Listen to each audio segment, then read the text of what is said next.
Traveler, Paimon. It's been a while. As it happens, there is a letter here for you. One moment. Here. A letter? From who? Dear Diary, I'm Kale. I work as a trainee forest ranger under my master, Tighnari.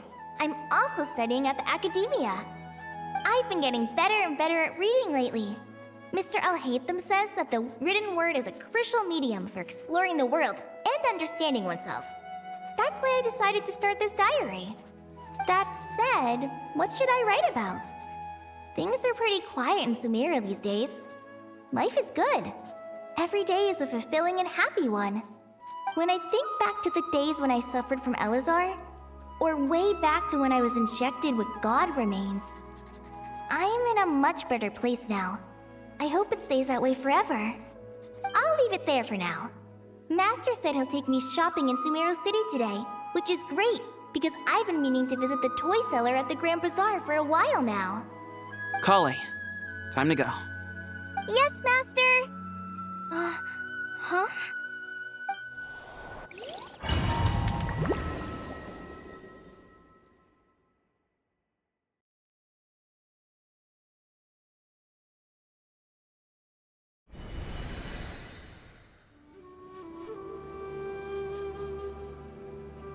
What's wrong, Kale?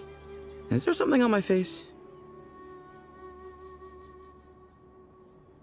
No, sorry. I didn't mean to stare. Did Master Tighnari send you to pick me up? Master Tighnari? What are you talking about? Tighnari is the General Mahamatra. He's probably busy arresting criminals in Sumeru City. I mean, if that's what floats your boat, I can introduce you, but... Wait, Master Tighnari is the General Mahamatra? But what about Mr. Sino? Sorry? Oh, you mean that guy who just joined the Vahumana Darshan? Rumor has it he's the leader of the Temple of Silence. If that's true, it's pretty impressive. Sounds like you've been getting to know more and more people since you joined the academia. That's great, but don't let your forest ranger duties fall by the wayside, okay? What's going on? Sethos is acting like he's my master, and Master Tighnari has taken over Mr. Sino's job. Is this some kind of prank? If so, it's a weird choice of prank. But anyway, Sethos doesn't look like he's joking. What is this all about? Hey, you're zoning out again. I'm gonna buy some tools for the rangers. Why don't you stretch your legs a bit? It's been a while since you last visited the city, right? Wait! He's right. It has been a while since I last visited Sumeru City. Was it always like this? I mean, it feels familiar, yet somehow... something seems different. Is this really Sumeru City?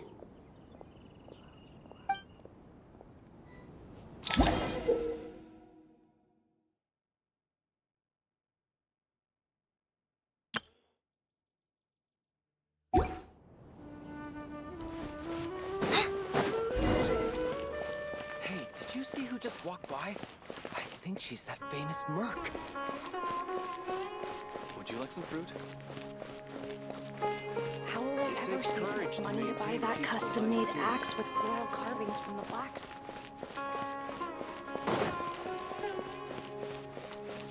I heard that the sage disappears without a trace as soon as he gets off work. It's a little... Lord Kabe Bay, did you get a chance to review this month's accounts? Any feedback? You mean the version you sent over a few days ago? Yeah, I took a look when I received it. I was thinking that maybe our profit margin is a little excessive. I visited some of our commercial partners last month. Their earnings are very slim. Are you suggesting that we give up some of our profits for them? Well, since we have more than we need, yes. Making money for its own sake is pointless. Don't worry, I've already planned for it and the numbers look fine. We can adjust the rates starting from next month. Also, about that designer you hired. I've had to revise his proposal 3 times now, but he just doesn't seem to... Let's cut our losses. Pay him his fee and send him on his way. I'd like you to get Layla on this instead. She was Cyrus's student, and she designed the Palace of Alcazarzare. Seems like a much safer choice. Who's sneaking around over there?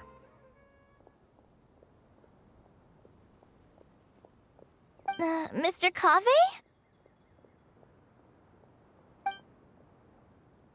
Do you recognize this person, sir? Yes, it's all right. We've met. This is Kale, Sethos' trainee. He brought her along the last time I went for drinks with him. What brings you to the city, Kale? Is your master here too? No, this is all wrong! Why is Mr. Cave saying that too? Tainari is my master, not Sethos. This can't be real. I have to ask someone else. There's gotta be someone else out there who still remembers the truth. Hey, wait! Don't run off! How strange. What's gotten into her today? It's like everyone switched places. I guess I'll keep looking around.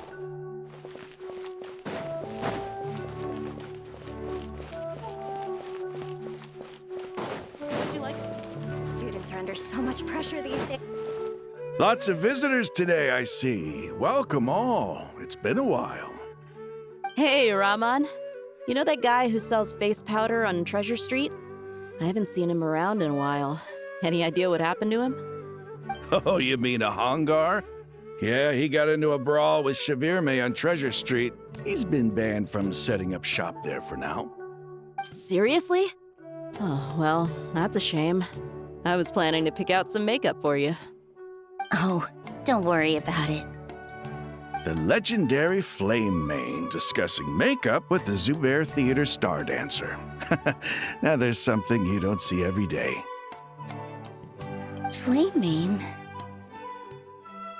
You know, I'm not actually sure when people started calling me that. Maybe the other Eremites thought I needed a fiercer title to scare people off? To be completely honest, I think the title would fit you better than me, Dia. You think? Can't say I've never imagined myself as a merc. If I ever give up the dancing, maybe I'll head to the desert and give the Eremite life a try. You would? Is that so strange? Oh, not at all. In fact, I've actually had similar thoughts before. If I ever get tired of sleeping out in the wild, I think I might go look for a job at the Zubair Theater. I've adored the dance of Sub-Zeros ever since the first time I saw you perform it. If the chance ever came up, I'd love to try it out on stage for myself. Really? If our manager Sataria heard you say that, she'd hold you to it. Probably grab you by the sleeve and never let you go again. Hey, when that day comes, I'll do your makeup myself. How's that sound? Sure. If the day comes, I'd be honored.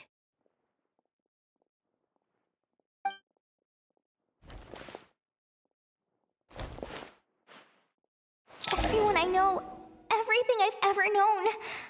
Suddenly it's all a jumbled mess. The question is, who's right? Them or me? Oh, my head feels so heavy. I can't think straight.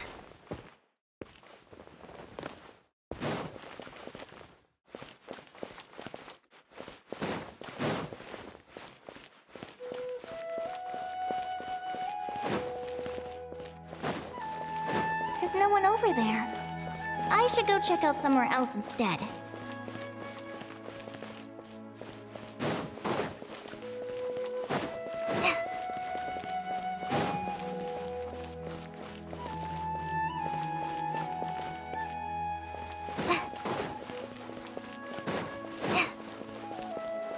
Would you like? Students are under so much pressure these days.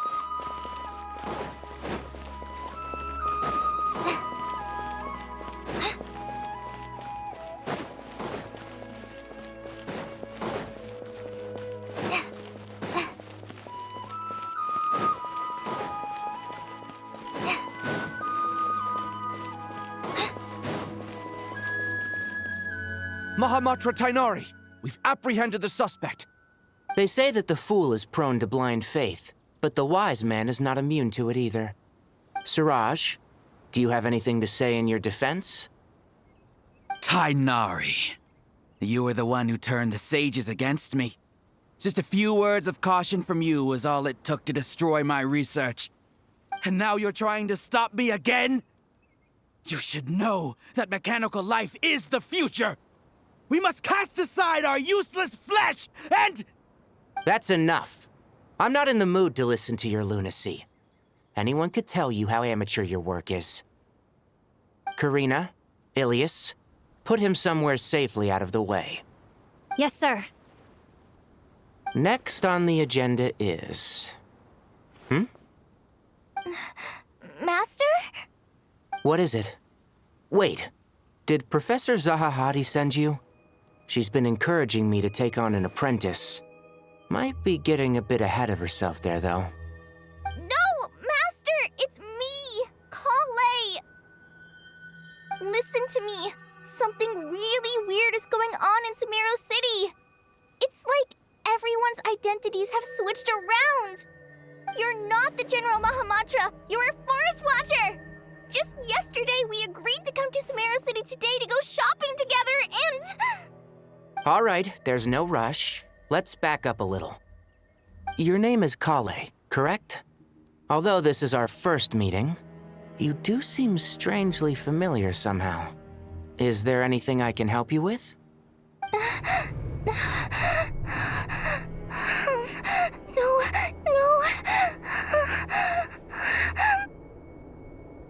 Master!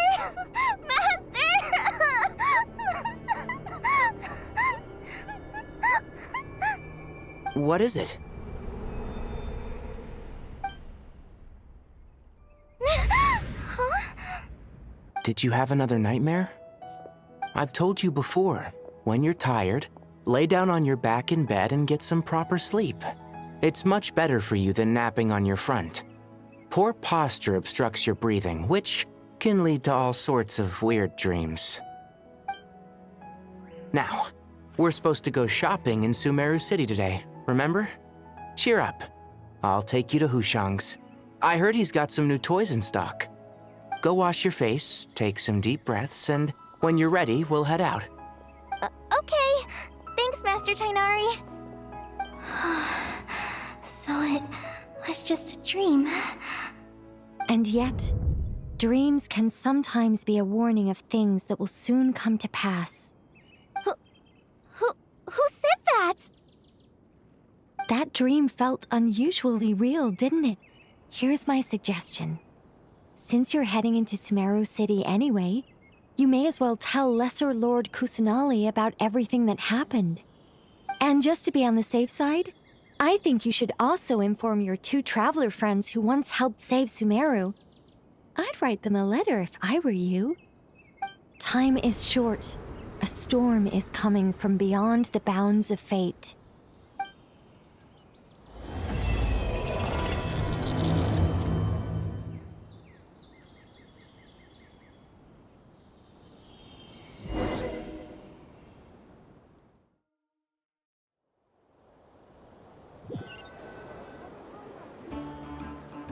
What a strange situation.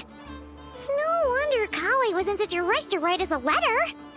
Imagine waking up one day to find that everything around you has changed. You might not even recognize Paimon anymore. Oh, that's a scary thought. Let's get to Sumeru and find out what the heck is going on.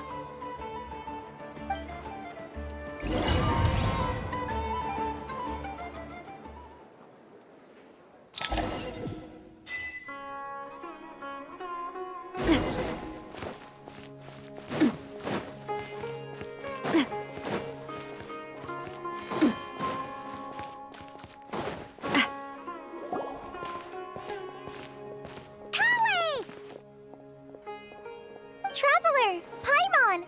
Thank goodness. I'm so glad you made it. Of course! We won't let anything happen to you, Kale. So, what's going on in Sumeru City?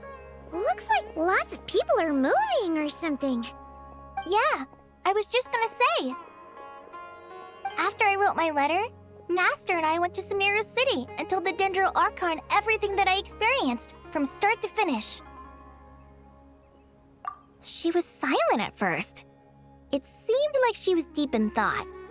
Then the next day, we got told that she was ordering everyone to leave Sumeru City immediately and move to Caravan Rebot. The entire population of the city has to move? Not just Sumeru City. The evacuation also includes Lokapala Jungle, Avidia Forest, Ashavan Realm, and Ardravi Valley. Basically, everyone living in the rainforest must temporarily relocate to Caravan Rebot. Holy smokes! That's crazy! Yes, it's quite an operation. Even if people only bring the bare essentials, the scale is simply enormous. They've requisitioned almost all the Sumpter Beasts in Sumeru for the task, including the entirety of Dory's Sumpter Beast. The Dendro Archon said that what Kale experienced was not a dream, but a warning. After our meeting, she immediately summoned the 6 sages to analyze the situation and discuss countermeasures. They concluded that the events seen in the dream are very likely to become a reality, and that an unknown danger is rapidly approaching. Oh, please keep that to yourself. We don't want to cause widespread panic. The official reason they've given is a large-scale renovation of the rainforest ecosystem. People are skeptical, but there haven't been any major incidents. So far, at least. The Dendro Archon seemed really worried when we spoke to her. She said you can go visit her in the Sanctuary of Surasthana when you arrive. She also said she'd hold out until the very end. Tighnari? Kale? You got a minute? I need a hand here. One moment, I'll be right there. As a forest watcher, I've been tasked with assisting with the relocation work. There's a lot to be done, and they need all the help they can get. This will be the final group of evacuees from Sumeru City. While they're away from home, they'll be heavily reliant on outside help. Thank you for coming in our time of need. As you can see, another crisis is upon us. Excuse me, sorry to trouble you, but could you help an old man find his medicine? It's buried somewhere in my luggage. Where's my mom? Where did she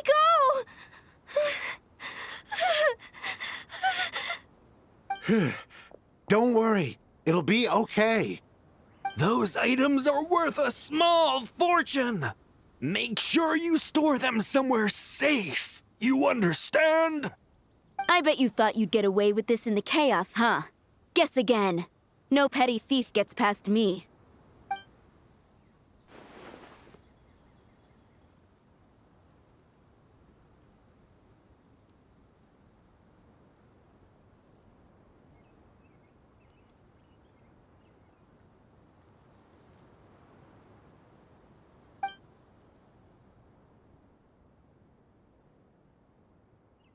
We should go help the evacuees. See you around. I'm so glad that you believed me and came all this way to help. It means a lot. Please stay safe.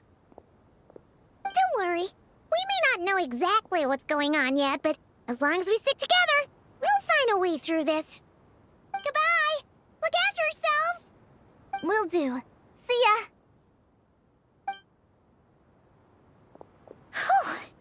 Paimon's not sure how she found the words to comfort Kale because, honestly, she's kind of nervous herself. Let's head to the Sanctuary of Surasthana and see Nahida.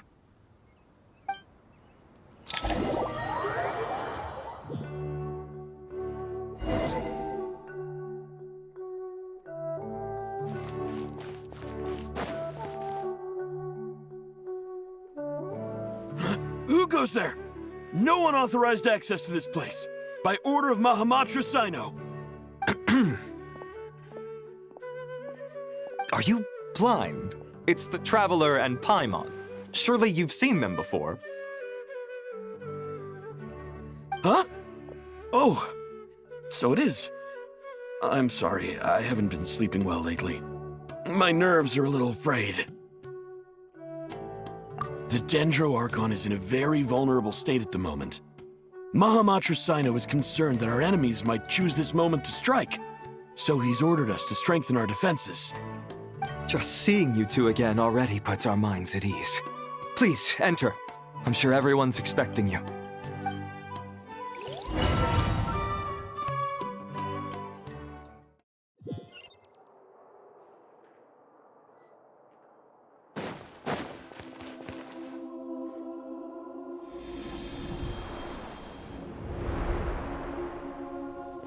Traveler, Paimon, you made it.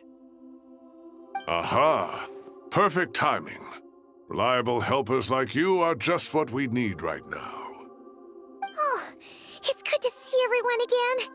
Kale gave us a rough idea of what's going on, but we still have a lot of questions. What kind of danger is Sumeru City in exactly? And how come everyone has to move to Caravan Rebot? At this stage, we can't be certain. We're investigating, but no definitive answers yet. I take it that Kale told you about her strange dream? Yeah. Apparently, everyone in Sumeru City was acting super weird. Even you guys. It was like you'd all switched places. That's right. Kale and Tainari reported the situation to the Dendro Archon. She believes that it wasn't merely a dream, and that whatever it was has something to do with Irminsul. It's a reasonable inference. Only through Irminsul can people's memory and cognition be so significantly modified in such a short time. We don't know why Kale would dream of these things, nor who was trying to warn her. The Dendro Archon decided to connect to Irminsul to investigate more thoroughly. Irminsul is connected directly to the ley lines. The tree serves as a central hub where the ley lines converge, and its core function is to record and store the world's knowledge and memories. But something has gone awry, severely compromising the performance of this core function. Information is bottlenecking inside Irminsul, hampering the ley line's flow. If this continues, new information will languish unrecorded, with existing records thrown into disarray. In short, the souls of the dead will be stranded, while the living have their sense of reality warped. In the long run, Kale's dream could well become a reality. And that's just the beginning. There's no telling what other nightmares could end up coming true.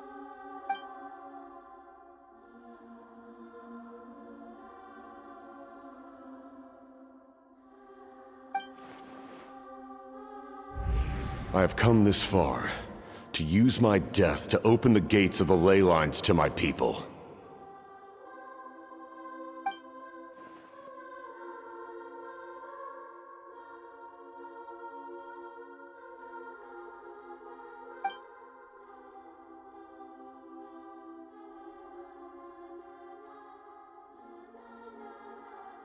Faced with a growing backlog of information, the Dendro Archon decided to connect herself directly to Irminsul and take over the recording and processing function herself. But it is an almost impossible task. Individual brains aren't equipped to deal with the sheer volume of knowledge and memories involved. All that information flooding in at once would instantly fry any human mind. And for a god, even for a god, the suffering must be unimaginable. The Dendro Archon's power originates from Irminsul. Any issue with the tree itself takes a toll on her to begin with. On top of that, she's subjecting herself to the grueling task of processing all that data. It must be torture for her. And despite all of this, she is somehow finding the strength to investigate the Irminsul situation from within and send us her findings. I finished analyzing the latest data. Looks like our working theory was wrong. There's no signs of Irminsul having been attacked from the outside. So it's internal then? Some sort of disease, perhaps? No. I've spent half my life studying the ley lines. If Irminsul malfunctioned this easily, the world would have met its end long ago.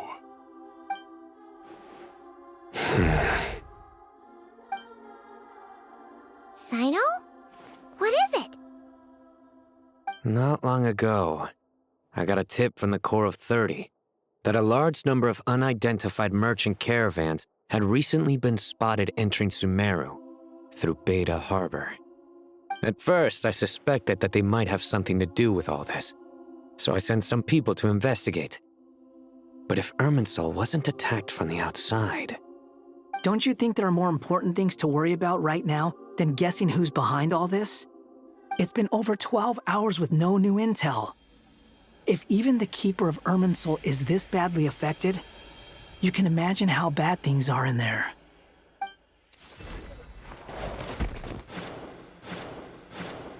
Dendro Archon.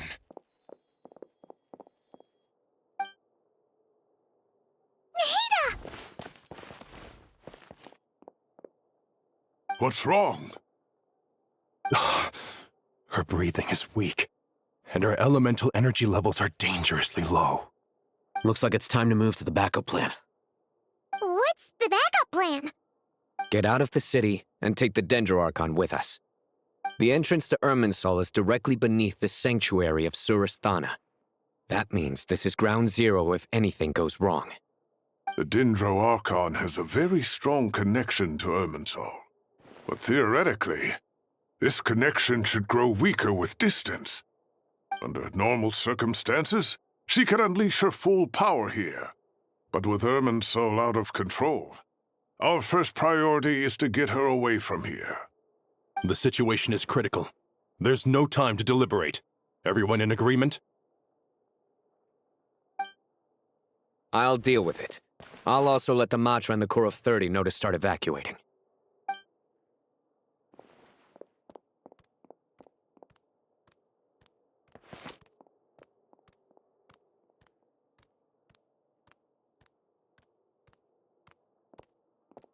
Let's go. No sense grieving when there's nothing more we can do. Agreed. We'll be back as soon as this is over.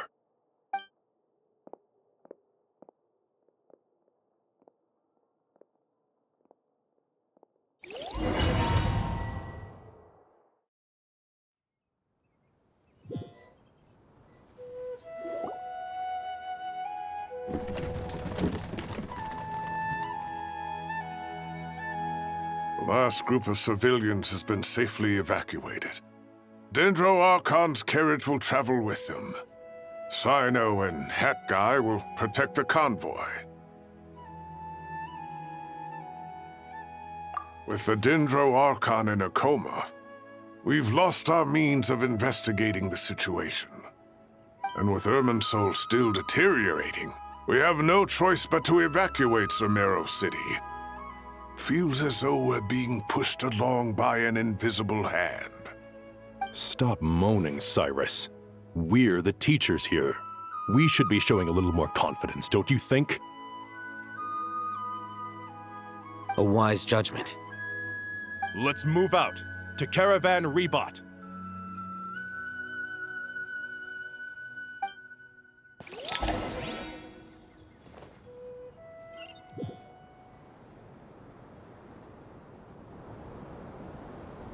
Sir, all units are in position.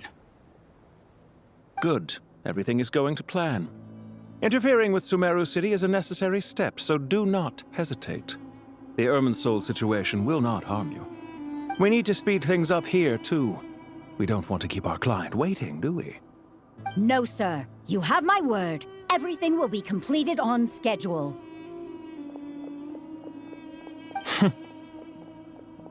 They say that fervent ambition attracts the favor of the gods, and with it, a vision. But we appear to be the exception. So, is our ambition not strong enough? Or does it threaten the very foundations of this world?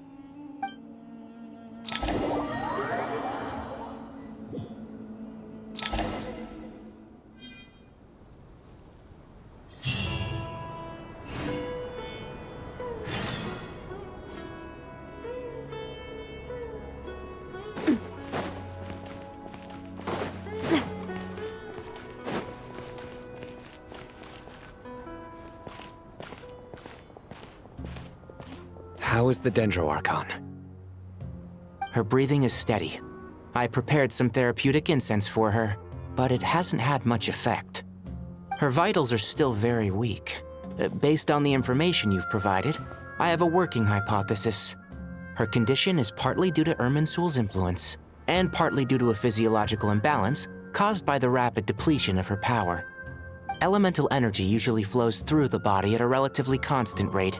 The body grows accustomed to this rhythm, so when it's thrown out of balance, physical symptoms will appear. Is this similar to the ley lines? Overloading and withering both directly affect their vitality, potentially causing irreversible damage. Correct. From a biological perspective, if you overexert yourself, you pay the price with your life. The Dendro Archon is not only drained of power, but her life force is at a critically low level.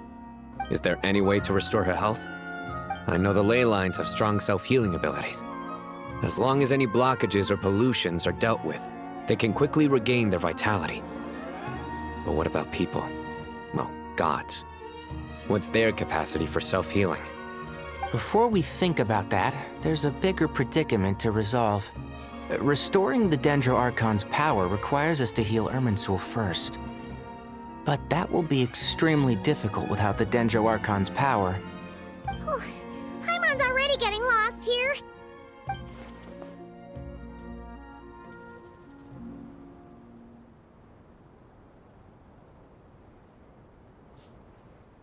Master Tighnari and Sino look so serious. I've not heard Master speak in this tone for a long time. Tighnari.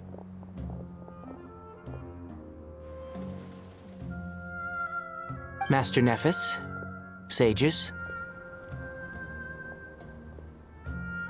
Tighnari, haven't seen you in ages. Have you gotten taller? Or did your ears get longer? Hopefully the former, Uncle Baladuri. Sino, where's Professor Cyrus? I thought he'd be with you. He went out into the wild to investigate the situation. He said that the Irminsul anomaly will likely start to affect the real world soon. He shouldn't be trotting around alone at his age. Which way did he go? I'll look for him later. Would someone mind introducing us? Ah yes, of course. Allow me to do the honors. I'm sure we're all familiar with the Traveler and Paimon. They're the heroes who helped foil Azar's conspiracy and save Sumeru. These gentlemen and I are the 6 current sages of the Academia. Balduri and I are part of the Old Guard, while the other 4 took office after Azar and his clique fell from power. We have Sage Alkindi of the Spontamad Darshan, Sage Farnas of Kasharawar, Rataoist Sage Shakir, and finally Haravatat Sage Rusht. Nice to meet you all! I've heard much about you. Delighted to finally meet you in person. You're younger than I imagined for someone with the power to stand up to fate itself. Thank you for lending your aid to Sumeru once more. Once we're on the other side of this, could we get a photo together? My daughter has a friend named Isak. He's always talking about you two. Of course! No true hero would deny a child their wish. Back to business.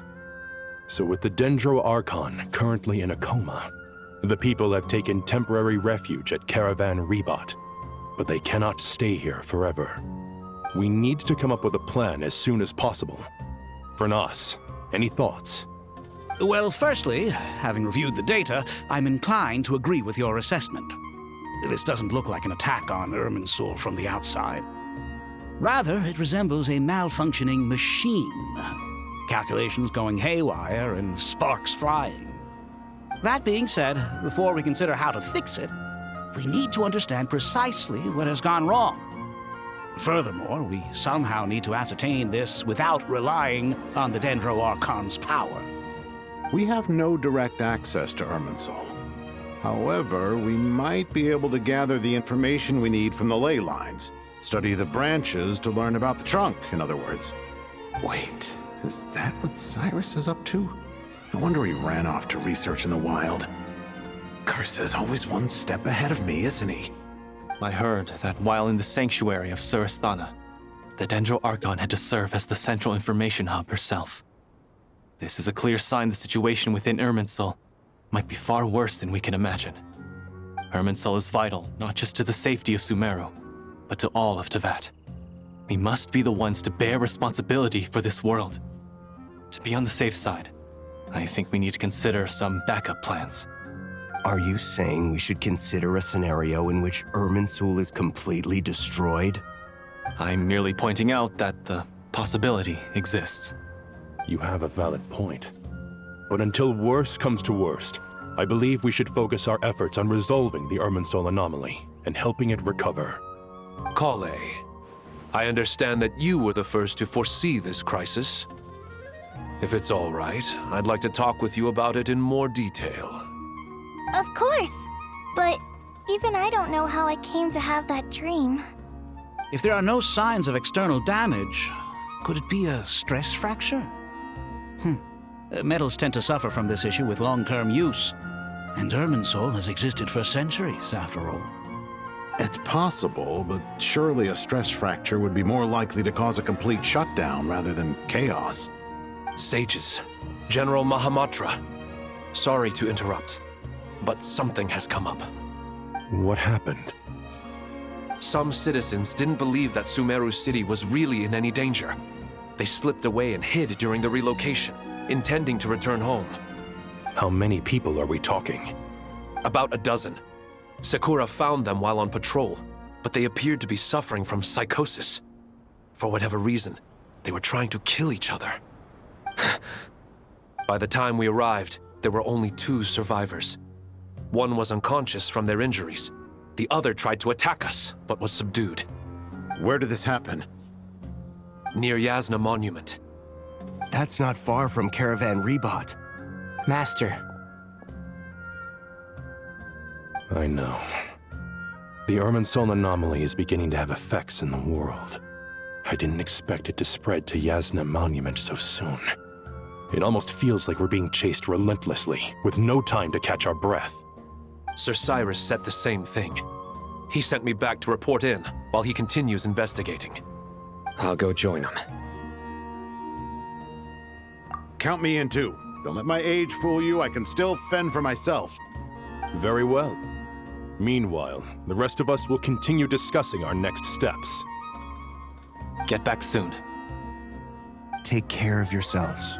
It's getting dangerous out there.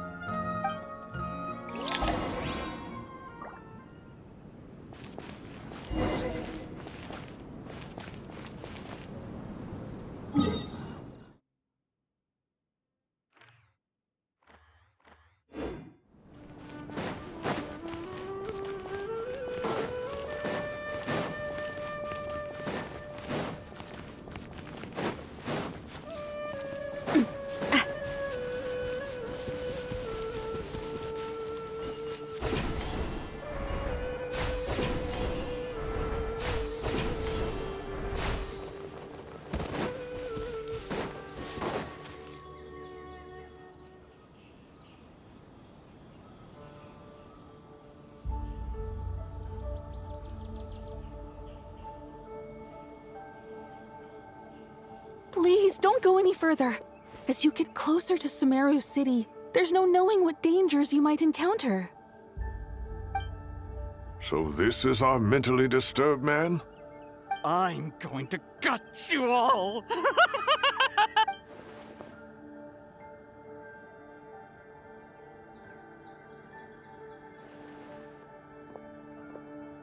Cyrus, you didn't even bring a single guard?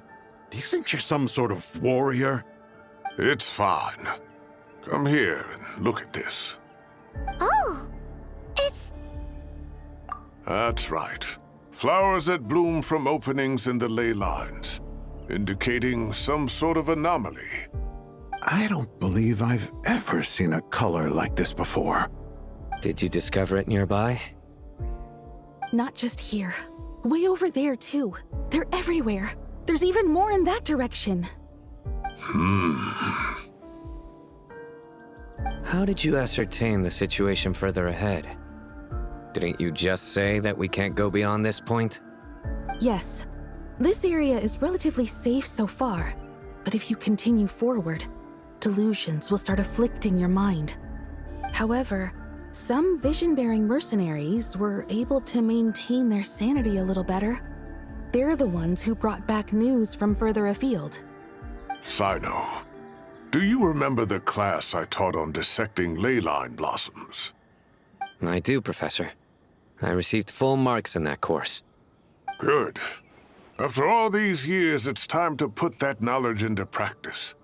There must be anomalous information hidden within these blossoms. Alkindi, I'll need your help as well. Been a while since we worked on a project together, hasn't it? Sure has. Well, what are we waiting for? Let's get to work. Anything we can do to help? Will you need my help? All right, well, don't go too far. There's too many unknowns at this stage. Let's regroup at Caravan Rebot later. Don't worry if you don't show up. I'll come and find you.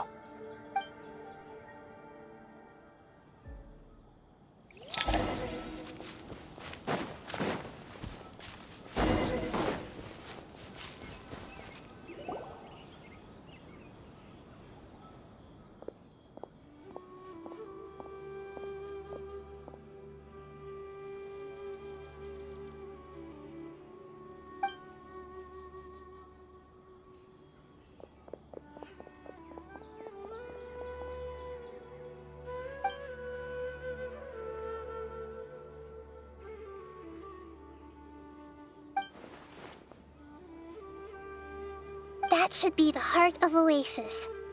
All we need to do is the damage it suffered internally will also slowly begin to heal.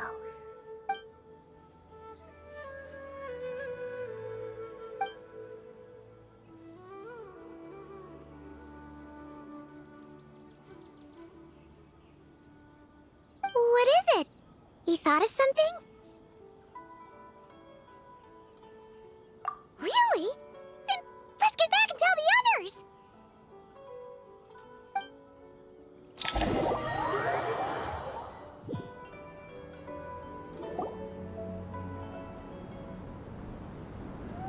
Whew. Glad to see you've returned safe and sound.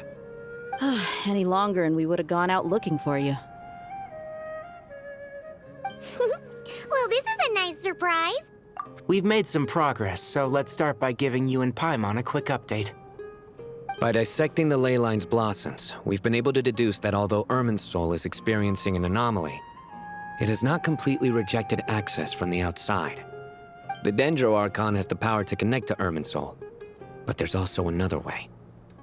I assume you recall the devices everyone was wearing when you first arrived in Sumeru? Devices? Oh, wait.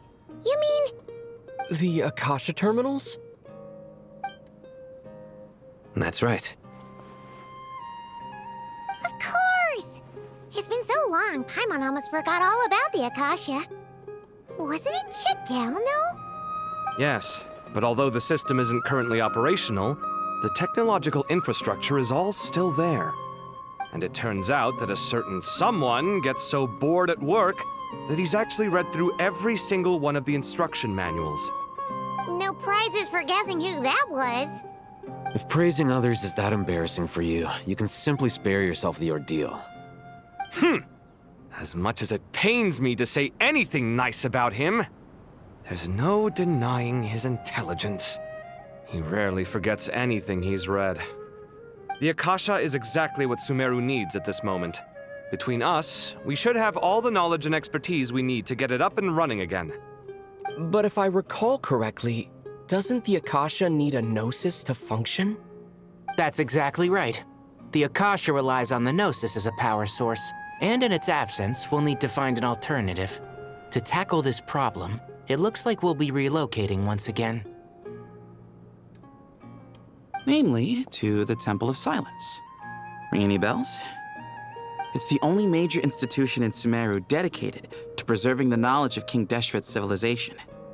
You might find the answers you're looking for hiding there. I agree. There's a good chance. Master Nephis and the other sages have discussed it. As the chaos from Irminsul continues to spread, Caravan Rebot won't be a safe haven for much longer. We have to move into the desert next. The scholars and sages will head to the Temple of Silence, while the civilian population seeks refuge in Aru village. The Eremites will keep everyone safe during the journey, and Candace will be there to receive us at the village. This leaves us just one thing to worry about. That Dendro Archon. She's very weak. We can't afford to wait until Irminsul is fixed. There has to be another way to help her. Huh. Well, luckily, the Traveler had a eureka moment while we were out investigating. Really? Wow, nice one, Traveler. Let's hear it. What say our Amorta experts? Theoretically, it's feasible. From what you're saying, although elemental life and elemental energy have their differences, the Dendro Archon has explicitly stated that she can imitate the power of the former. In which case, as long as Apep is willing, she should be able to convert her own power into a form that the Archon can use. It wouldn't be difficult for her at all. The only problem is convincing her to help.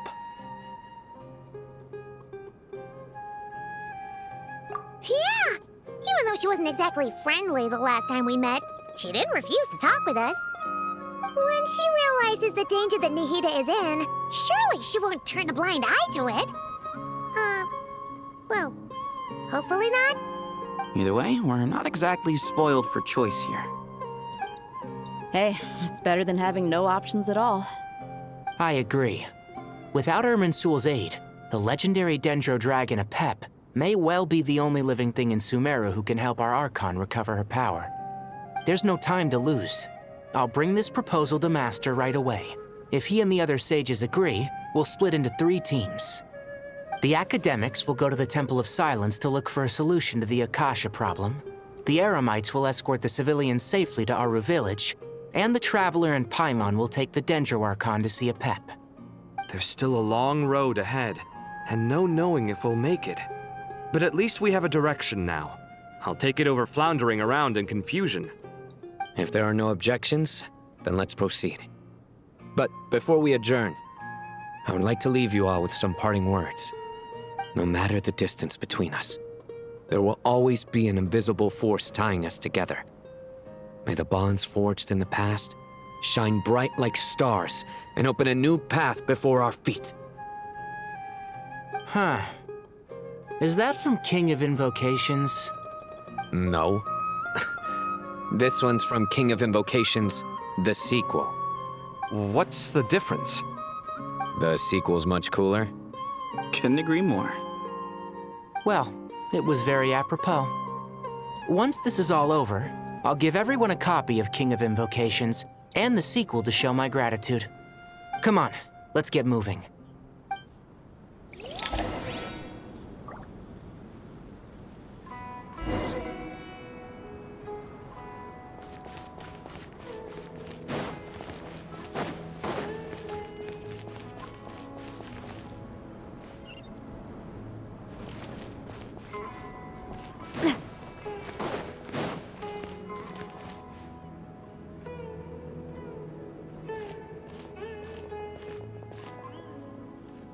Tighnari has brought me up to speed. I approve of your plan of action. But we can't proceed with everything right away. The people need to rest. For many of them, this will be their first time in the desert, so we'll need to find additional personnel to help escort them. You two, please go on ahead with the Dendro Archon. Let's rendezvous at the Temple of Silence later. No problem. We got this. Words can't express my gratitude. So let me just say, I hope everything goes smoothly for all of us. Goodbye for now. All right, let's get going. If Paimon remembers correctly, the last time we saw Apep was in... Traveler, Paimon. Could I borrow you guys for a moment? It'll only take a second. Kale, what's the matter? Well, the thing is, Master Tighnari once told me, after you raise a problem, you should think about how to resolve it. But ever since I had that dream, I feel like I haven't been of any help at all. I tried my best to keep up with the conversation, but there was so much new information. I couldn't take it all in.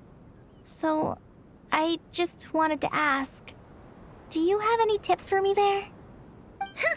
Paimon knows exactly how you feel. But fear not, everything you need to know is right here in Paimon's notes. Sumeru chapter!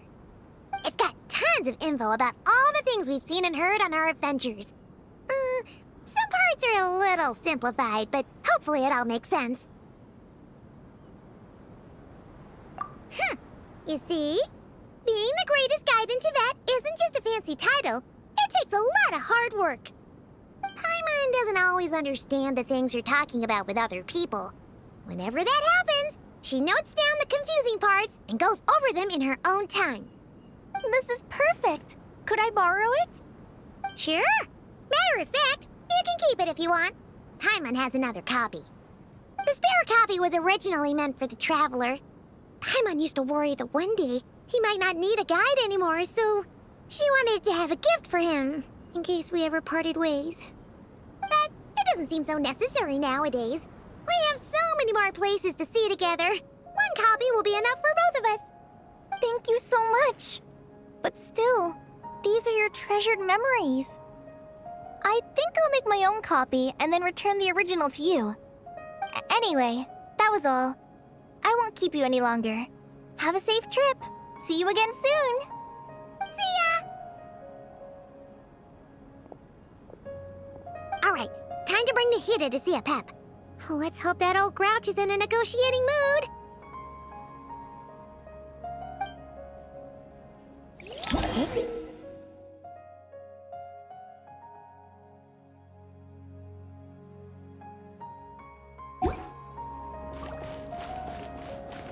Actually, never mind. In a pap size, Nervalet's probably one of those dragons who's grown too close to humankind. They might end up fighting for all we know.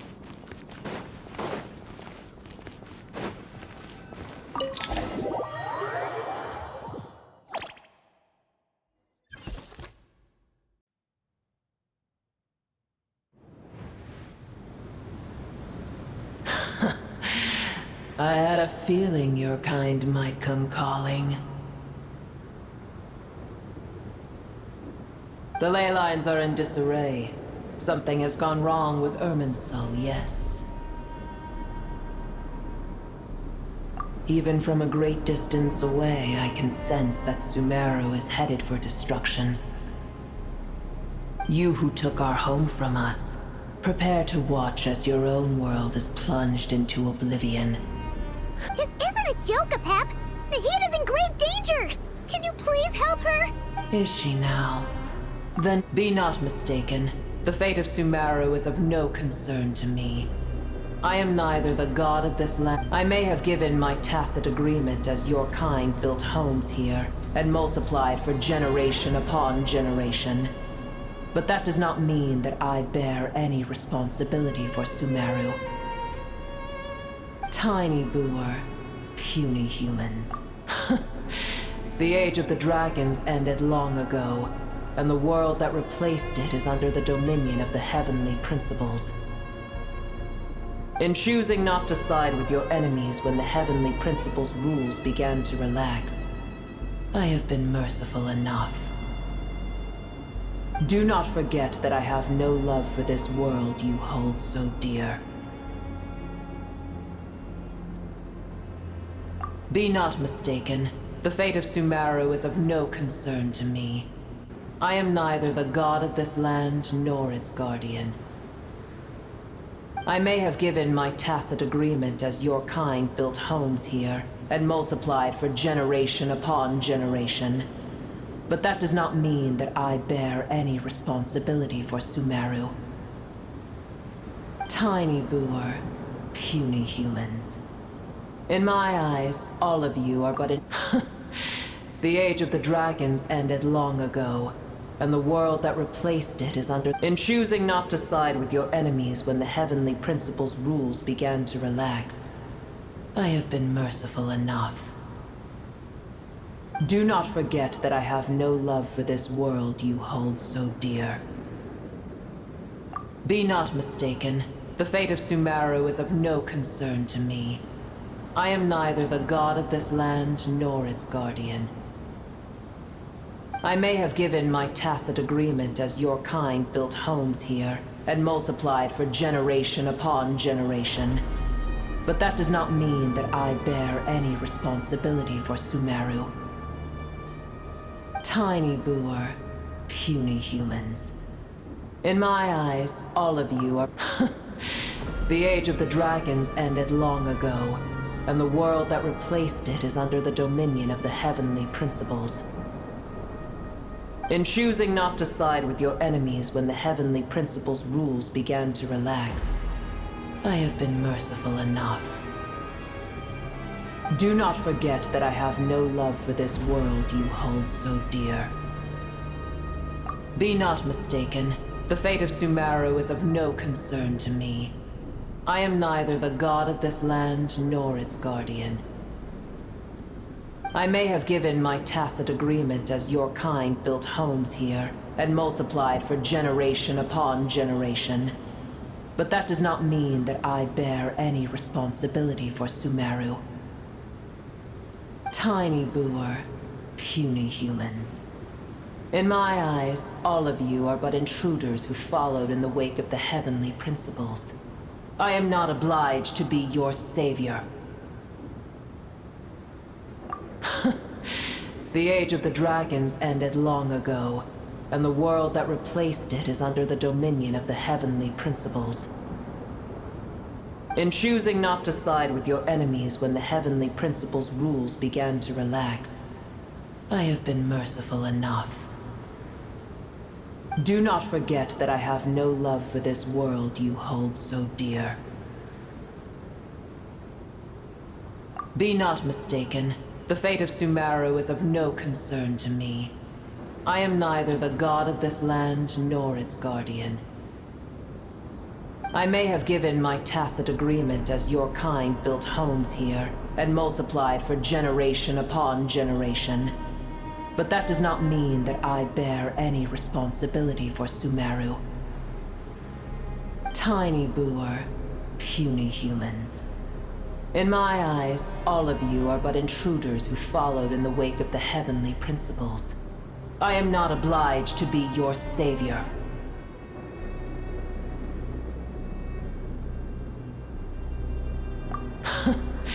The age of the dragons ended long ago, and the world that replaced it is under the dominion of the heavenly principles.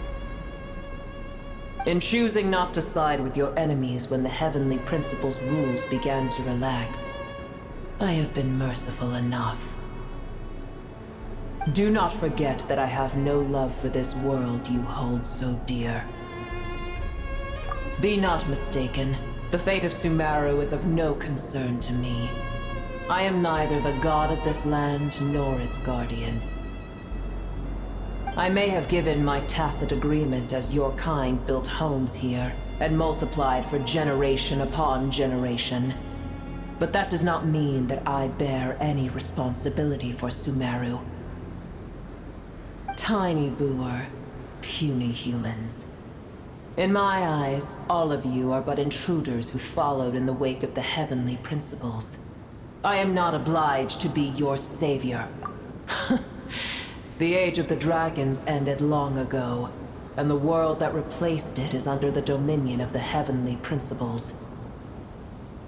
In choosing not to side with your enemies when the heavenly principles' rules began to relax, I have been merciful enough. Do not forget that I have no love for this world you hold so dear. Apep, if you truly despise gods and humans so much, well, after the great humiliation of being helped by a god in the past, shouldn't you be jumping at this chance to balance the scales? Now that is a compelling reason. When El Ahmar plotted against me and I was tortured by forbidden knowledge, it was Boer who saved me from agony. And though I regard with shame the pity of my enemies, to receive aid without repaying it would likewise tarnish a dragon's dignity. Oh, tiny boor, puny humans. Just this once I shall deign to show you the true power of dragonkind. Whoa! It's happening again! We're gonna get sucked in!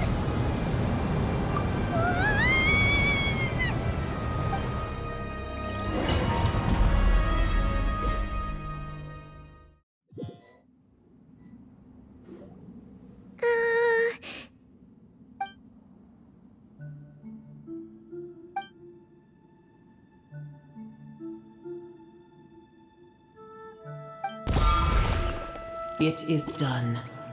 The heart of Oasis is supplying her with life force as we speak. It shall not be long before she recovers. But I should warn you. Boor's existence is closely intertwined with Irminsul. Unless the issues plaguing it are resolved, she will never completely recover her former strength. Oh, thank you. Spare me your words of gratitude. You may also spare me your feigned concern.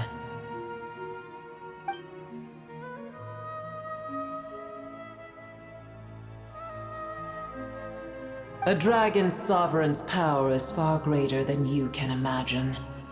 While I was indeed weakened when the heart of Oasis ran dry, providing Tiny Boor with a morsel of my life force shall have little consequence for me.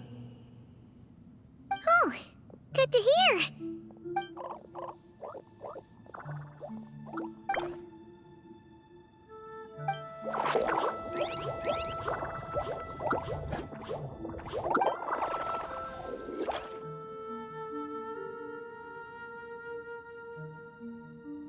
Ever held in high favor, I see.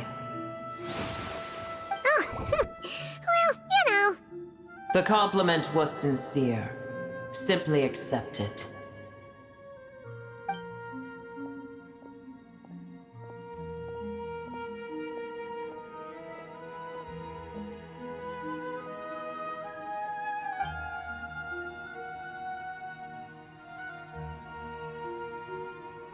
I did once. That tree was not planted by the heavenly principles. Irminsul existed before they ever arrived in Teyvat. What? There was a time when it belonged to Teyvat, to dragonkind. Its appearance and function then differed greatly from today. The ley lines flowed with an abundance of a familiar, primitive form of elemental energy. You may know it as the power of the Light Realm.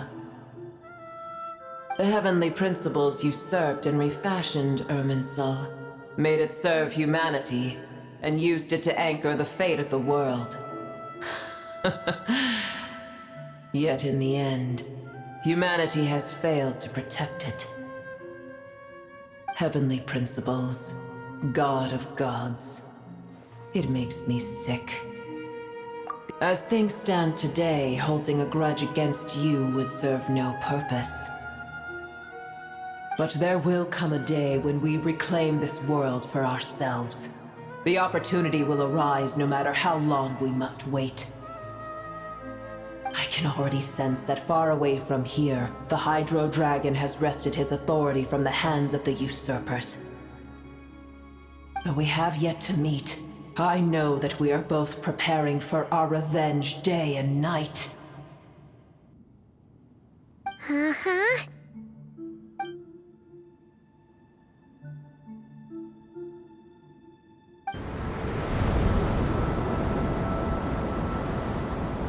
I hear a great disturbance out there.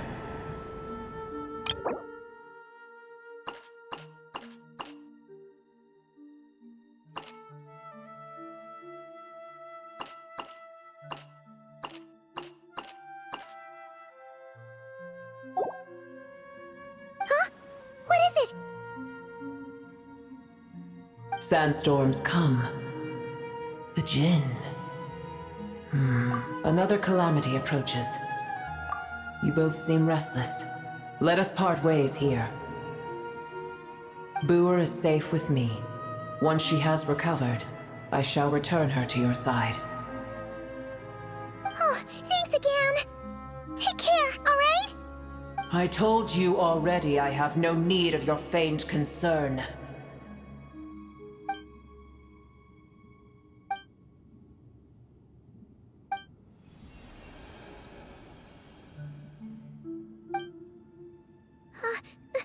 Nahida? You're awake! Are you okay? Cease your interrogation. Yes, she awoke for a brief moment, but she has now lost consciousness again. Take it. We shall talk more at another time.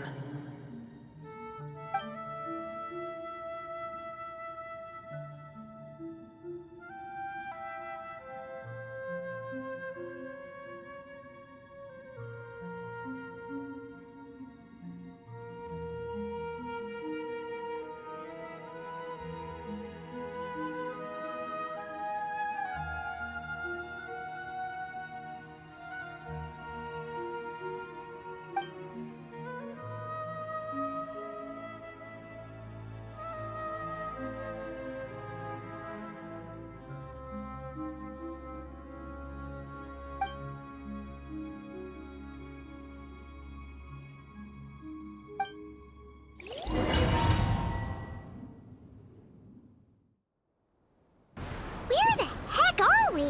Did you just dump us in the middle of nowhere? Wait.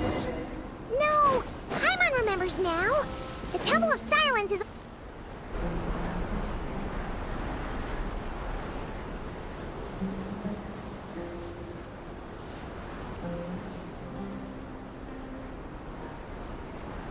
There's no need for everyone to stay here.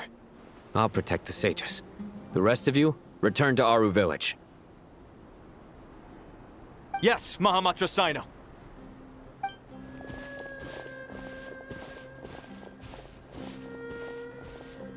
Sino! What's going on? You're back. How's the Dendro Archon?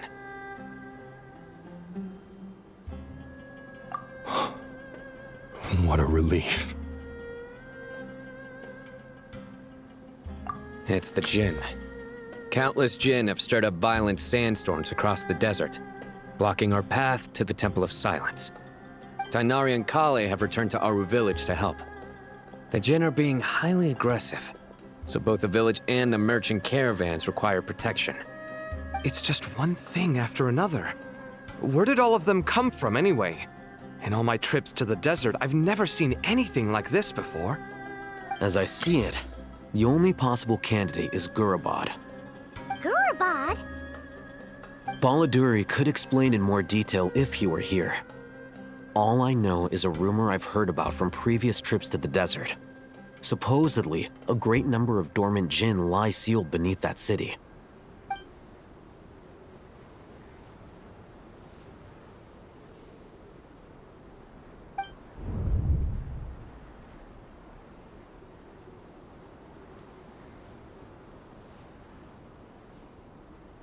Gurabad is, for me, a fated land. I must therefore return back to this city, where my destiny awaits me still. My master, I am sorry that I couldn't stay by your side for long, and that I could not have more time to get familiar with you. Lilupar.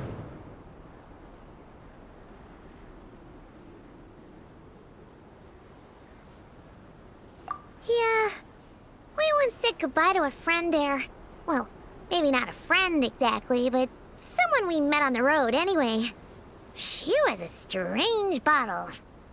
If we can find a way to wake her up, maybe she can help solve the situation in Gurabad. Well, be careful.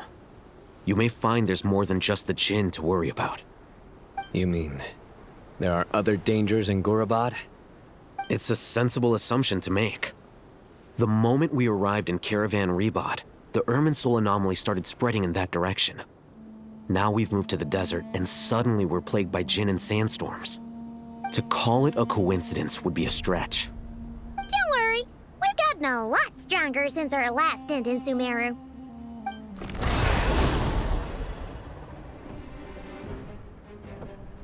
Ah! When did they show up? It appears the monsters native to the desert have been stirred by the Jinn's activity.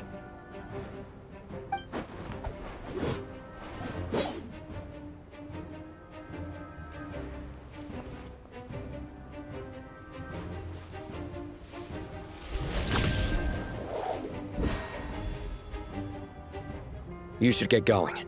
We'll take care of things here.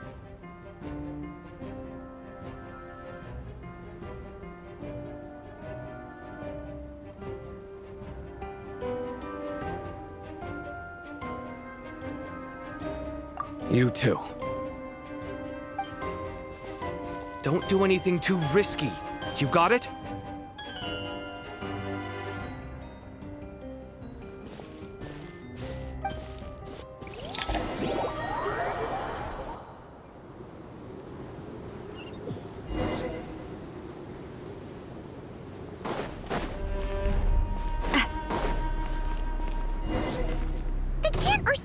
Out of Gorobon! Looks like I'll hit them right! Let's get inside and see what's going on!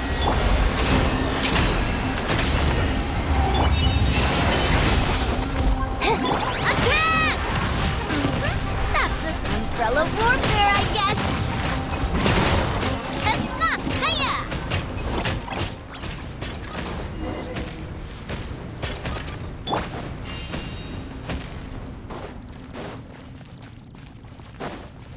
They just keep coming! How many of these things are there? We'll never take them around! Let's just head further inside for now! Okay, that hurts. As you like! Attack! Coming at ya! Watch out! Ding dong water bomb! Point compels. Watch out! Ooh! Oh! Attack! That's the way. Still Louie! Coming in hot!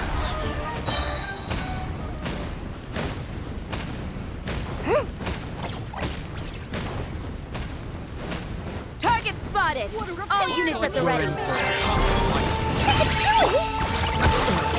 They must be using this place as a stronghold! Are they the ones behind all this?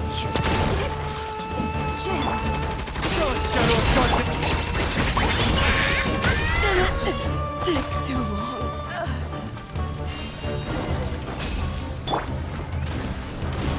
Flash attack! Coming at ya! Fire! Well, with rocks.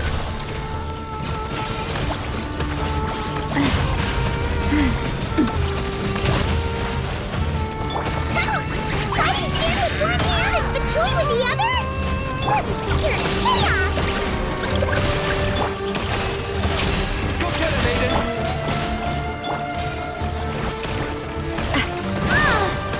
What? Hey there! Attack! That's the way.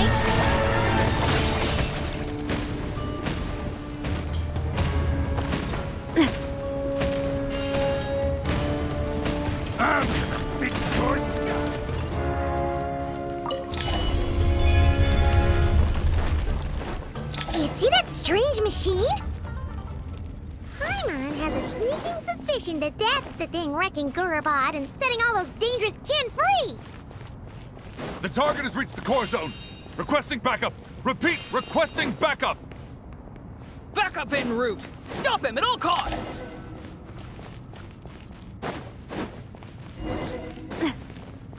Careful! They're back again! Be gone, Shadow of Darkness! Feeling lucky? Ow! I'm... Hey there! Flash attack! You're in my sights! Watch out! Sack! Nice one, Traveler! Let's keep going!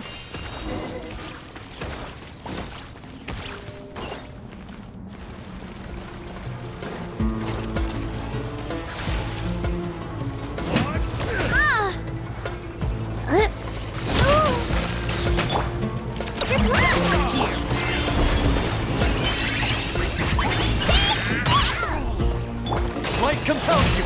Go get him, Aiden! Attack! That's the way. Hey there! Sorry, partner.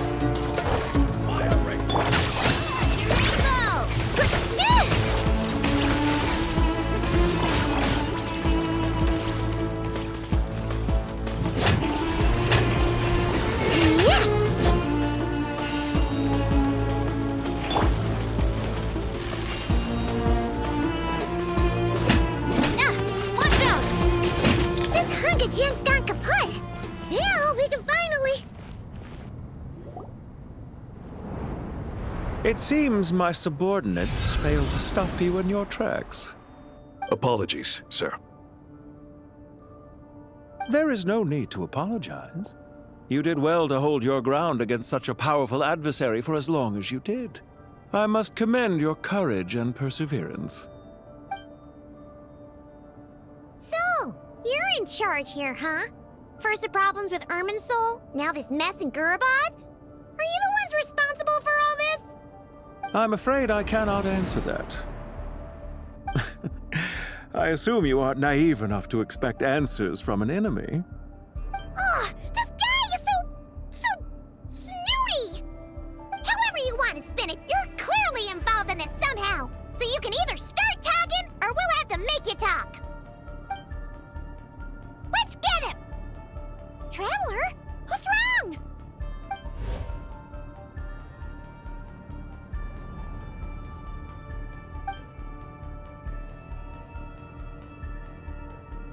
You're remarkably calm.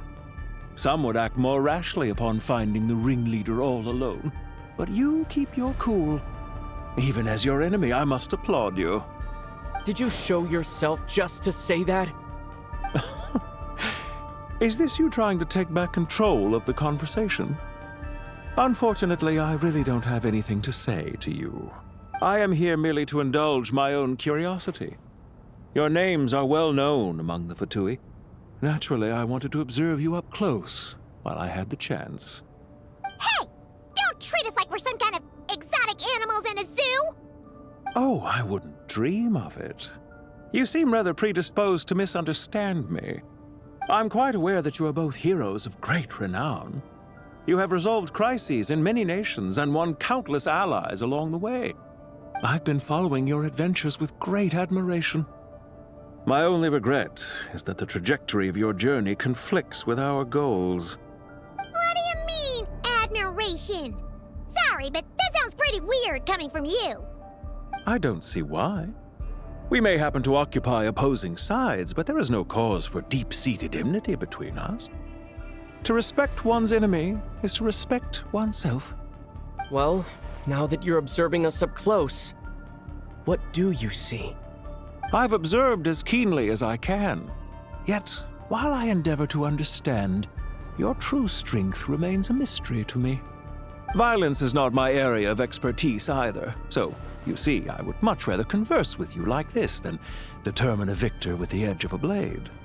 Besides, I've heard that even 3 moons in the sky fail to eclipse your brilliance. I know better than to bite off more than I can chew. 3 moons? So you have a connection with the Harbinger, the Doctor. Well deduced. Our commander, Dottore, died in Nodcry, but there are things that do not end with his departure. We must... Look at me. I almost divulged more than I should have. What are you after? Revenge for Dottore? Or are you plotting something else? I've said quite enough, I believe. There's no point in continuing this conversation, except to say, I've noticed that you seem to know your way around here quite well. A repeated visitor to Gurabad, are we? Ugh. I'll take that as a yes. Then I'm sure you'll have heard the story of this place. The mother of the Jinn, Lilupar, and the tragic tale of her vengeance that spanned 3 generations. It was right here that Lilupar once helped the wise to ascend to the throne. But from that moment on, every king who sat upon it was corrupted by power. These degenerate rulers lost control over their nation, and with it, the right to occupy that exalted seat. What are you trying to say? I once admired you for your adventures. That is the earnest truth. But it appears to me that your journey serves ultimately to uphold the rules of this world. Are these rules truly just? Does the heavenly principles rule with wisdom or folly? And how can we be sure that the Seven, who wield authority over the world, will not be corrupted? Do you seriously think you're gonna convince us of anything? Convince you? I'm sure my commander already tried that. Why would I waste my breath doing the same? If a few words from a stranger were enough to make someone completely change their stance, it would only prove that they never had a firm will to begin with. I am merely stating my position, so that we might understand each other better. One's enemy in the present may not necessarily be an enemy for life. As for what game I'm playing here, I'm simply buying some time. But now I must bid you farewell. It was a wise decision not to attack me immediately. Since you did not fall for my ambush, I will now have to ask those in hiding to reveal themselves. Leave this to us, sir. Very well. I trust you to do what is necessary. Stall him while I... Sumeru City, Irminsul. Hey! Stop right there! Don't you dare leave without explaining yourself! All units, stop them! Protect the commander! Did you hear that? This time. He mentioned Sumeru City and Irminsul! He definitely knows something! Can't let him get away! Get rid of these pesky soldiers, quick! Rear guard to the front! Don't let them through!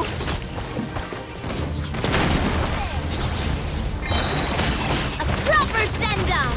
From the steep... Resistance is futile! Say yourself. Go get him, Aiden! Intro! Hey there! Get that thing in position! Go, homie! Lash attack! Be gone, Shadow of Darkness! You got this! Hold on! Just a little longer!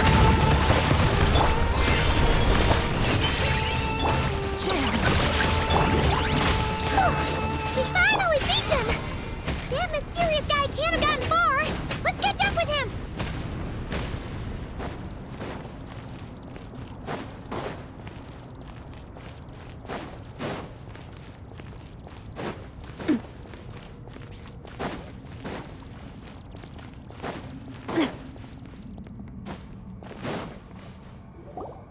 Found him!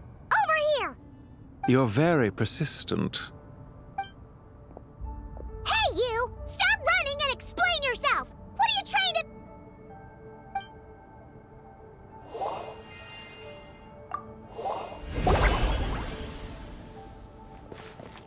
What's this? Relax.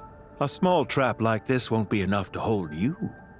The sandstorms from Gurabad will die down soon enough, but this small window of time was all we needed to launch the next phase of our plan.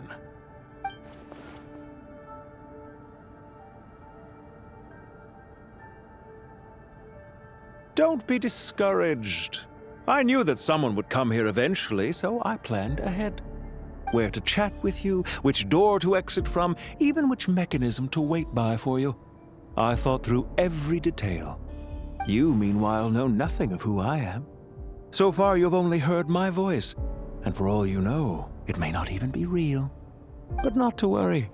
This is only our first meeting. It shan't be our last. Just answer me one last question. Why do you continue to follow Dottore? He has conducted countless cruel experiments, even on his subordinates. Follow isn't quite the right word. Let's just say even those you see as villains have their friends, even if they aren't the most sincere of friendships. When any set of rules is established, there will be those who benefit and those who lose out. People will do anything to justify what they have gained or escape from the hardship imposed upon them. Neither he nor I are tolerated by the rules of this world. We were both searching for a new order. Our ideas of the final form that should take may have differed, but our journeys took a shared path. Goodbye, Traveler and Paimon. I wish you a timely escape, albeit not too soon. I will need a little more time to prepare, after all.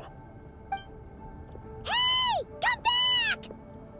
Wait, this dark wall. We've seen these on our adventures before. It swallows people up! Oh, I'm sorry. She shouldn't have jumped the gun! Oh, okay. He may have fooled us this time, but we'll get him back!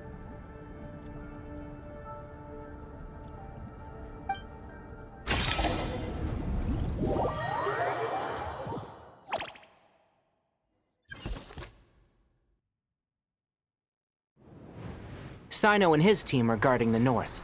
We'll take this side. There's so many Jin. We can't let them get into Aru Village. Don't fret. I am well prepared for this situation. Huh. So you have a solution?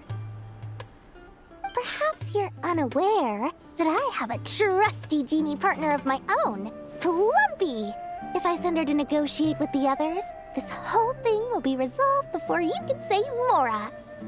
Off you go, Plumpy!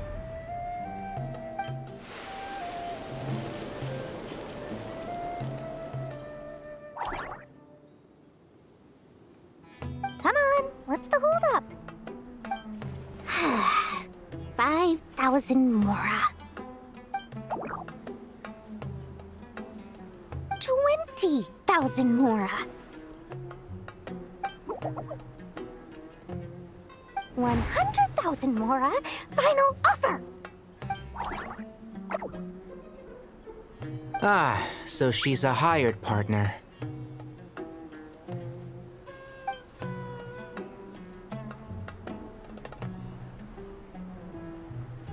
Hired partners are reliable too.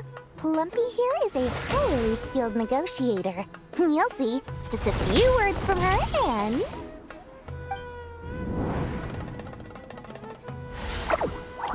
Plumpy!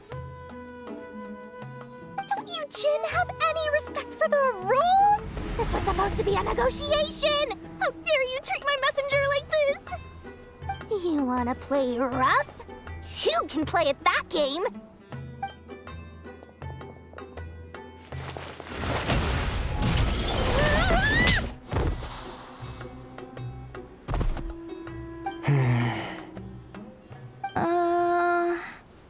Looks like it's up to us now.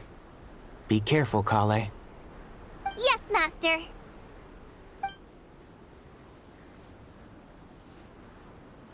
What happened? How did I pass out? Never mind. Plumpy, it's time for revenge.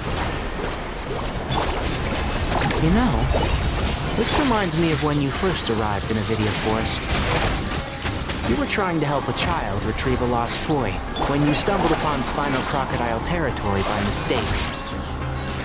Yeah, I remember. Our first time fighting side by side.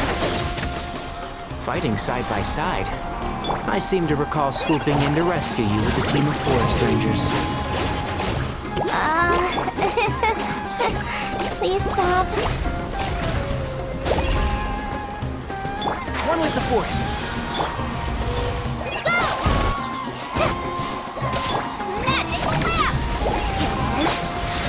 Let's nip that in the bud.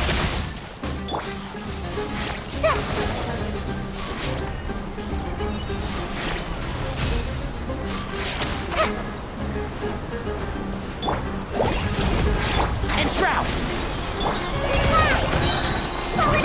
Help!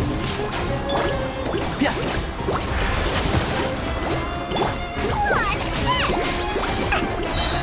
Here's the goods! I hear everything! I'll bury you!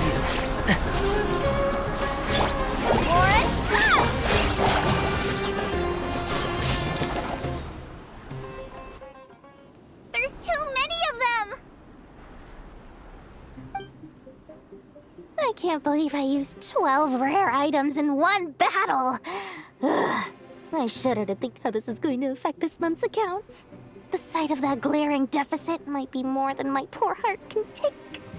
Tighnari, how's the situation on your end? We held the line, though it was a close call. But it looks like they're preparing for another attack. Has something happened? They've breached our defenses in the south. The Jinn are pouring in. We're moving the villagers to the north as we speak. We're hemmed in. This is getting precarious. Our margin for error just got a lot smaller. That's why we wanted to confirm your status. We need to consider our next move carefully. Bad news! Another line of defense has been breached. Kale, go with them and assess the situation. Dory and I will hold the line here. But Master! Even with 3 of us, we barely managed to. This is not a discussion, Kale. Don't worry about us. She clearly still has plenty of tricks left up her sleeve. Wait, you can't pin all your hopes on me? Oh, great. I've almost run out of the things I brought with me, and the rest is back at the caravan. I should be able to hold out for a little longer, but still... Master! Need any help?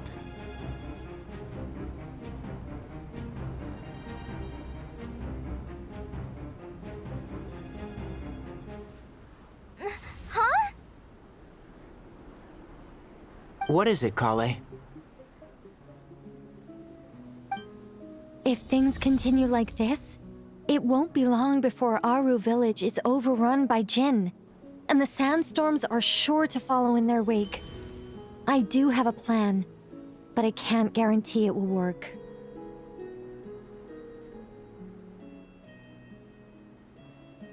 I don't care, whoever you are. Please just help us. The only one who can help is you. I am merely here to guide you along the correct path.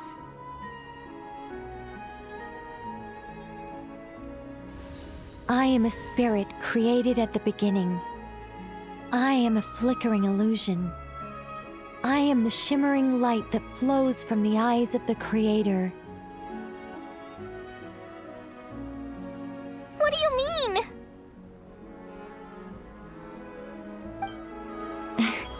It doesn't matter. You don't need to understand it. Just repeat after me, one line at a time.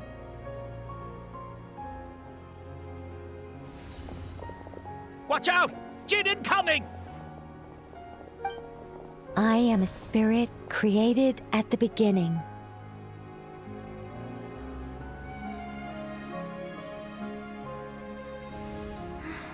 Here goes nothing!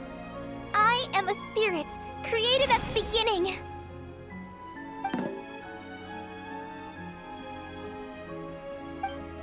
I am a flickering illusion.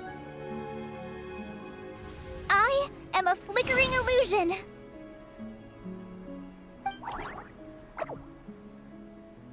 What's wrong, Plumpy? I've never seen you so agitated before. But how do you... Do you know what Kale is reciting? I am the shimmering light that flows from the eyes of the Creator.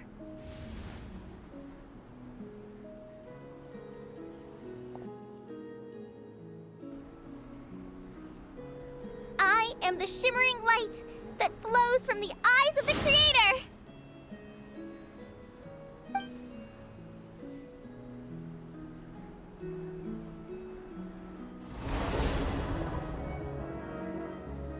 It's a song composed by the goddess of flowers, but very few records of it remain, even in historical texts.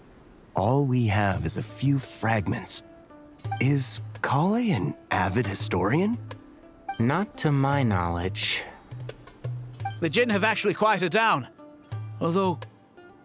no, it's more than that. It looks like they're showing... submission. Clearly the songs left by the goddess of flowers have a soothing effect on them. At the very least, they're much calmer now. Really? Let me try. I am a spirit created at the beginning.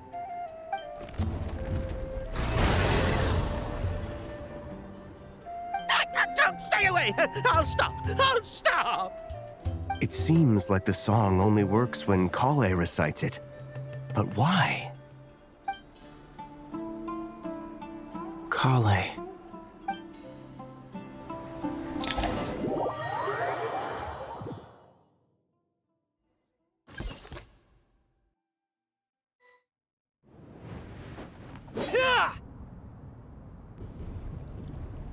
Any luck?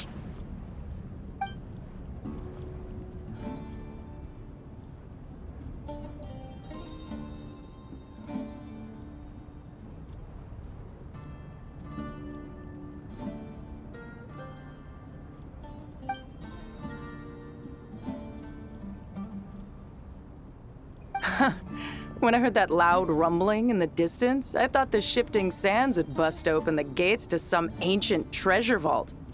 Turns out it was just you guys. Huh? Wait, that sounds like... It's been a long while. Did you miss me?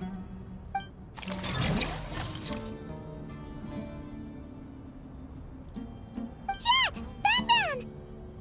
Let's save the catching up for later. First, I gotta get you guys out of there. This should be the right mechanism. Ben, can you handle it?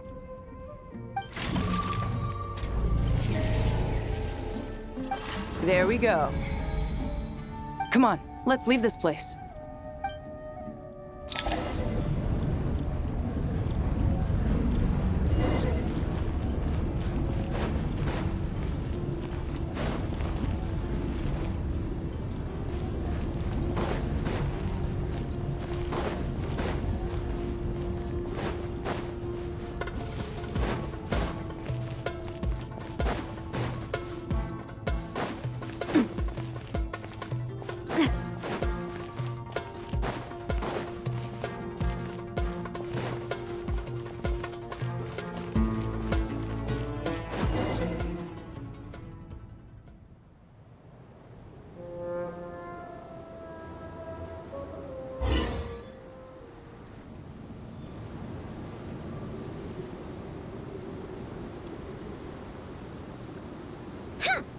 Fatui sure made themselves scarce.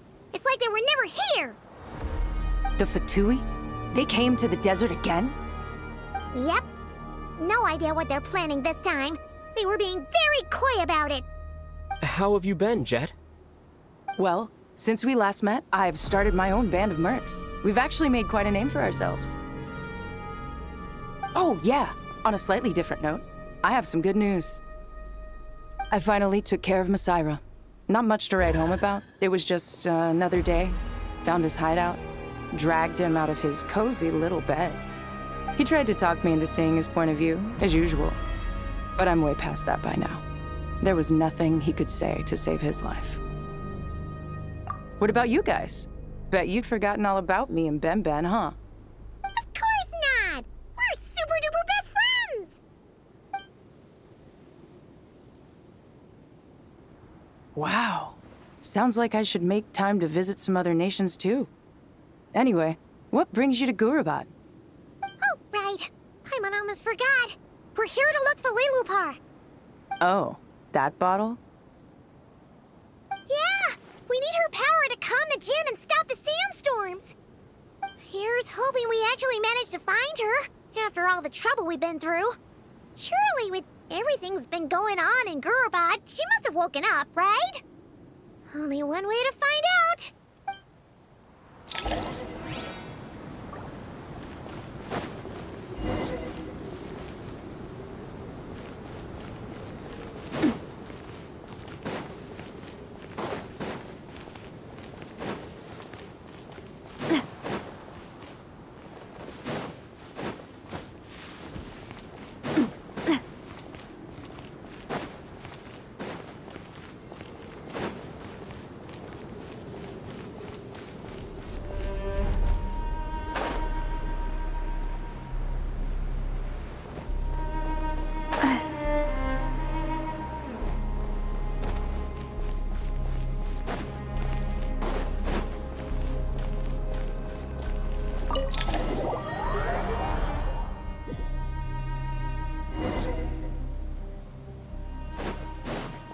Let's see. She should be... Aha! Found...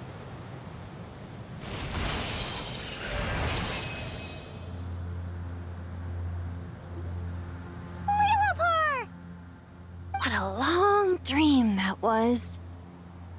It's been a while, my master. Oh, and you're here too, little wildcat. The four of us back together again. Imagine that. In truth, it was at first. I was none too pleased when those miscreants barged in.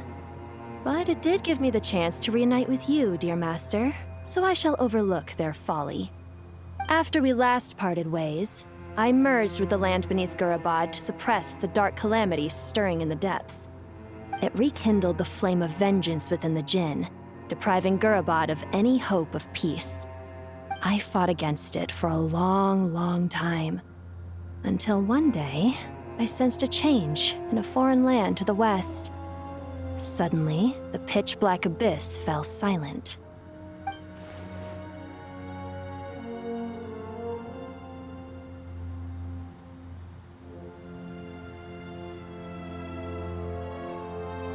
Once satisfied that that dark power could no longer bewitch the Jinn, I too fell into a deep slumber, from which I have only now awoken. Why have you returned to Gurabad, my master? And why is my sand-swept homeland in disarray once more? Well, basically, Sumeru's in danger and a lot of our friends are affected. Some bad guys messed around with Irminsul and now they've released the Jinn in here. We managed to chase off the culprits, but we have no idea how to seal this place back up and stop the sandstorms. Child's play. I shall quell the Jinn and scatter the storms. Thank you, Lilupar.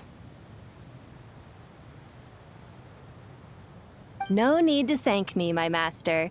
I have granted many wishes in my time, and this was the most trivial of them all.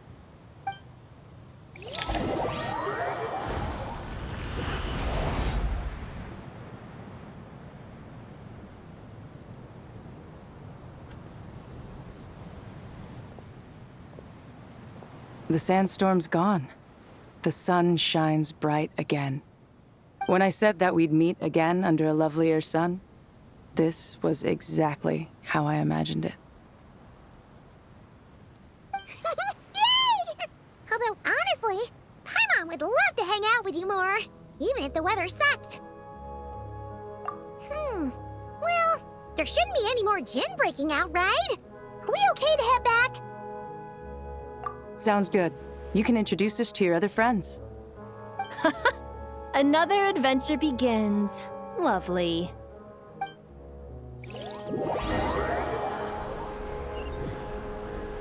The storms have stopped!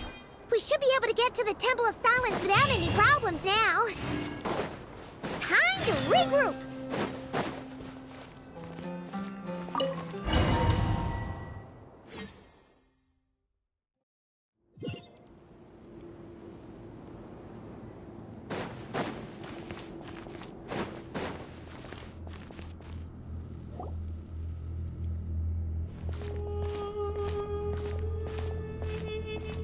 So, this is the Temple of Silence.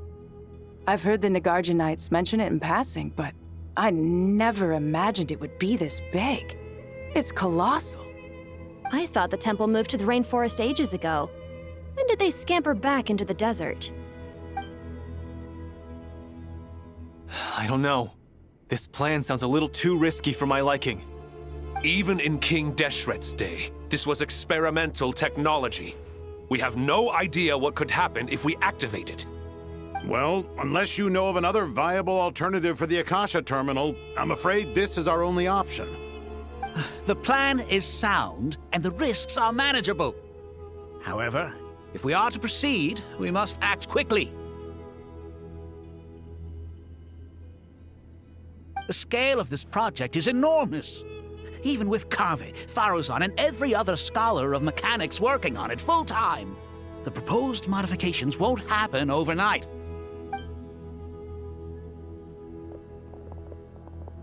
You're back. Everything all right?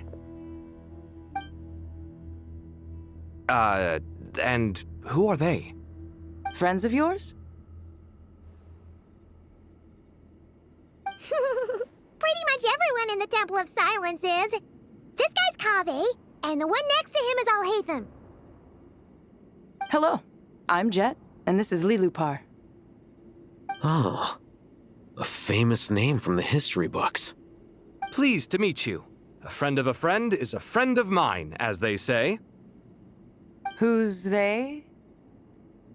Huh? Do people not say that? Not in the desert. Friends you can trust, but friends of friends? Gotta keep an eye on them. Still, I do trust the Traveler's judgment. I'm sure you're good people. The sandstorms have calmed down. I take it the Gurubad problem is resolved? What did you find?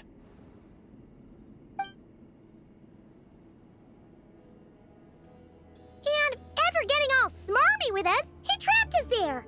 Luckily, Jet used the mechanism outside to free us, and then we got Lilupar to put a stop to the chaos. Wow. Thanks for being there to help them.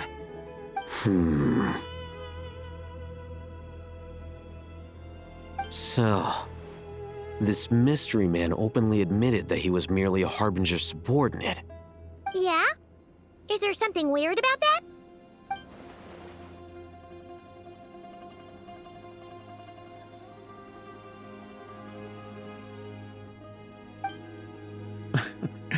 I assume you aren't naive enough to expect answers from an enemy. Well deduced. Our commander, Dottore, died in Nordcry.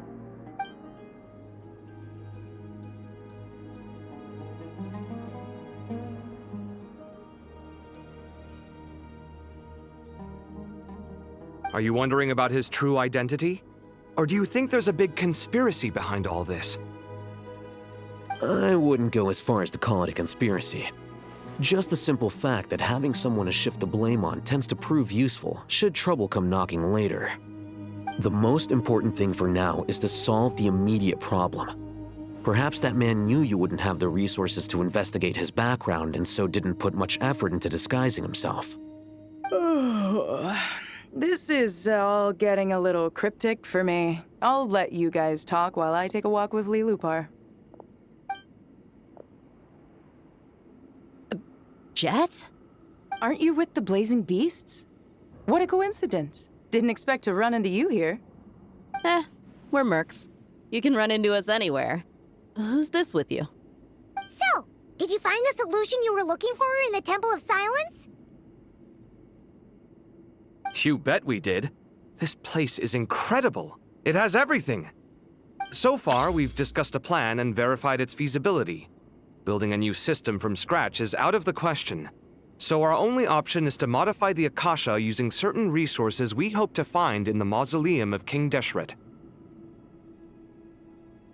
According to certain sources in the Temple of Silence, there is a core device in King Deshret's mausoleum known as Aru. Little is known about this device in academic circles, which suggests it was hidden quite effectively. If these sources prove correct, the energy contained within Aru may be sufficient to power our Akasha renovation plan. However, this raises difficult questions regarding technological integration. The sages are still debating it. Yeah, but I'm sure they'll reach a compromise once they've argued it out. The people of the rainforest are always cautious when it comes to desert technology. But times of crisis like this leave us with little choice. Wait, Paimon has a question. Is this the same Aru we've heard of before? It's sealed off, right? Some sort of prison where the Goat King, Ibis King, and Crocodile King are locked up. Well remembered. Yes, that's exactly right. According to our records, Aru was the most brilliant creation King Deshret ever conceived of. Built by divine and mortal artisans working together. It was a miraculous accomplishment, and it lies hidden deep within the king's mausoleum to this day. That being said, what Aru actually does and why it was built, those are deep secrets we are not privy to. Until recently, I wouldn't have been optimistic that the place even exists. The only reason I'm inclined to believe it now is because we heard it from the Ibis King Thoth himself at his temple.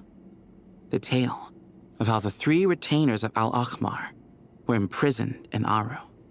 Paimon totally gets that. When Paimon first heard about it, she thought it sounded pretty unbelievable too. Do you guys still remember that? The Ibis King told us they were trapped in Aru and that they had to answer 3 questions to get out. I think I remember. What causes our rise and fall? What obliterates love and hate? And what determines truth and falsehood? Those were the 3 questions, right? Yeah. If only Nefer were here. She's dealt with the Ibis King before, so she might know more. Oh, Nefer is a friend we met in Notcry. Notcry? Funny. She showed up here earlier. Huh? Yeah. Had another lady with her, too. Both said they knew you. They contacted the sages, claiming they might be able to offer some assistance. Really? They came here to help out? Yes, really. It was just before you got back. One of them said she's made Notcry her home. If she's the person you were talking about, then... Looks like betting on Aru was the right choice. See? They're right over there.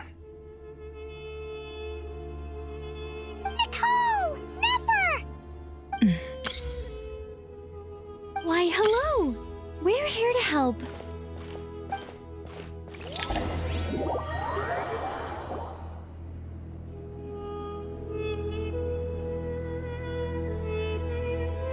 It's a good thing we left early. We almost got locked out. Locked out? What do you mean? Oh, you haven't heard?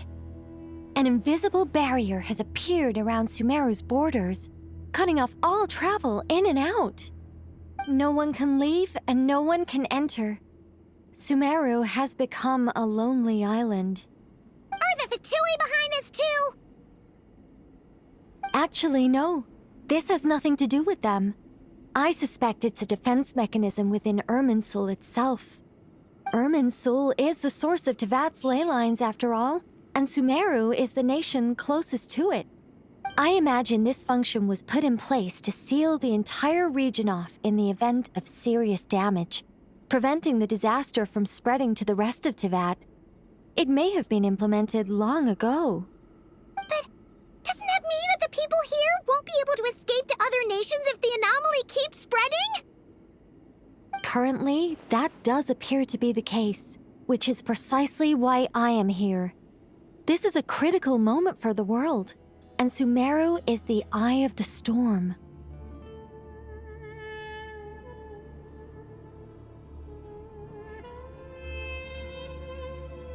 Paimon's surprised you managed to convince her to come back to Sumeru. Indeed. Even for someone of my wisdom and eloquence, this tested my skills to the limit.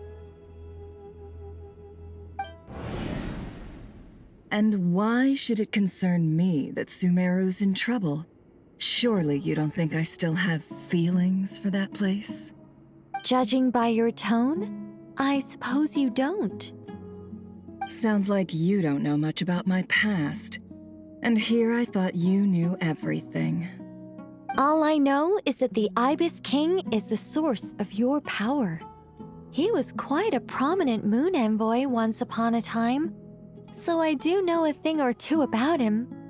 As for your past, I have ways to learn the full story if I wish to. But everyone has secrets they'd rather keep to themselves, wouldn't you say? I'm glad you see it that way, Miss Nicole. I've chosen to call Notcry home, which is why I did my part in its hour of need. That doesn't mean world savings become a habit with me. I have no particular desire to play hero in Sumeru, thank you. I understand. Human emotions do not appear and disappear without cause. There is always a reason to be found behind both salvation and destruction. Still, if time has taught me anything, it's that human emotions are often complex and in conflict. That's why people change their minds about things all the time. But that's where we angels come in. Our duty, ultimately, is to guide people towards their deepest, truest desires and help bring them to fruition. So I wish to hear about your past, because I do not believe you are motivated by hatred alone. And if we still arrive at different conclusions in the end, that's okay.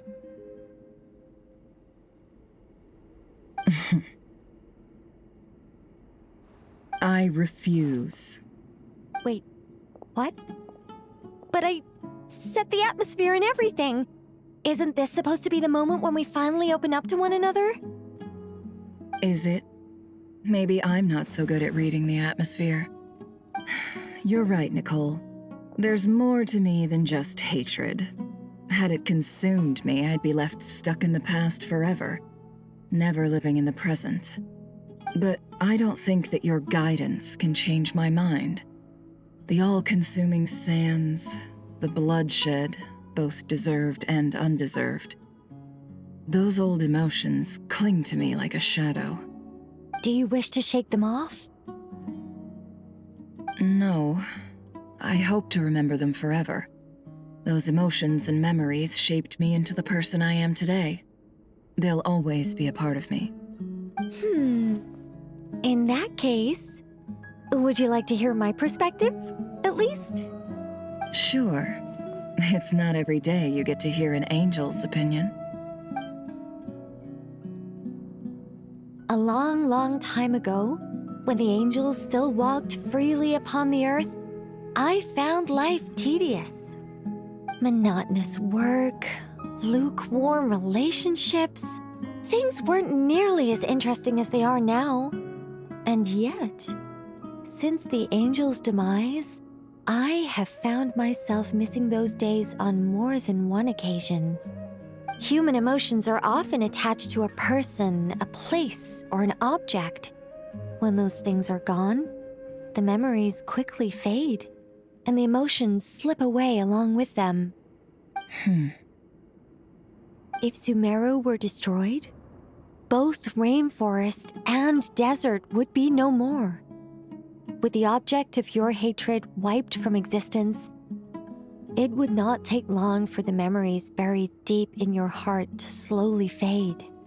Both love and hate are intense emotions, but they are nothing compared to the void left behind when they disappear. Most sophisticated, Miss Nicole. But anyone focused on the future could only ever applaud the destruction of the things they hate. Still, I'm a special case. Someone once told me that human memory is more selective than a Mora-hungry merchant choosing between customers. We all need a reality check once in a while, so we don't forget the truth. As much as I dislike Sumeru, this is no way for it to perish. All right, you win. I'll help you out a little, but I won't work for free. How much will you need? You're not gonna milk this for all it's worth, are you? What do you think? I'll be upfront with you. I don't have much more on me. If that's what you need, I could borrow some from Alice. Or perhaps I could pay in sculptures. The ones I carve are actually worth quite a lot. Just cover my travel expenses. Huh? Is that all? That's all. Given all the people I owe favors to, I can just about justify a trip to Sumeru. Yehoda! Here, boss! What do you need? I'm going back to Sumeru for a while. While I'm away, you'll be in charge of the curatorium. Me? I'm in charge? Whoa! Don't worry, boss. You can count on me! And that was how the ingenious Angel Nicole brought you the perfect person for the job in your hour of need. Hip hip hooray! That was far more detailed than necessary. Not lacking in embellishment either. I never thought I'd return. Especially not the desert. But life doesn't always go as planned, I suppose. What's Candace up to? I don't think I've seen her yet. She is still taking care of things in our village. Should be joining us before too long.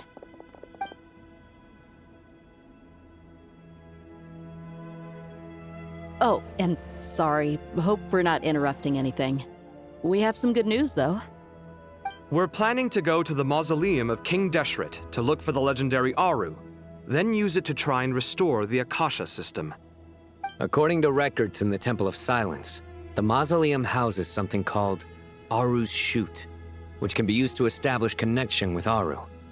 We still have some time before we leave, so there's no rush. By the way, who are these two new faces?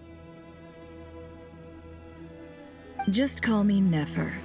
I'm based in Nodcry. Did I hear you mention Aru? Correct. Well, I happen to have a connection with one of the 3 retainers imprisoned inside, the Ibis King. I'm here to get things done, so if you don't mind, I think I should come with you. That sounds perfect. Miss Nefer, are you from the desert by any chance? Why do you ask? I don't know. There's a familiar air about you. Plus, you mentioned Candace. Sorry, I don't mean to pry. It was just a random thought. I'm Dia, an eremite mercenary. My work usually keeps me out in the desert. I'm on good terms with Dory, and she's mentioned you all before. It's nice to finally put faces to the names. However, my associate here is probably less well acquainted with you. Why don't you all introduce yourselves? Actually, I'm a little better acquainted than you might think.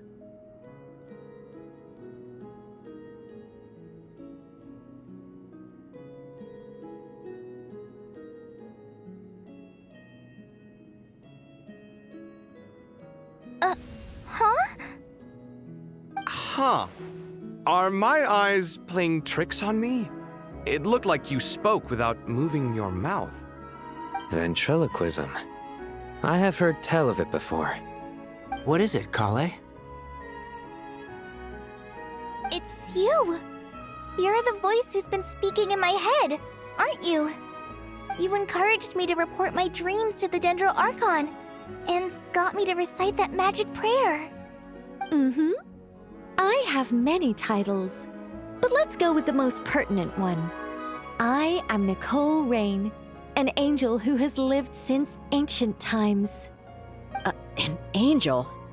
Sounds like a big deal, but, what exactly is an angel? Oh,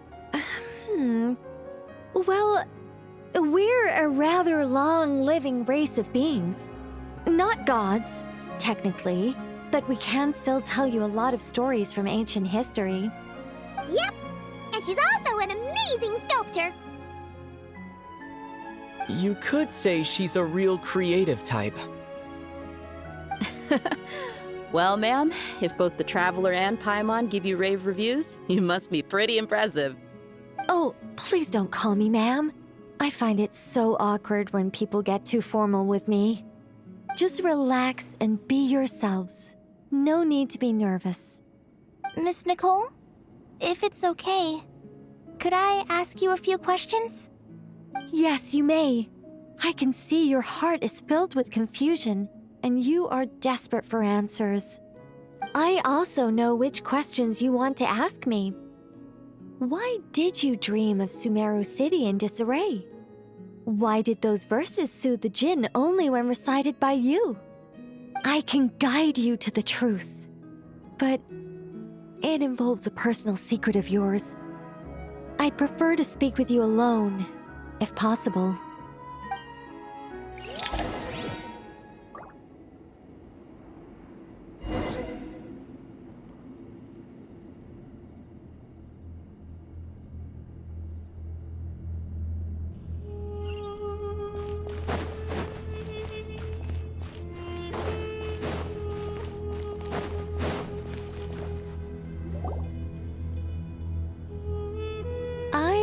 We were going to speak alone. This is a lot more people than I was expecting. What's wrong with it? Even the doctors at Dar al-Shifa allow patients to be accompanied by family members. Well, if Kale doesn't mind her secret being revealed, I have no problem with it. Thanks for being so considerate, Miss Nicole. I don't know what secret you mean, but whatever it is, there's no need for me to hide it from my closest friends. Closest friends?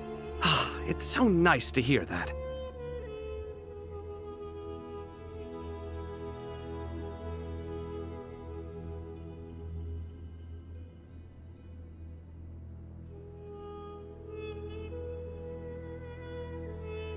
All right. In that case, I'll get right to it. Kale, are you aware that there are god remains inside your body? I am. When I was young, I got sick with Elazar. Nothing could cure it. The Fatui convinced my mom and dad that they could help, and I was sent to an unfamiliar place. There were a lot of other kids just like me there. This creepy guy injected us with some strange medicine, which I heard contained god remains. I can still remember the pain like it was yesterday. But thanks to the friends who've stuck by me all this time, I've gradually been able to overcome those memories. Anyway, so you're saying that what happened to me has something to do with the god remains they injected me with? Yes. Those were the remains of Nabu Malikata, the goddess of flowers. What? Huh. Fascinating. You don't seem surprised like the rest of us. Why? The possibility crossed my mind when Kale recited the Goddess of Flowers song and calmed the Jinn. You made Paimon jump! What are you doing here, Lilupar? I was merely passing through when I heard the name of the Goddess of Flowers. Be assured that I share your surprise. You, with the hat. Are you certain? I sense no trace of the Lord of Flowers within her. Well, it is a very small fragment. Unless special methods are used to manifest its power, even her closest acquaintances would find it near impossible to detect. After the goddess passed away, her remains were scattered across the desert. King Deshret gathered all the pieces he could find and buried them in the eternal oasis. But some fragments remained unaccounted for. Eventually, the Fatui must have found a way to track some of them down. Presumably for use in some experiment. It's not an uncommon occurrence. You're more shaken than I thought. In one sense, you've been extraordinarily lucky. So many people who yearn for this kind of power never attain it, yet you have coexisted with her all this time without even realizing it. I don't know what to say. I'm glad that I could help everyone with this power, really. But knowing that a fragment of the Goddess of Flowers is inside my body is... it's a strange feeling. Well, people value their autonomy very highly. Even a well-intentioned intruder can shake one's sense of self. I understand how you feel, Kale. But once you get used to it, you'll find it's nothing to be concerned about. Huh. I guess you, of all people, have a good reason to speak on this. 2 good reasons, in fact. Incidentally, 3 is the maximum number of Hermanubis' Ba fragments that I could bear. Let me guess. Because 2's company, but 3's a crowd? Thanks for helping to explain the joke, Tainari. Not my intention. Goddess preserve me. I should take my leave. This boy in his wolf's head hat speaks much too differently from the Hermanubis I remember.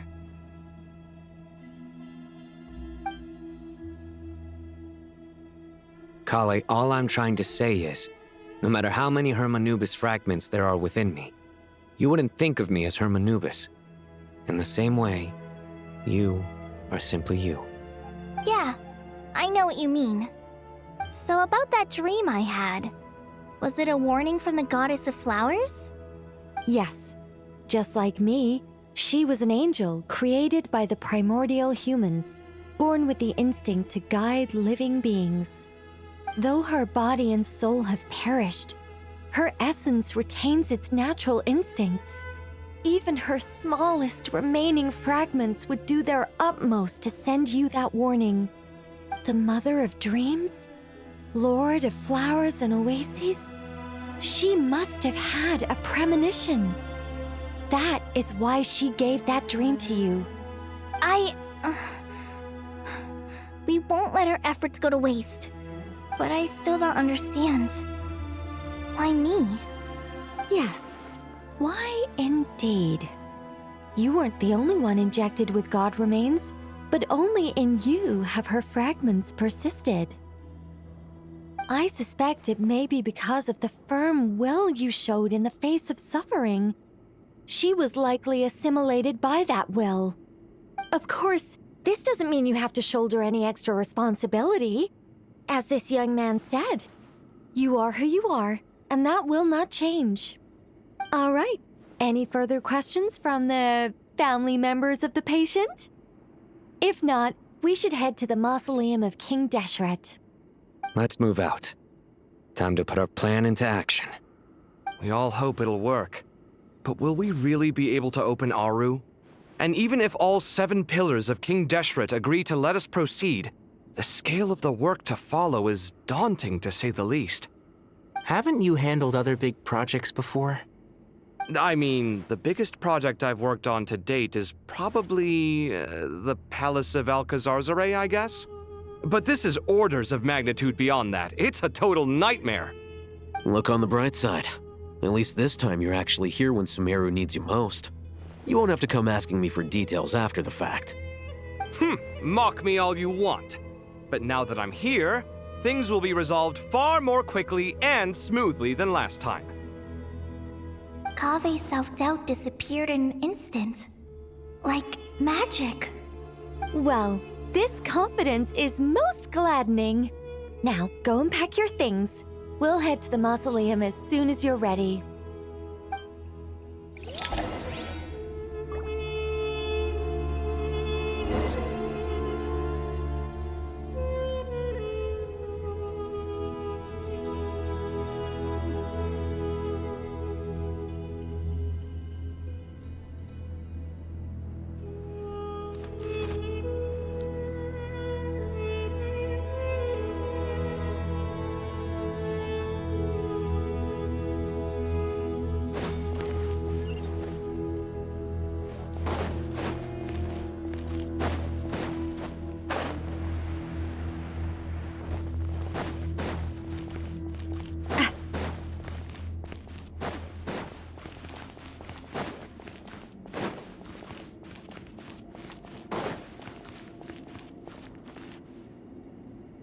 Oh, Miss Nicole. I heard you're a very talented sculptor. Is that true? Oh, I don't know. I wouldn't want to blow my own trumpet. Honestly, even though Kasharawar is best known for its focus on mechanics, plenty of Kasharawar scholars are quite serious about sculpting as a hobby. So if they rate your work, that's enough for us. We just have to take a look. Who's we? Myself and a few other scholars. Kashif, Daneshvar, come take a look. Oh, well, if you insist, I suppose there's no harm in showing you.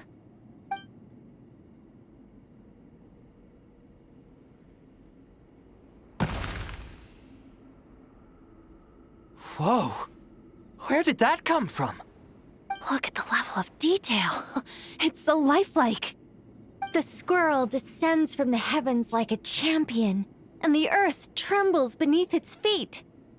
What do you think? Striking, isn't it? Kave? Kave, come here for a sec. Oh, and Madame Farazan, didn't you used to study in our darshan? Come take a look. All right, but hang on a moment. I have to finish reviewing this proposal first. You called? What is it, youngster? This squirrel statue. Isn't it cute? Oh, a squirrel. I wouldn't say cute per se. The realism is what stands out to me. Were you trying to carve a statue of a hero, young lady? Oh, a hero? I suppose so. Actually, I didn't really have a specific theme in mind. I just started working on it, and this is how it turned out. I see. Well, do you tend to read novels about heroes in your spare time? As a matter of fact, I do quite enjoy those. Everyone loves a good tale of daring do, right? Then perhaps this statue represents the heroic tale you long to see deep down inside. Also on the subject of heroism, I feel that if the subject posed with a finger raised towards the heavens, it would lend a greater gravitas to the overall image. I'm sure some would call it cliché or old-fashioned, but not me. I think it would be a perfect fit. It has a certain classical beauty about it. Kaveh! Sorry, Madame Faruzan, I'm a little busy right now. Don't wait up for me. What a pity. That young man has excellent aesthetic tastes. I was hoping to ask him for his opinion. What a genius idea! Why didn't I think of that? Classical beauty is a great direction to explore. That's it. Once I get back, I'm going to sculpt a heroic squirrel pointing its finger towards the sky. Precisely. A declaration of victory. You understand my vision. Then place the two statues face to face. Yes! That's exactly what I was thinking. It'll be a masterpiece, Miss... I'm sorry, I didn't catch your name. Just call me Nicole. Madame Faruzan? Was it? What? Oh, no. That wouldn't be right. Why ever not? Madam is a state of mind cultivated from within. Anyone may call me Madam if they so desire. My dear Miss Nicole, once we make it through these trying times, should we have the pleasure of meeting again, I shall look forward to seeing your new work. In this day of age, it's rare to find people with an appreciation for classical aesthetics. Meeting you was truly a pleasant surprise. Honestly, I feel the same way. It's been a long time since I met anyone interested in this style of statue. Clearly, they don't call you Madam for nothing. Also, I have to say, you're a very good judge of character. Because when I think about it, I really am someone who likes stories about heroes. That must be why I've quietly kept watch over generation after generation of them. Sorry, keeping watch over heroes? What exactly do you do for a living? Oh, never mind that. Let's not tell Madame Faruzan about Miss Nicole's true identity for now. Good idea. Let's limit the conversation to aesthetics.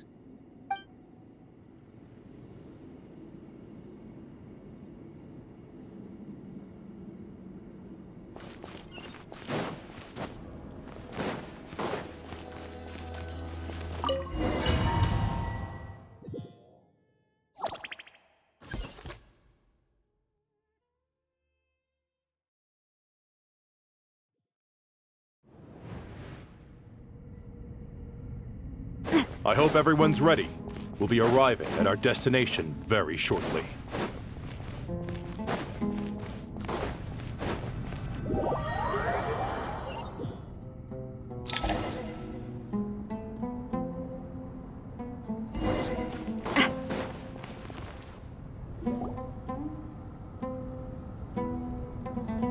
Why, we've not seen so many visitors ever, really.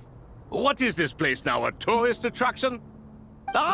Closer inspection reveals many familiar faces. To what do we dusty old fellows owe the honor? Surely you're not just here to chat. You surmise correctly. We are here to carry out a rather enormous project. Ho, enormous, you say? How large, then? Larger than the gaping void in our lives? Why, you've even put a smile on Goatee and Crocco's faces. All this activity is making for quite the special day.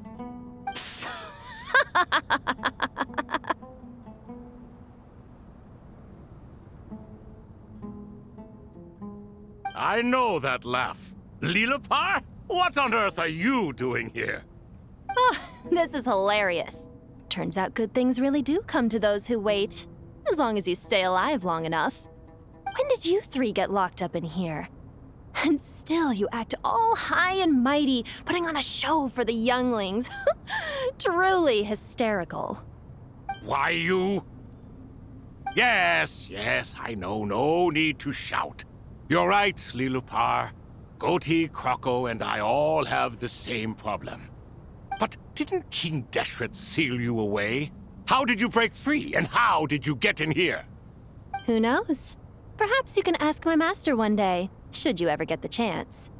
Behold, the executioners of old.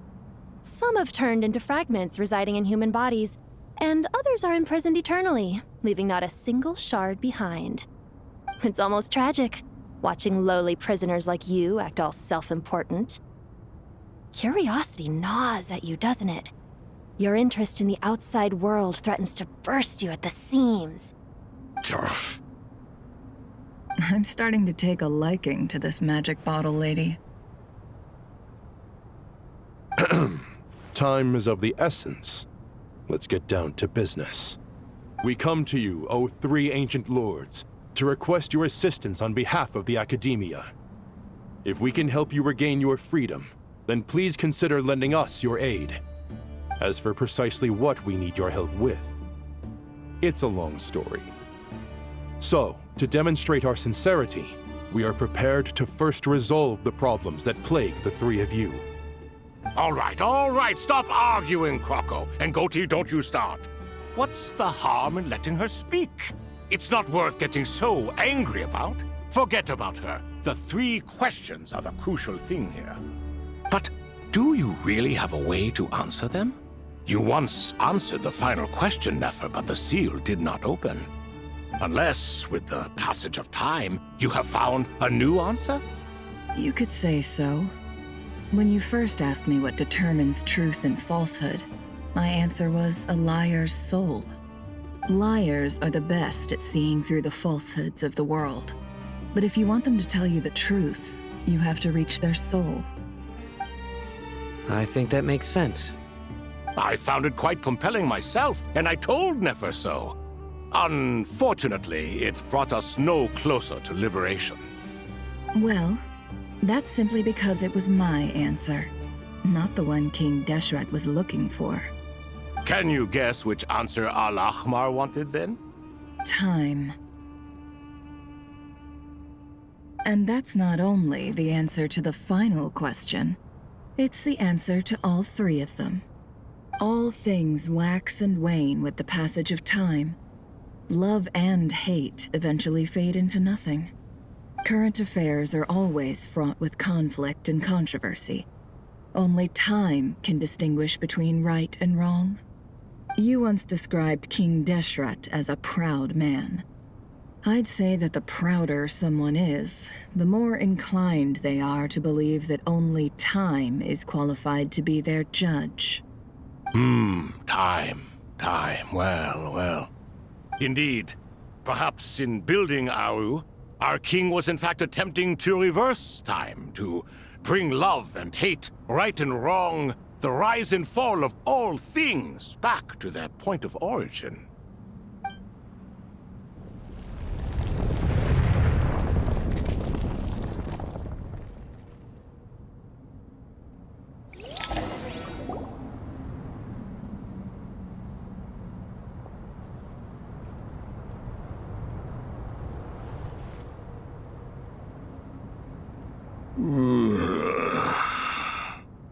This is the most eventful day I have experienced in a long time. You have my sincere gratitude. Are those 3 of the 7 pillars? Turns out the statues were quite faithful to the source. You 3 seem to be in good spirits. Prison can help a person grow and learn to cherish what they have. Nevertheless, after everything you've done for me, I sincerely hope you never have to experience it for yourself. Hello, Nefer. It's good to see you, Thoth, the Ibis King. Nice. Definitely puts my mind at ease, seeing you two getting along so well. Should we maybe introduce ourselves, or... Sure. I'm Sethos, the current leader of the Temple of Silence. This is General Mahamatra Sino, and this is the former Spantamot sage, Cyrus. But I'm guessing none of that means a whole lot to you. Everything is equally new to us, in truth. We've been gone from this mortal world for longer than you can imagine. Let's hold off on the introductions for now. We can always ask Nefer about you later. It'll give me something to talk about with my chosen disciple. You're like a helpless parent. Gods and people of yore are not necessarily welcome in today's world. Self-awareness is one of my finest qualities. I thought I ought to share its fruits with you two. Is that so? Well, I think we'll take it in stride, just as we did with the 3 questions. Let's not forget, it was my persistence that won you both your freedom. Fair point. I have to applaud your persistence. And I must praise you for your wisdom. Now, state your wishes, young ones. I'm sorry? Why, your tremendous accomplishments deserve a reward, do they not? You must let us do something for you in return. General Mahamatra, what do you think? I won't beat around the bush. Sumeru is facing a crisis the likes of which have never been seen before. And we need your help.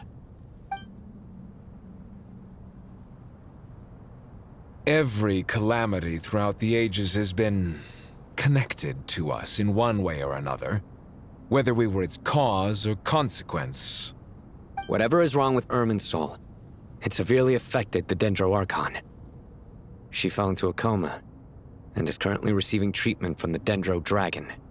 The Dendro Dragon? I'm sorry, the Dendro Dragon is helping to heal the Dendro Archon? Not a pep, surely. Not vicious, cruel a pep who possesses no virtues aside from her basic instincts. Ah, good heavens. Oh, I shudder to think what could have caused Lesser Lord Kusanali to suffer such a plight. Still, why would the Dendro Dragon lend you her aid? She has always held nothing but contempt for the Archons. I suppose she and Kusanali must have some history. You can help us make history, too. A smooth talker. Well said, lad. Currently, no one can connect to Irminsul. We hope that by opening up Aru and making some modifications to it, we can use its technology to our advantage. Unfortunately, Aru is an imperfect creation. King Deshret never managed to realize his full vision before his death. Much remains to be done if it is to be pitted against Irminsul itself. Besides, I hear your reasons, but to give Aru up over such would be... The archaeological records clearly indicate that although Aru's construction took a long time, it was not beyond human means to achieve. Modern technology should solve the efficiency issues. We have no choice but to go all in on this. This is by no means a threat. But the only reason we helped you escape from Aru was to gain the necessary leverage to negotiate with you. You asked us to state our wishes, and we have. Each one of us here needs your help, as do all the thousands of people living in Sumeru. They need you, and they need Aru. What do we think, my fellow old fogies? Shall we lend our support or not?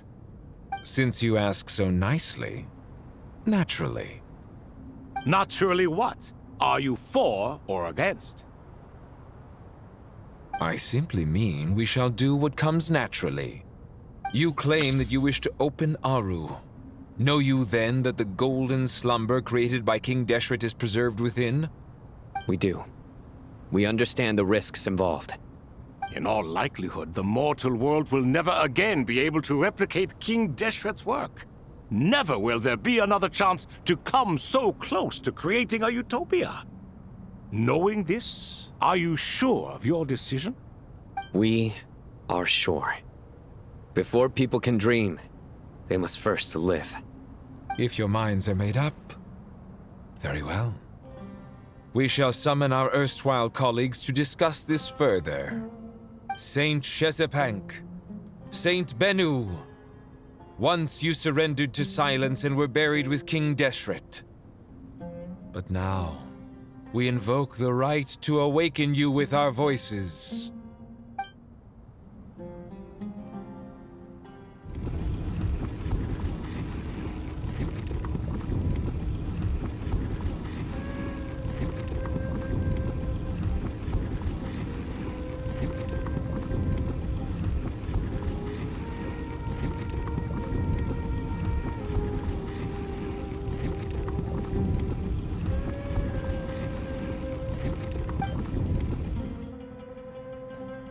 Saint Binu, responding to your call. 3 kings detected. Initiating autonomous will. Saint Shezbank, responding to your call. 3 kings detected. Initiating autonomous will. Ah, Lord Herreshoff. What a long time it has been. I trust you are keeping well. Then your trust in my well-being has long outlived your physical body. You have always opened with that same phrase, in life, death, and now even beyond. Al-Akhmar is long gone. What is the reason for this meeting? You're awake? Good. We are voting on whether to give the people of present-day Sumeru access to Aru and permit them to perform technological renovations. You have the right to support or oppose the motion. Aru is the pride of Al-Akhmar. Opening Aru requires the unanimous consent of the 7 pillars. I hope you have a convincing reason to present to us. Sumeru is currently in the midst of a major calamity. Let us not forget that while Al-Akhmar was a stern ruler, he was also a teacher of wisdom. A god without his people shall cease to exist, and King Deshret's greatest wish was to provide protection for his people. Let us then honor our God King's wishes as we consider our decision. I do not mean to mock these proceedings, but what is the point of a unanimous vote when we know that the last of the 7 pillars, the Dendro Dragon Apep, will never communicate with us? This will no doubt surprise your mechanical mind, and I have no intention of trying to persuade you it is true. But Apep is, in fact, healing the Dendro Archon as we speak. Huh? Can someone attest to this? Do we have any proof? I ask the 3 kings. Can any of you vouch for the truth of this claim? Naturally, the Ibis King, Thoth. What? It was Thoth's disciples who revealed the truth to us. We need not debate its veracity. Simply let Thoth bear accountability. That way the rest of us may have a clear conscience. Herreshoff, you diabolical fiend! I awakened our former colleagues for you, supported your opinion, and backed your decision. What sort of fiend would do that? I miss the days when Hermanubis was still around. At times like this, he would offer to take accountability. What are you trying to say? Is my word worth less to you than Hermanubis's? Hypocrite though you are, Lord Thoth, you are humorous in equal measure. How could we bear not to associate with a character such as you? I, Saint Shezpank, approve the Goat King's proposal. Since King Deshret is no more, we shall receive no reprimand for acting beyond our remit. Nevertheless, I sincerely hope that those before us understand the significance of what they intend to do.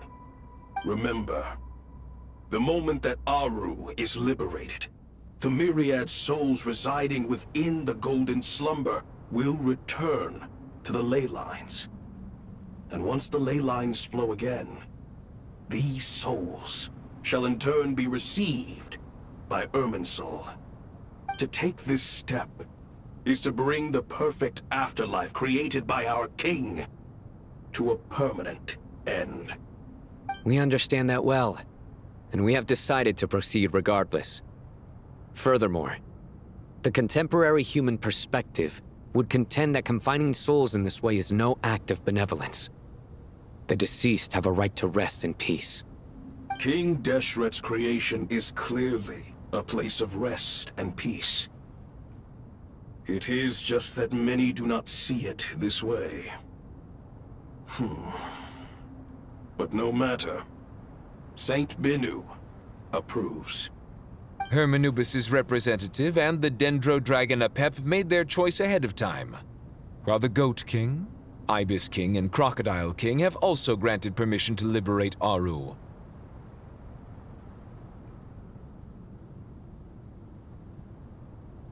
By the grace of His Majesty, guided by his wisdom and will, let the gates of Aru be reopened.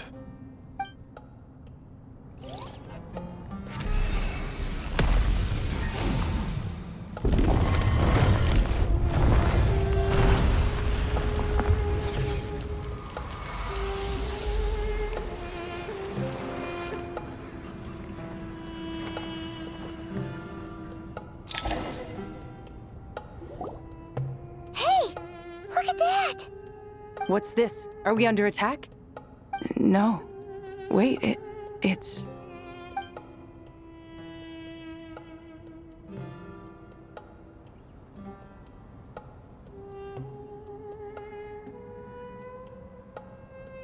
Here you are, through the sands of time. Father. Father, is it really you? It's Jet's father, Jibriel! That's right! He entered the golden slumber, didn't he? I smell blood and sand on you. You've grown, strong as a wild beast, and without shedding a tear. You have to leave, don't you? Please, just answer me this. What should I do for you? This meeting is a blessing from the gods. My soul, once imprisoned along with that of Semail, is finally free. I am truly grateful for the chance to see you again. That the dead should meet the living is itself a miracle. One brief, precious moment is enough. Enough to set my heart at ease. Do not weep for me, Jet. I know you will accomplish many great things in your life. You will go further and climb higher than I ever did. All I ask is that you take good care of yourself.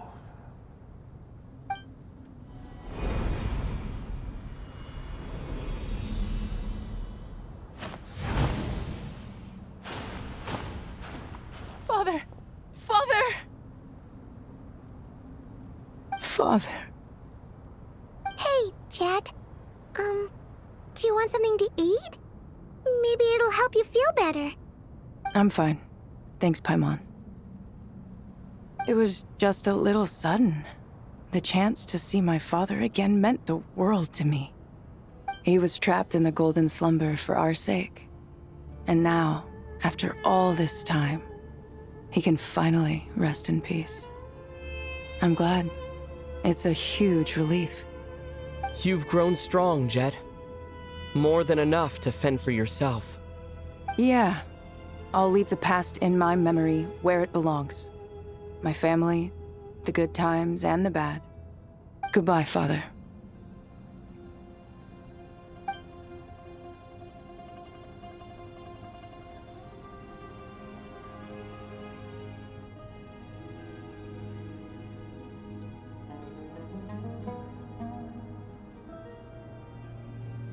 Ah, me, what a touching reunion that was.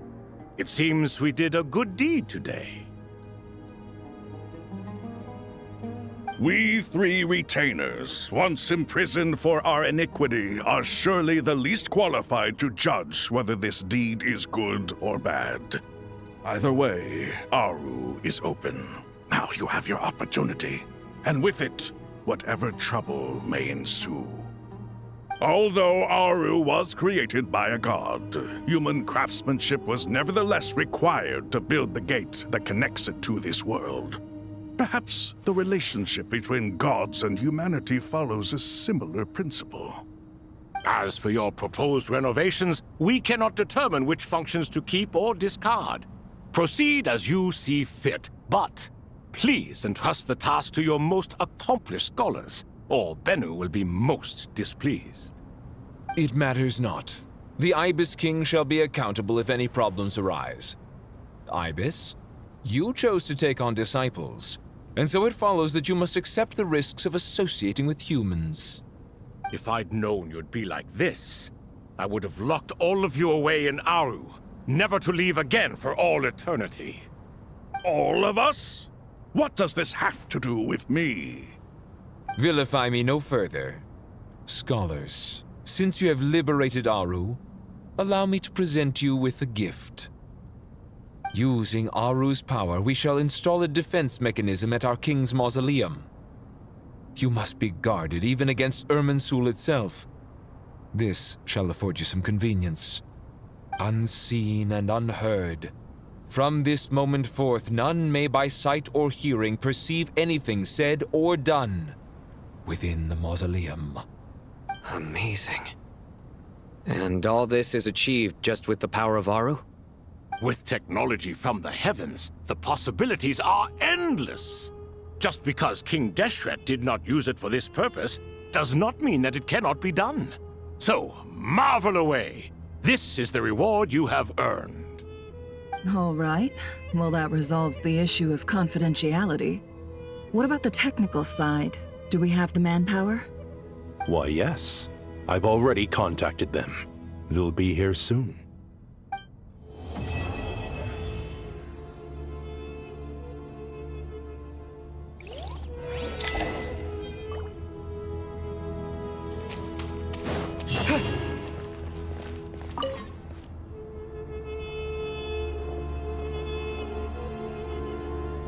You must be the ones tasked by the Academia with renovating Aru? That's right. Good afternoon. I'm Kaveh, and these two are Termezi and Naisaburi. Hey, I'll hate them. Come and introduce yourself. We've met before. This is Thoth, the Ibis King, and everyone knows these two. Afternoon, gentlemen. I've only ever seen these two in murals. Ah, the paintings in the temple. They show us chatting, playing cards, playing chess. Precisely the activities we most enjoy, funnily enough. No, only you enjoy playing chess. We were just humoring you. I wouldn't go that far. Back to the matter at hand.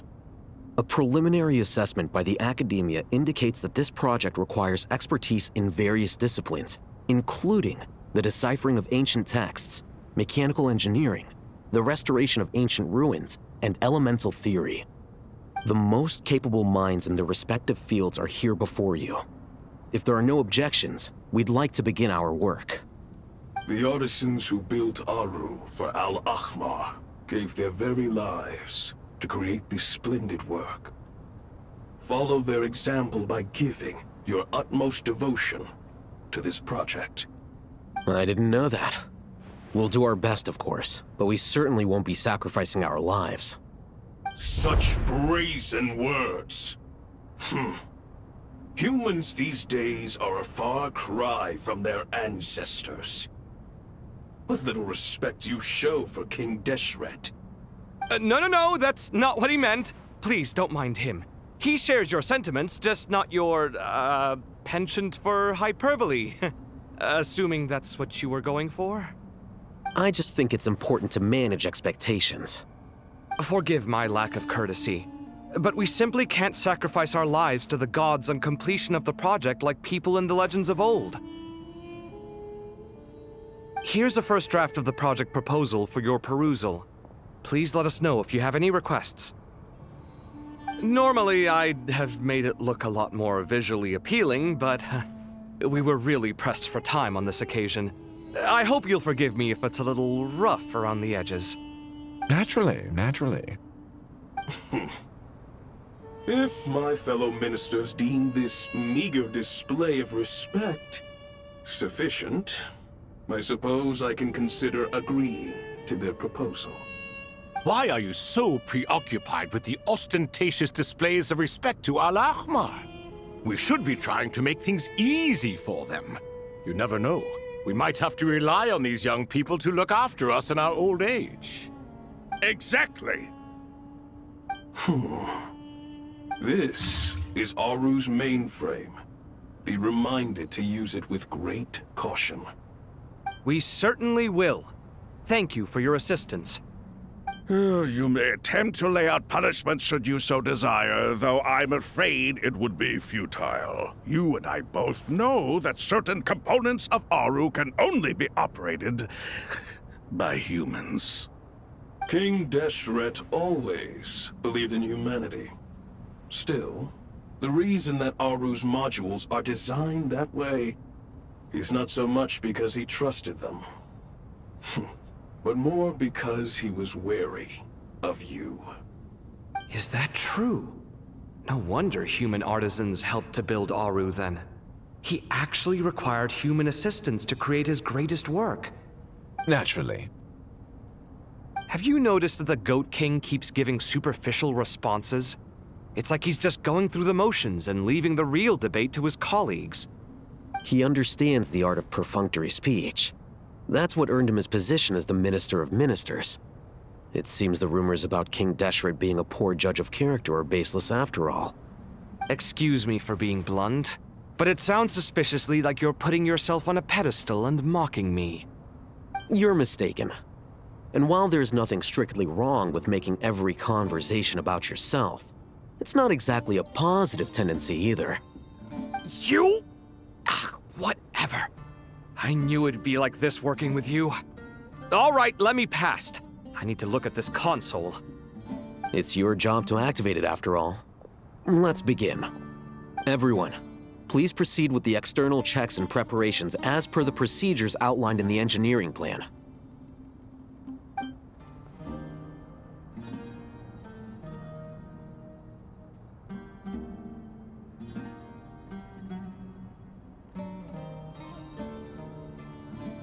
Hello there, youngsters. Whoa, the Ibis King came to life. What do you mean, came to life? I've been alive the whole time.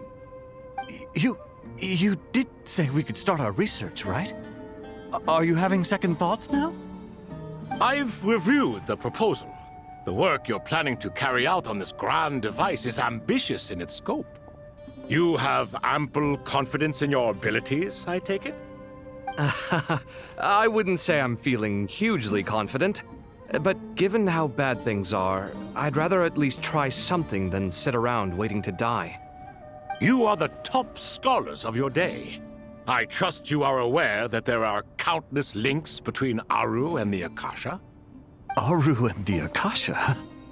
But I thought the Akasha was the Academia's greatest technological accomplishment, created years ago by the Dendro Archon to help her people access knowledge. And you too? Do you not know either? You've read the instruction manual, right? You tell them. An instruction manual? The Akasha has an instruction manual? The Dendro Archon is a kind and thoughtful god indeed. It used to sit on a shelf in the corner at the House of Dana. Not the most popular read. If the manual is to be believed, Aru was in fact the original inspiration for the Akasha system. What? But there are so few records about Aru anywhere. And practically none of these scientific expeditions into the desert had anything to do with it. Ah, but this is something you could not possibly have known. You may have heard many stories about the desert, but what is the most important aspect of history? Consider this a quiz. Anyone from Vahumana present? I'm from Vahumana. It's, well, veracity. Precisely. And a large part of veracity is the chronological order in which events occur. I may as well tell you. In the beginning, Nabu Malikata, the goddess of flowers, descended upon Sumeru. The glory of the heaven was within her. She brought life, oases, and knowledge to this land. Then she created the Jinn, enlightened them, and ordered them to serve her. Two other gods also walked upon this land where wisdom flowed in abundance, and the three met beneath the great green trees. It was the first and greatest alliance. We should speak with reverence of this covenant between the three, which transcended both time and life. For they promised that in Sumeru, wisdom would be shared with all. All the great changes in Sumeru's history began with the goddess of flowers.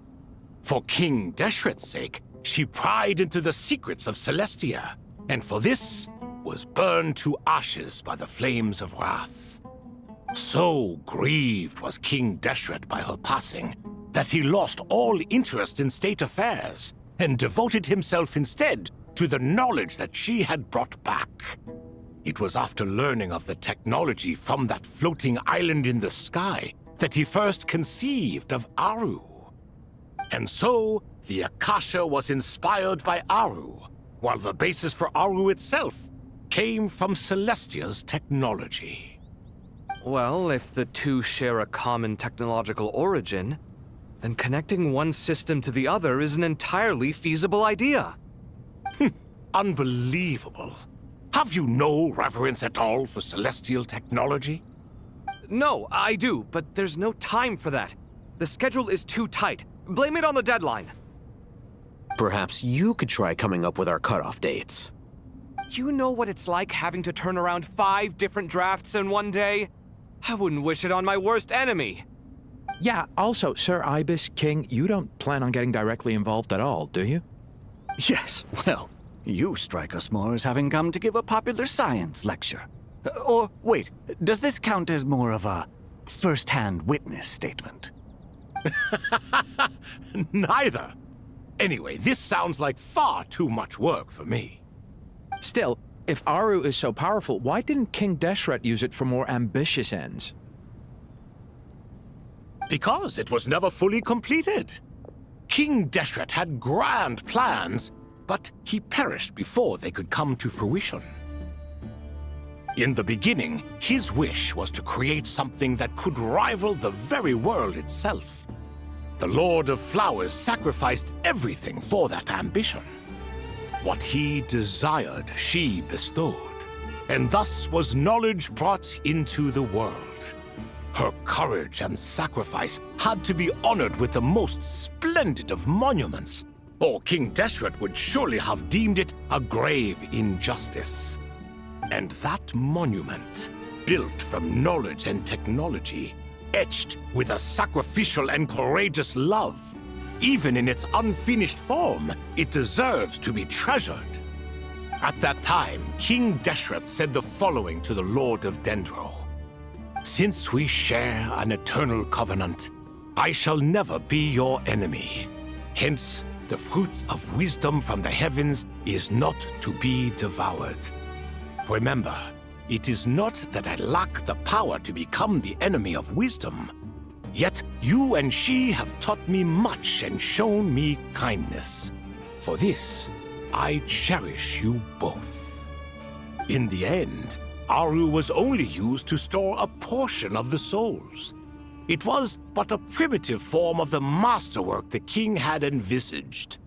His final hope for Aru was to return to the past, when she yet lived. So the point you're making is, King Deshret was both powerful and ambitious, and he only ceased his imperious ways out of affection for the Goddess of Flowers and the Dendro Archon.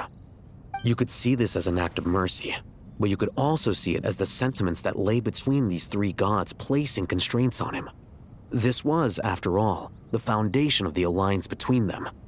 This explains why Aru was both a prison and a monument, and why the answer to the 3 questions was time.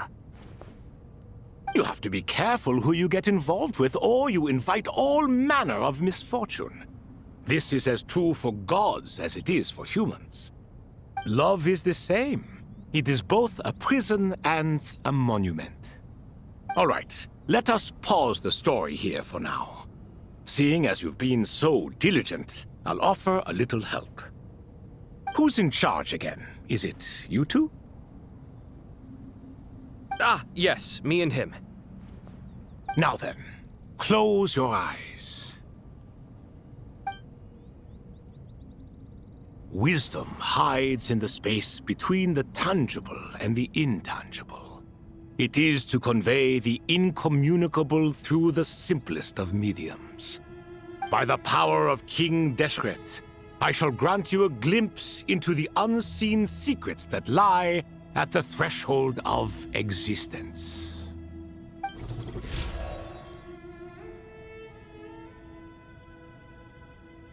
Where did this come from? Is it a new mechanism? It looks more like some form of externalized information. You've rendered it visible? Just as the Akasha allows you to access a greater range of knowledge, the power of our king permits one to perceive ingenuities that do not belong to this world. This is no ordinary mechanism. It reflects the internal structure of Aru. Whether you choose to increase or decrease, keep or discard. Come, use these to achieve the outcome you desire. Looks mechanical to me. Better let me handle it, just in case. But wait, how do I get up there? Turn around. So that's where the elevator is!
Obelisks were used to record important information in the ancient desert civilization. Hey, Al-Haytham, there's some writing here I'll need you to decipher. I've sent it to your screen. Do you see it? Got it. It's a little blurry, but I should manage. Take a look and tell me what it says. Oh, and I'll send any other similar text directly to you from now on. Let's start with this one. It's a variant of an older script.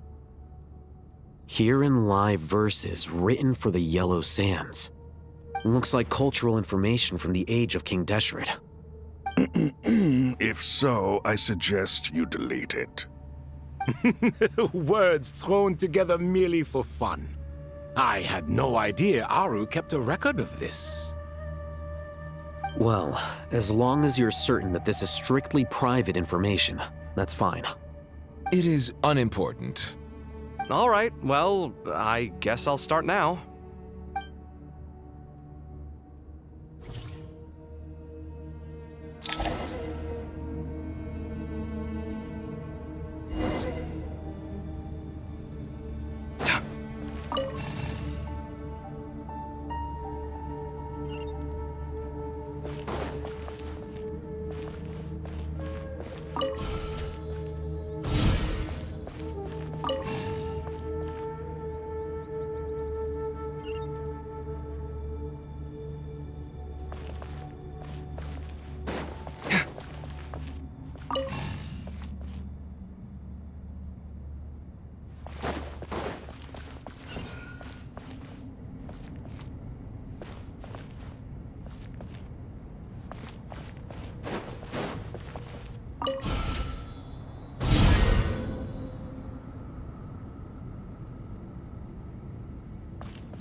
Found some more. Sending them over to you now.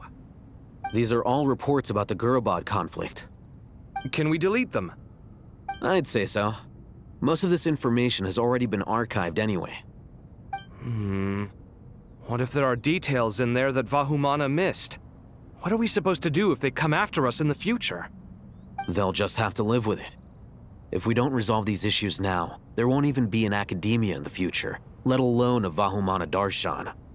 Yeah, you're right. Okay, done.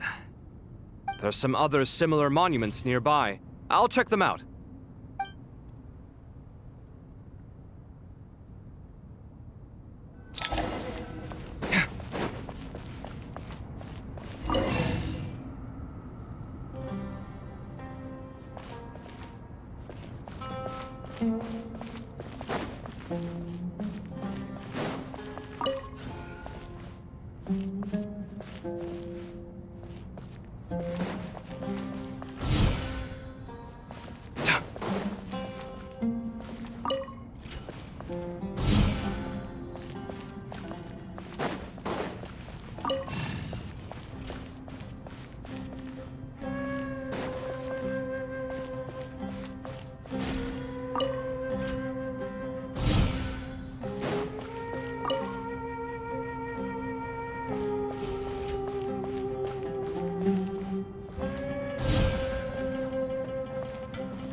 Another monument.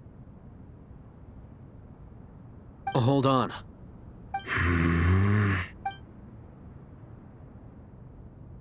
You're still reading it? How long is it? It records the development and governance of the Oasis civilization. Most of it Is it important? Some of it. There was no way for me to read the whole thing in its entirety, so I had to rely on my intuition to pick the parts worth keeping. What about the artisans' records? What do they mention? They're speculations, mostly. For instance, they were wondering how to protect themselves if King Deshret decided to silence them after the construction of Aru was complete. Sounds like pure mythology to me. Surely that kind of thing didn't really happen. The records do emphasize that this was merely their conjecture based on various myths.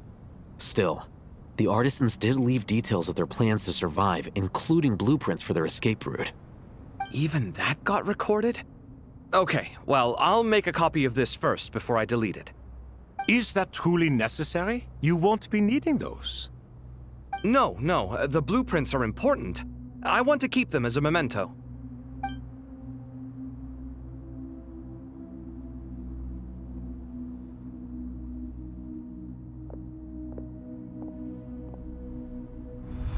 I think that should just about do it. It meets the requirements of the contingency plans, so we should be good. I gotta say, it's the strangest feeling, this cross between reality and the intangible. It's like drifting between life and death, or in and out of a dream, using my own hands to manipulate illusions that are forever out of reach. Chasing dreams in the most literal sense. Definitely a novel experience. What happens if my spirit just floats away?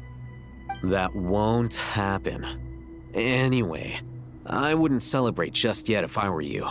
There's likely to be a phase 2 of this project. All right. I'd better keep my wits about me then.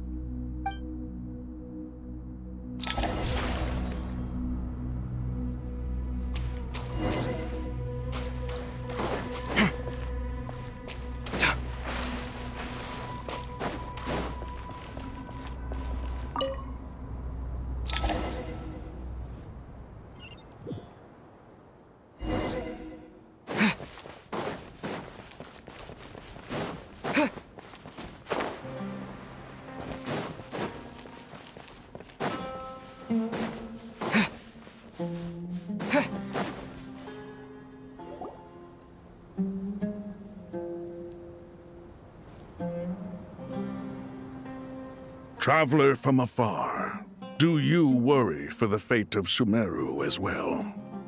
Whoa! It's Sobek the Crocodile King! Greetings, Crocodile King.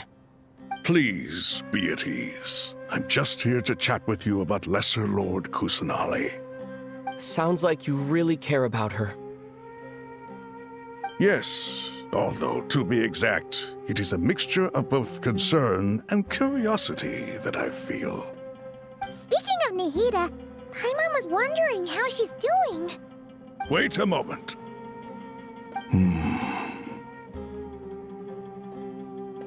What is it? I tried calling out to Apep, but there was no response. This can only mean that she is focusing all her energy on taking care of Lesser Lord Kusanali. All the gods who served King Deshret seemed super surprised to hear that Apep agreed to help Nahida. Guessing she made a bad impression on you or something. Are you aware of the history between her and our king? Then you are learned indeed. I'm glad to know that Sumeru has the support of someone like you. At the end of his life, King Deshret tricked the Dendro Dragon into swallowing him whole, leaving her to bear the torment of his sins. The Dendro Dragon despised King Deshret, yet he outwitted her. Rather than bringing disaster to the land, he chose to deceive her and thereby ensure his annihilation. An act that surely displays his love for humanity. The Dendro Dragon stands for the glory of a bygone era.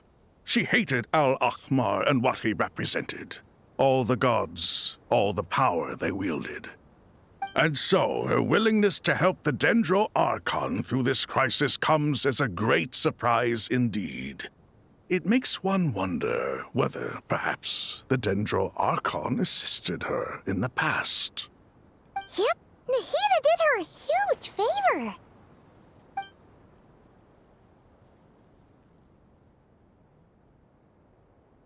So Lesser Lord Kusanali put an end to the Dendro Dragon's many long years of torment. As much as she loathes the Seven, Apep knows kindness when she sees it. No wonder she was willing to make an exception. Yeah, that's the sense we got from dealing with her too. She is not incapable of coexisting with other living things. Rather, she actively chooses to avoid coexistence. And this despite the fact that she symbolizes life itself. How ironic. All of this being said, I wouldn't expect too much from her if I were you. Nothing will change her hatred towards humanity and gods. We'll keep that in mind. Anyway, how much longer do you think Nahida needs to stay with Apep? For all we know, the Fatui might still be in the desert. Just to be on the safe side, why don't we grab anyone who isn't busy right now and go look for her? I'm alright, Paimon. Huh? Was that Nahida's voice? It seems the treatment was effective. Since when do my deeds require your evaluation? Ah! Here will do just fine. I had no intention of taking you any further. One ought not expect greater generosity than they have earned. You always hide your kindness away like an oasis within a sandstorm. Only those who make it through the swirling winds can know just how beautiful that oasis is, and how much hope it brings. You dare appraise my being? No, I'm expressing my gratitude. I want to thank you for sharing your precious life force with me.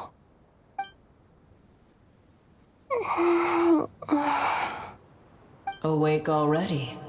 You are more resilient than I thought. Pep. I feel much better. Thank you. Gods and their gratitude mean little to me. I would rather you give me your assurance that the situation with Irminsul and Sumeru's ley lines will be competently managed.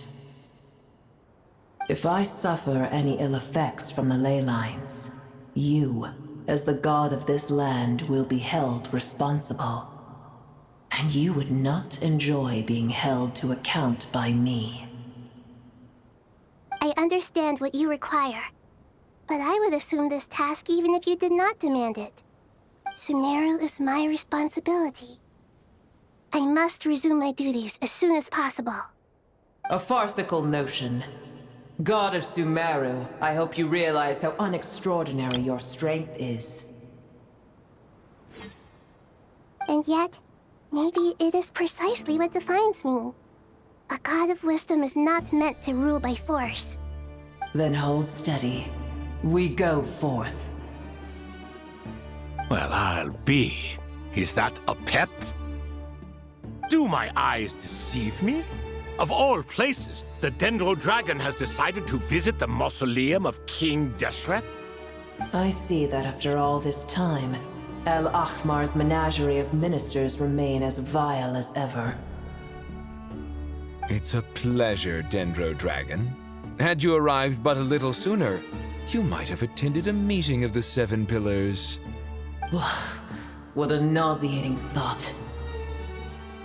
You are not the first insects I have had the displeasure of dealing with today. A swarm of them tugged on my tail on my way over. Goodness knows what hovels they crawled from.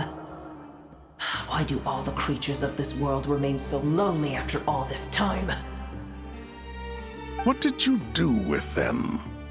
I cast them away. What would you have me do? Keep them as trinkets? Boer, this is where we shall part ways. To be clear, I do not wish to see you or anyone else here ever again, unless absolutely necessary. Then I wish you peace as you return to your dwelling place. It matters not to me. Simply refrain from bothering me again. A force to be reckoned with. At times like this, I feel glad that she has no interest in any of this. Hold on, just hold on, okay? We're almost there. We made it. Huh? Wait, that voice! Uh-oh, I'm gonna fall!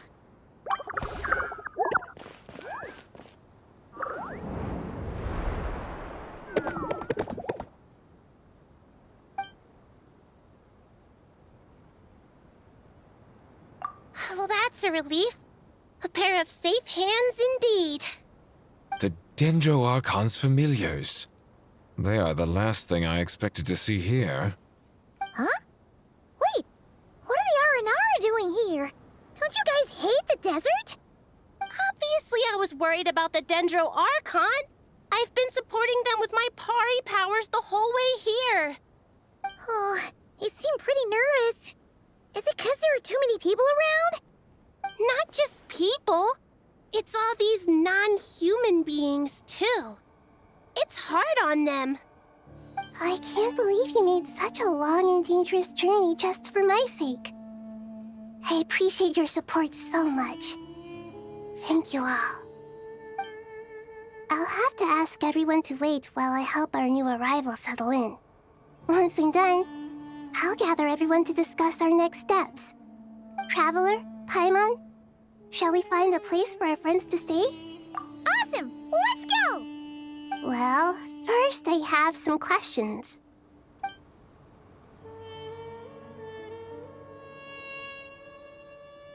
Okay, I think that covers everything. Thank you.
everyone. It's only us.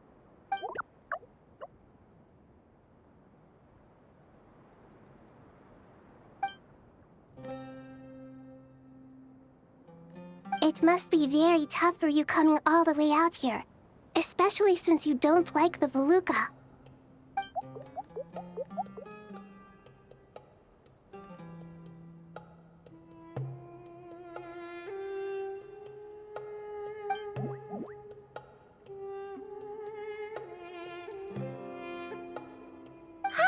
Everyone's here. Good. Are you okay? You look like you were about to pass out back there. Then you're forgetting who I am. Don't underestimate me.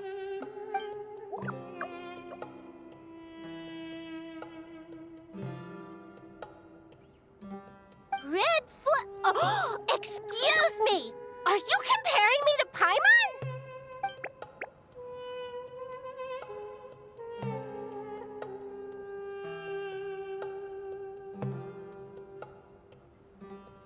I suppose everyone is gathered here because of me. As we can see, the situation is critical, and everyone is very busy with their various tasks, so...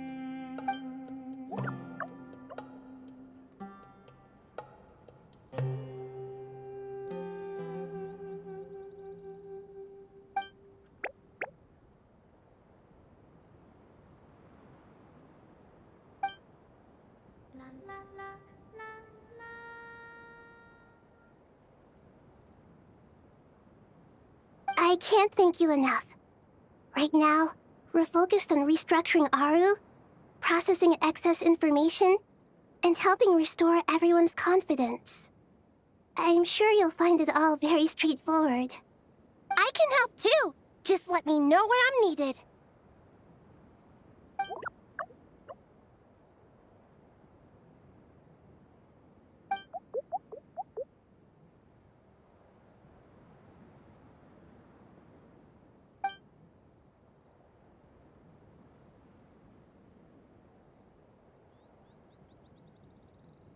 Up to no good?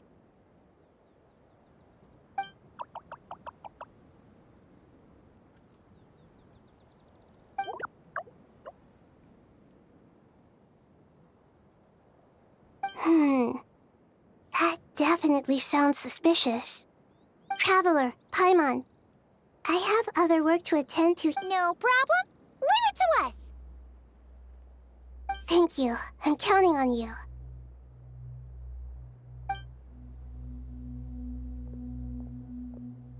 There's one other thing. If you are to work alongside the people of Sumeru, you will need to make yourselves visible to them. Is that acceptable to everyone?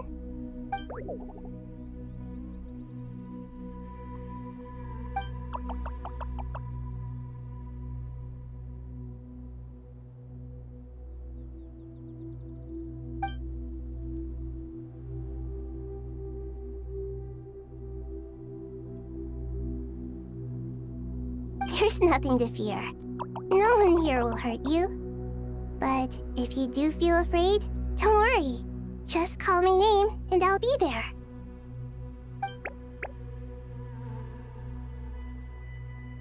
Very well. Now, I shall bestow a small blessing upon you all. Whenever people see you and interact with you, from the moment their gaze meets yours, they will experience the most beautiful of dreams.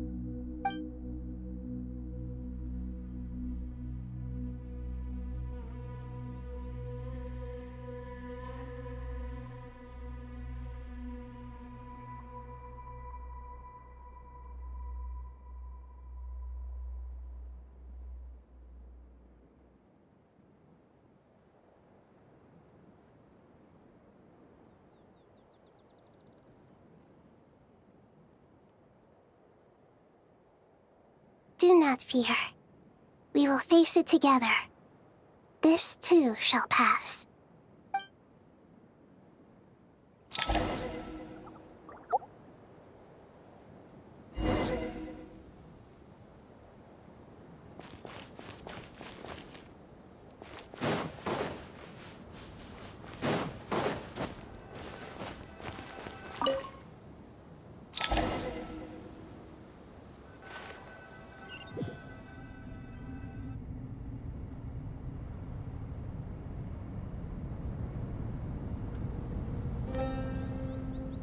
Everyone's here.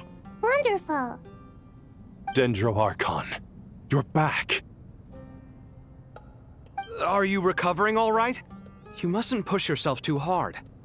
I'm doing very well. Thank you for your concern.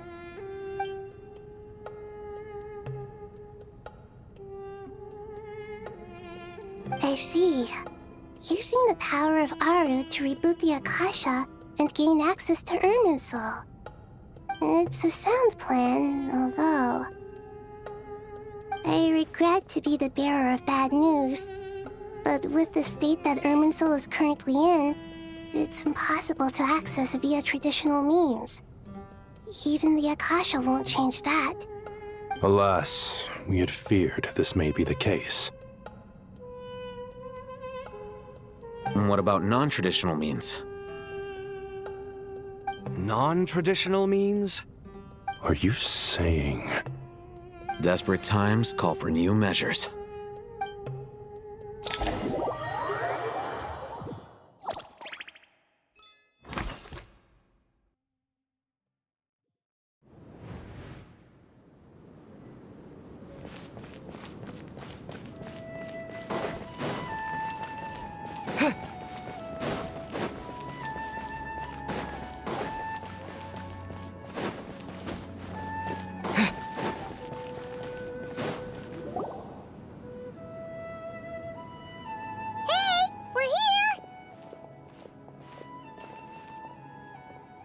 Ah, it's you. Is there a situation?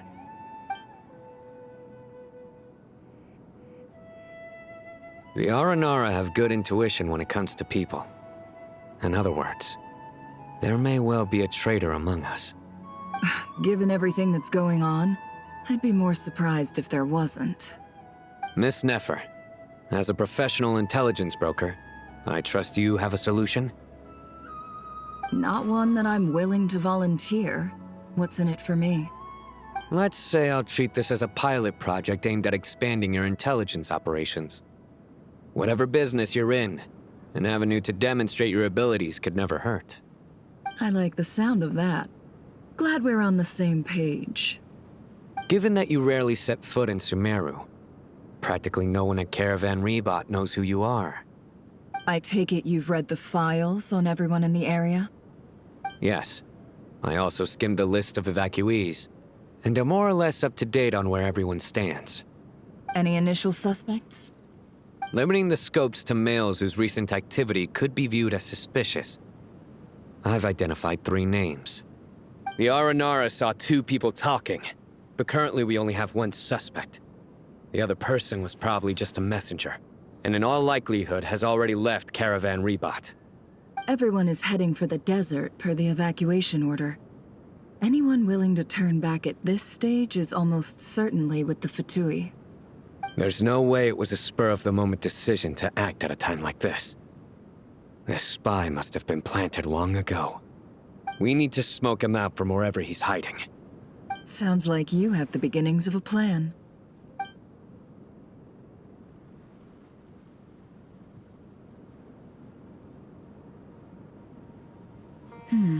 I see. Your suspicions are well-founded. I'd be watching him too if I were you.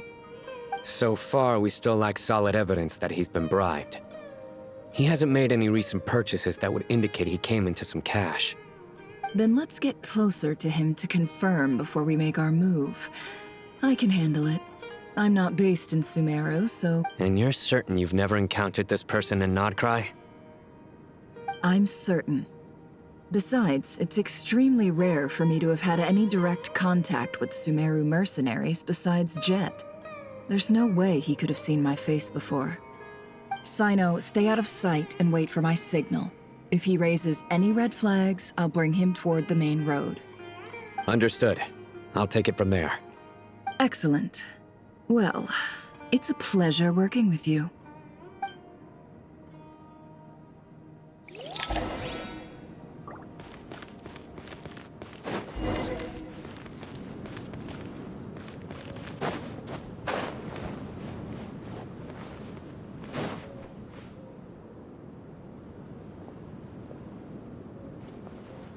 Darker skin, scars, frequents the desert, and has ample combat experience.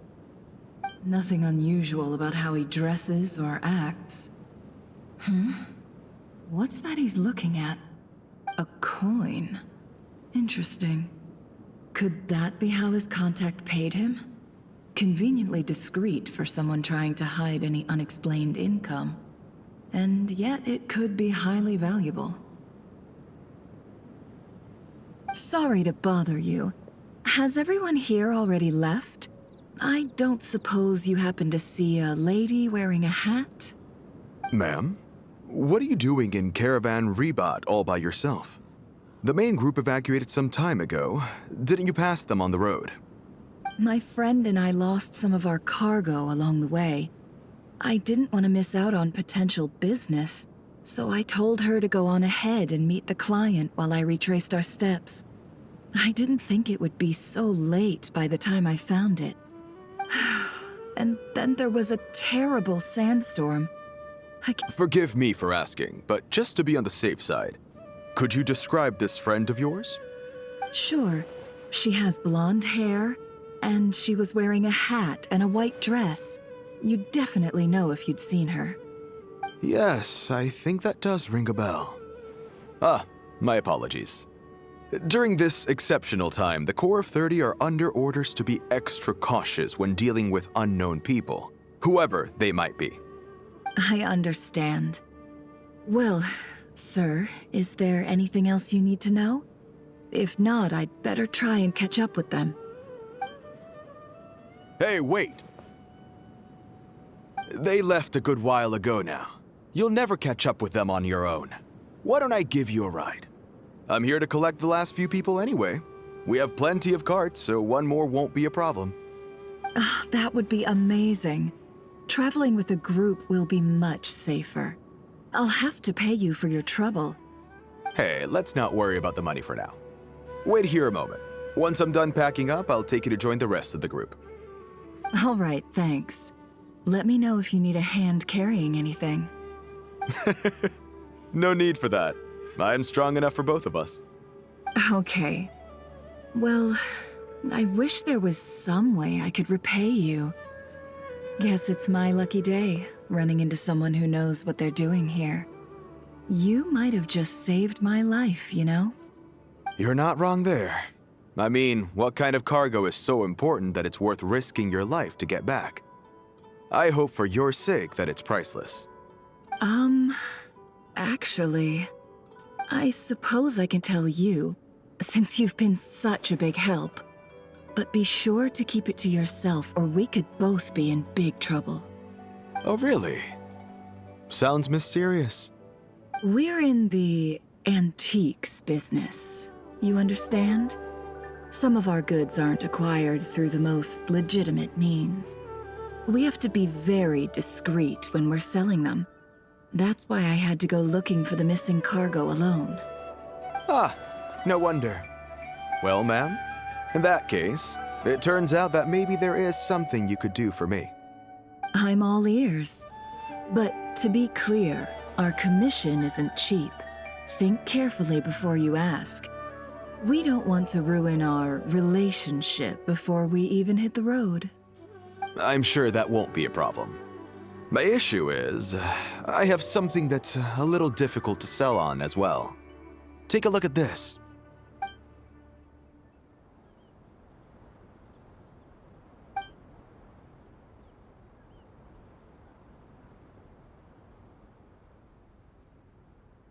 Pure gold. That's quite something. How'd you come across it? Dig it out of some ancient tomb? If you look hard enough, there are many treasures to be found in the mausoleum of King Deshret. It has no distinct Snezhnayan markings. That'll be why he's going with that story. And he clearly doesn't want to arouse suspicion, so he's on the lookout for an opportunity to make a quiet trade. Surely you have an existing business partner. Won't they take it off your hands? I hope I won't be attracting the wrath of my competitors by helping you sell this. The shop I used to work with is having cash flow issues at the moment after losing some money. I'm under enough pressure as it is without having to deal with them. On the off chance anything went wrong, I'd never get my money back. I understand. Gold is the last thing that traders with cash flow problems want to see. Well, in that case, I think we can work something out. As it happens, I'm just about done packing. Shall we make a move? Sure.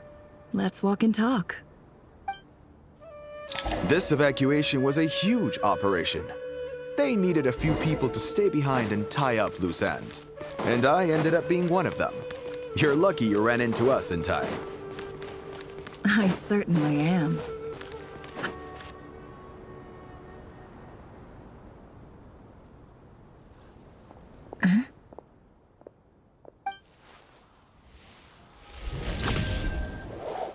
Hands where I can see them. General Mahamatra! No, wait! What are you doing?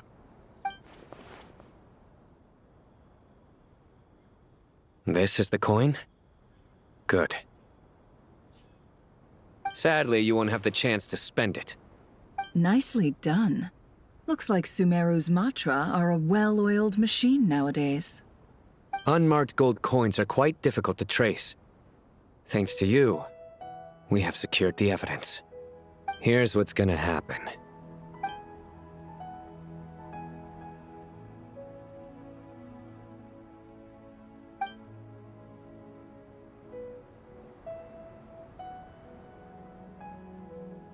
Southeast from here, leeward side of the hill. That's where he's meeting his contact. Great work. Candace tells me your interrogation skills are highly effective. Hers are quickly catching up. She's improved a lot in recent years. Looks like it's over to you for the next step. Because I'm quickest on my feet? Because you know how to trail a target. Plus, it'll be easier to monitor their activity from the air. Fine. I'll be quick. One more thing. The Traveler just brought a message from the Dendro Archon. Once you're done with this, we're to meet up at the mausoleum of King Deshret. Got it. Will do. Are you sure you'll be okay on your own? Gee, I don't know. Maybe you should come with me. Okay. Then Paimon's coming with you. Really? You do know this is a stealth operation, right? Meaning, you have to be quiet? Paimon, are you sure about this? Well, Paimon at least wants to give it a shot. Like everyone says, if you never try, you'll never know. Besides, being the best guide in Tibet has to count for something. This should be a piece of cake. Fine. Join me if you want. But be warned, if anything goes wrong, I'll have to gag you and shove you into a bush. No need! Paimon will be super careful. Promise! Good. Then what are we waiting for? Let's go. Ah! Coming!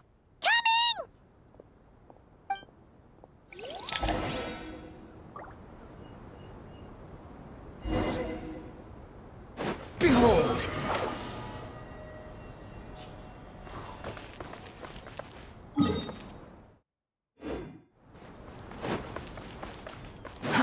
To Squall and Fury.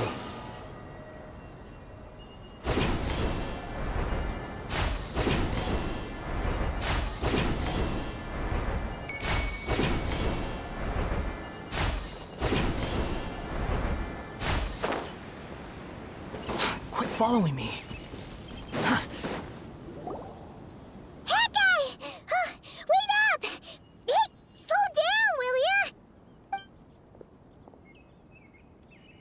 We're here. Now, we wait. Okay, yeah, cool. Cool. What's on your mind, Paimon? Huh? Oh, nothing? I thought all you cared about besides being a guide was food and sleep. Why the sudden urge to go on a dangerous mission? What's that supposed to mean? Paimon's been on plenty of dangerous missions before. But never on your own. You hardly ever leave the Traveler's side. Just saying, I'm kind of at loose ends right now. So if you did want to share, I suppose I'd have to listen. If not, suit yourself. Makes no difference to me. Hat guy? Do you think Paimon is useless? What? Where's that coming from? When we were in Nodcry, Paimon suddenly realized something. Even though Paimon's with the Traveler every single day, whenever we face real danger, she can't do anything to help. Paimon doesn't get like this very often. She just got really scared when the Traveler got kidnapped that time. What if he never came back? What would Paimon do then? And the more Paimon thought about it, the more useless she felt. But Paimon doesn't want to be a burden. Paimon wants to be a friend who's actually useful. Does that make any sense? You know, that feeling of just being completely useless and... Oh. Paimon probably sounds so ridiculous right now.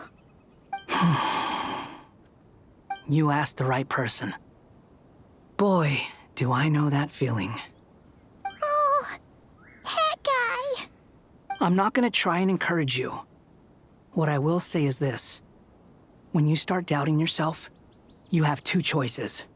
Give up or change.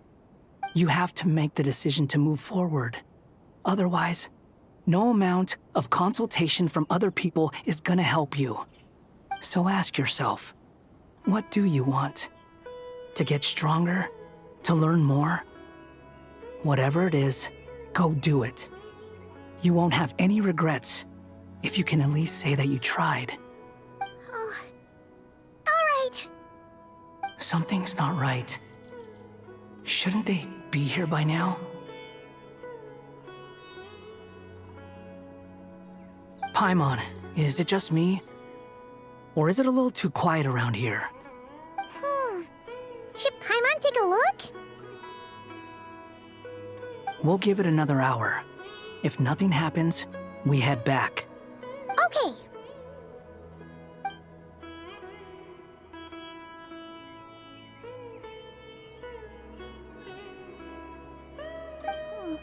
How strange.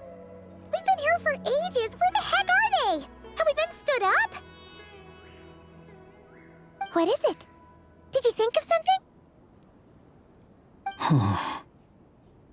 Something feels off about this whole situation, but I can't quite explain why.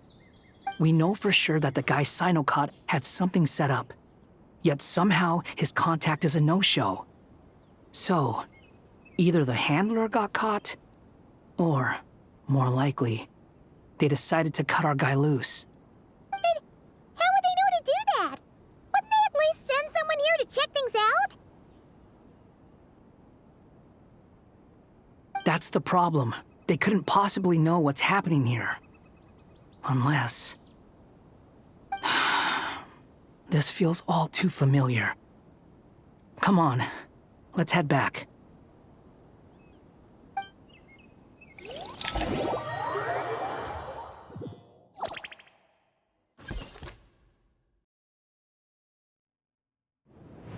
Even though this isn't a formal meeting, I'd still like to start by saying how grateful I am to each and every one of you. Thank you all for coming here and standing by our side.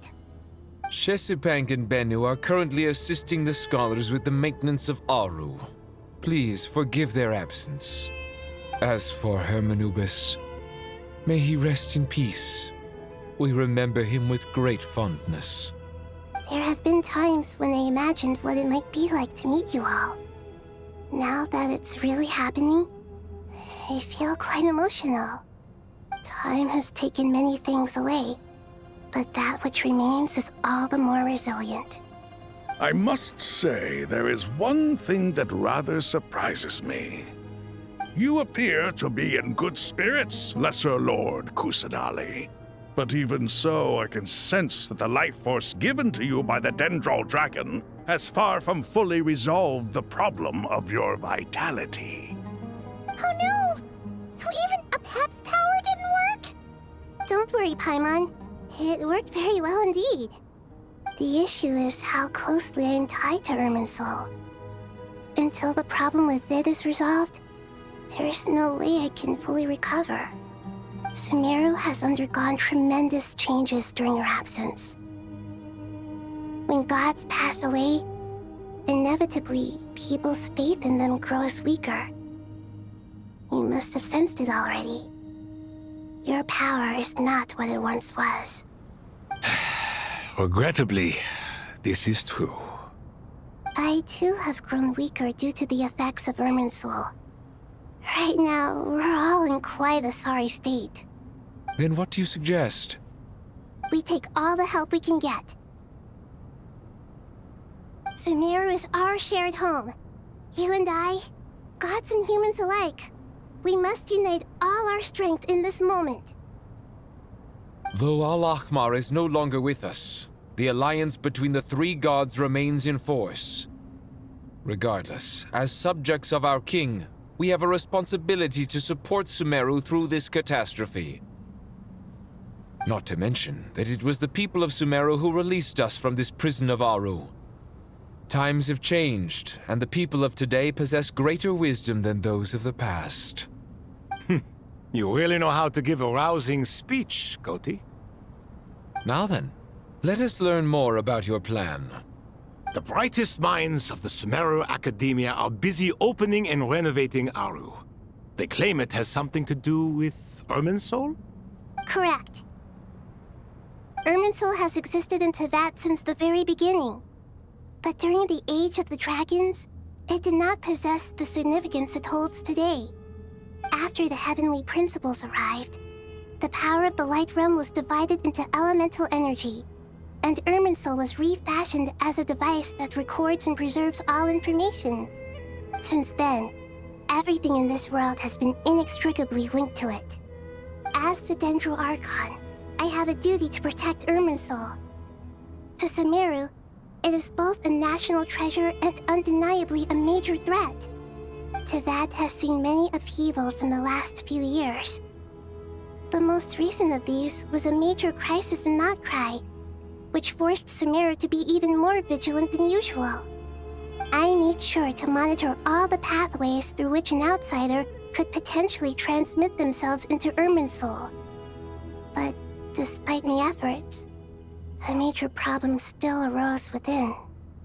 I still believe that someone has actively invaded Irminsul. But rather than taking any of the pathways I referred to, the intruder chose instead to utilize the most direct route, and the only one that cannot be protected against, by entering Irminsul through death. I see what you mean. You cannot simply stop all deceased souls from returning to the ley lines because of a potential invasion that could occur at any time. That's right. As important as it is to guard against external threats, I couldn't allow myself to stop the souls of the departed from finding peace.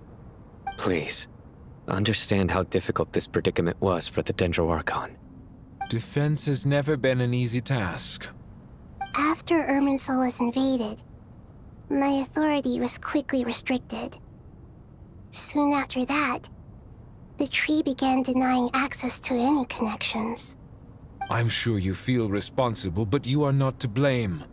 No one can predict every possible disaster. There will always be trials and tribulations for the world to endure. But the people of Sumeru should not have to endure this. We must find a way to break through the lockdown and connect to Irminsul. And this is why you need Aru. Yes. The only thing in Sumeru capable of rivaling Irminsul in terms of overall function and performance is Al-Ahmar's legacy, Aru. All I managed to do before falling into a coma was make some minor adjustments to Irminsul. Using Aru is a last resort, and a move that comes with enormous risks. The scholar's initial plan was to borrow Aru's power to reboot the Akasha, then use the Akasha to connect to Irminsul and investigate. Unfortunately, Irminsul has suffered far greater damage than they first thought, rendering that plan futile. To rise to the challenge, we had to resort to more extreme and far costlier means. This has led to a number of new contingency plans. To reclaim Irminsul, our brightest scholars have made further modifications to Aru with multiple goals in mind. I thank you all for giving them your blessing in this endeavor. Human wisdom has clearly improved over the millennia. You have not only our support, but that of the Jinn, the Aranara, and the Pari. Together, we will do everything in our power to save Irminsul. By the way, when you spoke earlier of an intruder, it almost sounded as if you knew who you were dealing with and what they were capable of. Well, since you ask.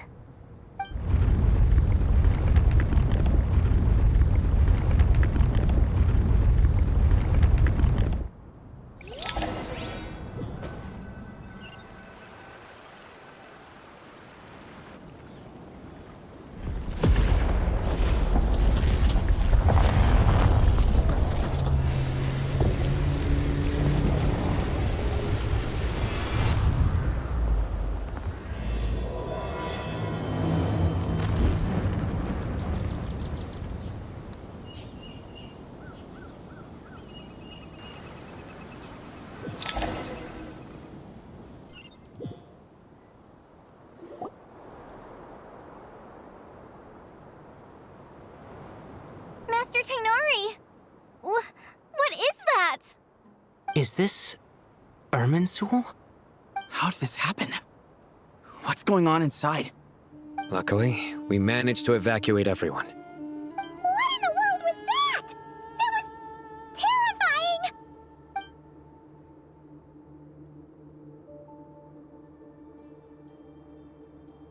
Oh my. I understand now, Dendro Archon. You make yourself quite clear indeed. Not once over the millennia has Irminsul been so terribly afflicted as this. Please continue, Dendro Archon. Irminsul's root system is what comprises the ley lines. In the past, it has always been hidden away, going unseen by the general populace.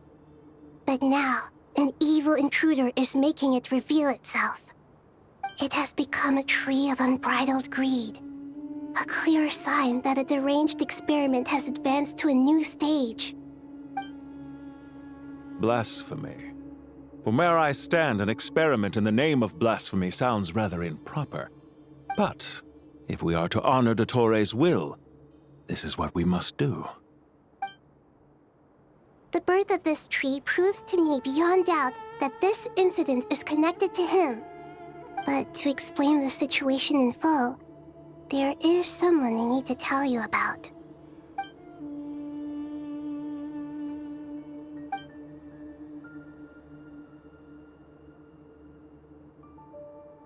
Zandik. So it was him. I saw him in the desert once. A man of supreme arrogance. So this is where it has taken him. But didn't Dottore die and not cry? How is he still able to do all this? He must still have loyal followers amongst the Fatui. Even so, I'm still unclear as to how he has been able to wield such a profound influence over Irminsul. I can confirm that Fatui forces have arrived in Sumeru City. Furthermore, Irminsul seems to be undergoing some kind of mutation. Evil branches are beginning to grow. Things that do not belong to this world. Sorry, I couldn't think of any other word to describe it. They don't seem to be fully formed physical entities yet, after all. But they are gradually becoming real. A baleful tree, climbing up into the heavens. Speaking of Dottore, I have some information on that front as well.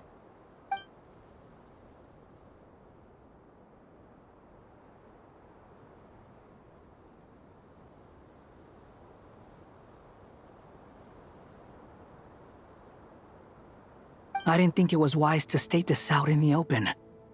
But my theory is, the mole wasn't cut off after he was caught.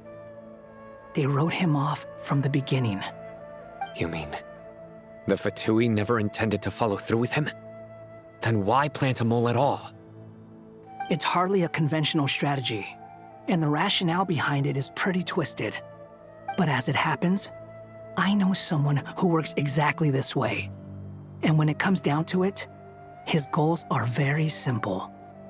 He just wants to confuse people, so they can't figure out what he's up to. He's been a collaborator of Dottore's from the outset. That fact alone confirms that Dottore is involved with this somehow.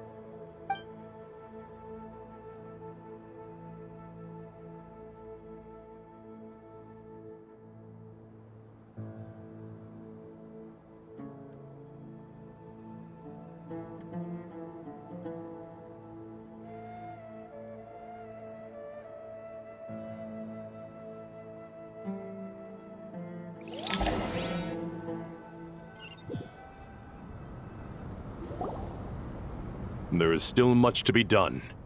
Everyone, please remember our core strategy. As per the discussions, the following groups must act immediately. Mr. Alhaitham and Mr. Kave, the next phase of the Aru renovation project must begin right away. Godspeed to you both. We'll give it everything we've got. The plan looks feasible, but the implementation will require certain resources. General Mahamatra Sino and his team will help to procure the materials required for modifying the terminal. No problem. I've already spoken with Sethos and Hat Guy, and they've agreed to assist me. This kind of thing is best left to the fleet-footed. If it's efficiency you're after, we're the right people for the job. Following up on the elemental energy amplifier we discussed, Ms. Dory, I assume you're the one most familiar with the status of this project. Aside from the Dendro Archon, of course. Yep, that's right. Leave it to Lord Sangama Bay. Got it. Well, I'd like Madame Farazan, Kale, and Nicole to support Dory on the technical side. You can count on us. Will do. Rest assured, I'll take good care of Kale. Dia, Candace, and Nefer, you'll be in charge of negotiating between the various parties. I trust you remember our goal. You bet. We can handle it. Good. I believe that covers everything. Tighnari will provide ad hoc support as needed, if that's okay. Poor Tighnari. Must be tough being Nephis' student. Getting bossed around all day, every day. Hey, don't try and drive a wedge between us, you old rascal. All it says to me is that Master Nephis has faith in everyone's abilities. While I'm nominally here as backup, I doubt there will be many situations where my help is needed. Exactly. Finally, Traveler, you and I will head to the border between Sumeru and Natlan. Once that task is complete, I'll be asking some of you to accompany me to the Eternal Oasis. The Eternal Oasis? I thought that was just a legend. So it does exist after all. Regarding your trip to Natlan, under normal circumstances, a meeting between our two nations would be a far more formal affair. Unfortunately, Sumeru is all but completely cut off from the outside world at present. So regretfully, we won't be able to give the Pyro Archon Mawika the grand reception that she deserves. No point putting too much pressure on yourselves. That goes for everyone. Right. Especially you, Dendro Archon. I'm sure you— Don't worry about me. The Dendro Dragon's life force will sustain me. Plus, we'll be there every step of the way. Nahida will be just fine. Yes. I believe in myself. And I believe in every one of you. Well, time to get going.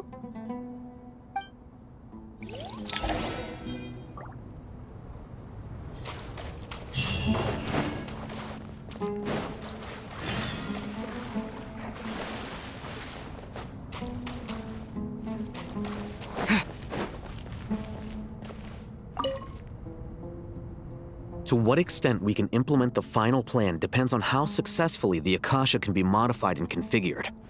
And to make sure the configuration works, Aru will also need some further optimization.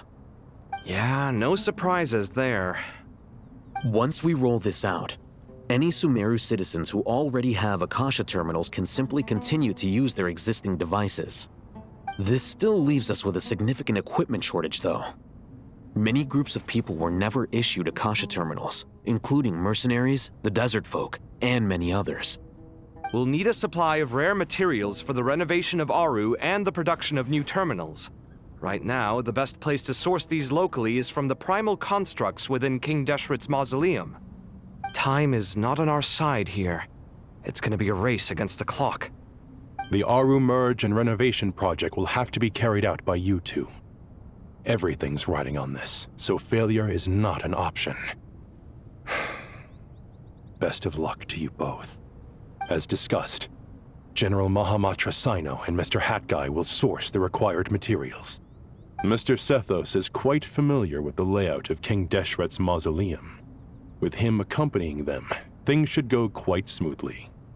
I have every confidence. In the meantime, we may as well take a breather. Makes sense. There's not much we can do until the materials arrive. Get information and stay close. What is this, boot camp? Knock it off. It's just Sino being Sino. You know what he's like. Everyone clear on our mission objective. Look at the excess primal constructs, dismantle them, and extract the required materials. And King Deshret's 7 pillars agreed to this? If they're just sitting there doing nothing, we might as well put them to use. Thoth's words, not mine.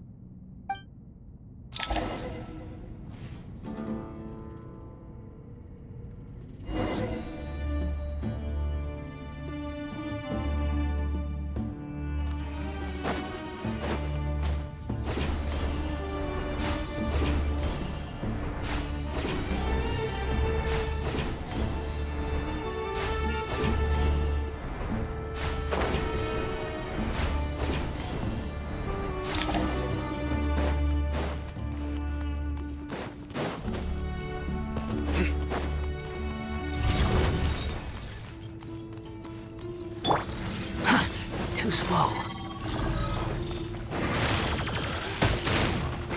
Unsightly insects! Move or be moved! Give it some space!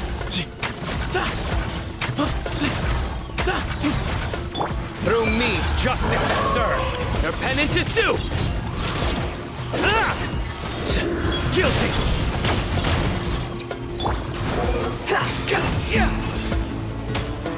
Excuse me?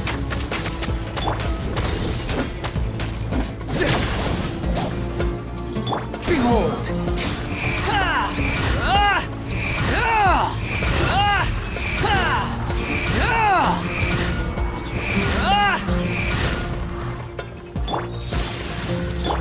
Surrender! The wind rises.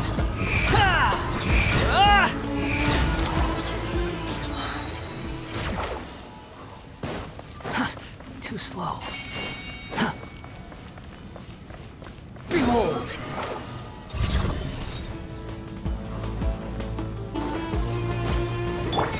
Give some space.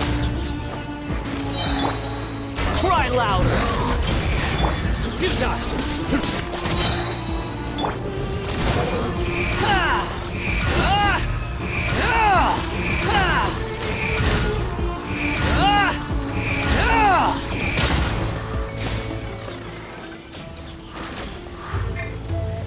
Excuse me? Nowhere to run! The wind rises.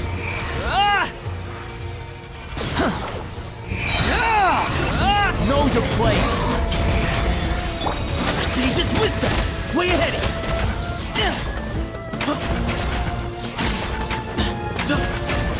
Your sins weigh upon your soul. Your penance is due!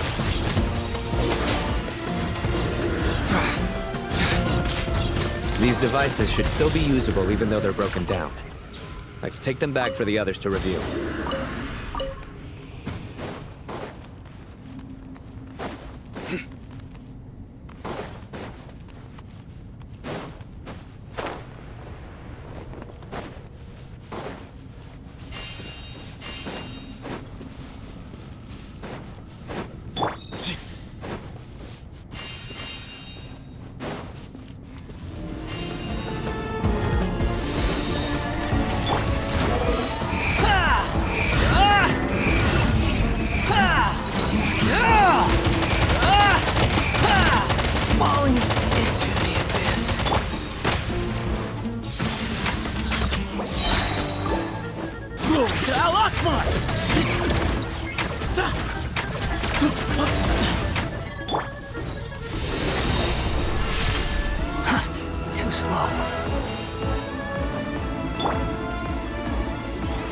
Way ahead of you!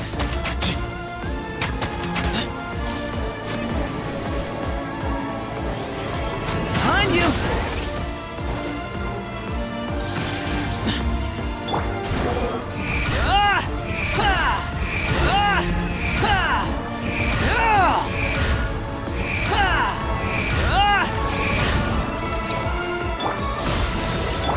Nowhere to run! Behold!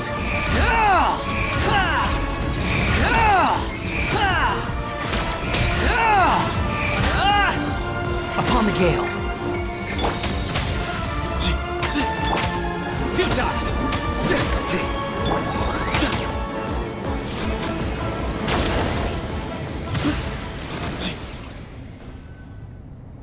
How many do we need again?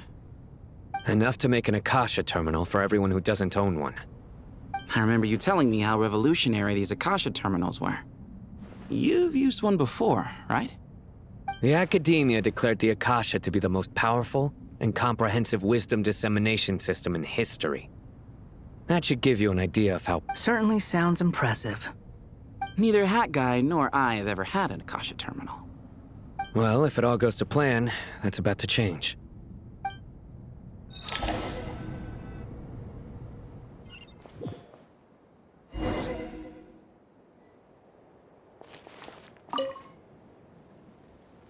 Oh, goody! Thank you so much for handling the delivery. What a long way it was. You've really outdone yourselves.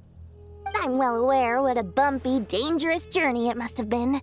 Now, I would have loved to oversee the process myself. Oh, trust me, I'm patting myself on the back for my assembly work here. Simply flawless work. But will you really be needing all of this? According to our plan, yes, this is the quantity required. I have no complaints about the quality either. Only the price. So expensive. I heard you covered a lot of the funding out of your own pocket. Oh, that's an exaggeration. The Academia provided most of the funds. I just offered a small token of my goodwill. Of course, the real tragedy is how little profit I'm making on this. You know, it's a serious crisis when you can't even make money out of it. It's really quite a beautiful design. And I'm intrigued by how such a diminutive device is able to output the power of the Light Realm. Did you attend the lecture on Light Realm energy, Madame Farzan? I don't believe I saw you there. Of course I attended. I was just a little late, so I had to listen to the whole thing from outside the back door. Ahem. Anyway, I have a perfectly good understanding of Light Realm, elemental and abyssal energy, as well as the relationship between the three. Good to know. Master told me in private that the conversion process between Light Realm energy and elemental energy involves highly classified knowledge that shouldn't be disseminated too widely. But even so, the scholars still shared said information. Well, you can't enforce a rule that everyone breaks. Is that the idea? At first, the Dendro Archon was reluctant to explain it in great depth for safety reasons. Later, she came to terms with it and simply informed my master that we would all have to face the question of survival together. To protect someone from such dangers means keeping them in the dark, but for someone to know and embody the wisdom within, they must understand its very essence. It's an information hazard. We're exposed to danger just by knowing the facts. And just like bait, it lures us in by offering us the solution to our problems. But if you're not careful, you'll end up pursuing it down a dark path. A tricky problem. But today, this big problem has been broken down into many smaller, more trivial ones. What do you mean? I get it. For instance, you and I share secret knowledge, while she and I take on the risks of life, death, and fate. Something like that? Hey, what? That is not what I call a trivial problem. Well, as they often say in Vahumana, an event that is monumental to the individual is negligible in the grand scheme of history. Generally, the fate of the individual is an insignificant affair. Being from Amorta, where the subject of our research tends to be a lot more personal, I have to disagree. It's hard to dismiss the individual as insignificant. In other other words, the big problem of survival has been broken down into many small, interconnected factors, and each one of us represents one of those factors. When the same secret is shared with a group of people, the same fate binds them together. Most people would find this unimaginable, but to us scholars, this is the path that has always beckoned to us. Sharing knowledge is a good way to fight against fate. I will always believe in that. All right, I think that's everything. Thanks a lot. But don't go anywhere just yet. I'll still be needing you to calibrate the equipment.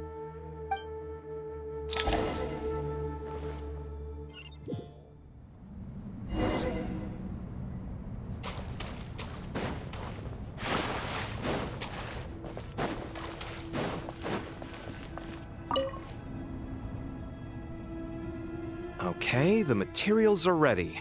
We can proceed with the next phase. Alhaitham, how are you getting along? Most of the information in Aru is written in ancient desert scripts.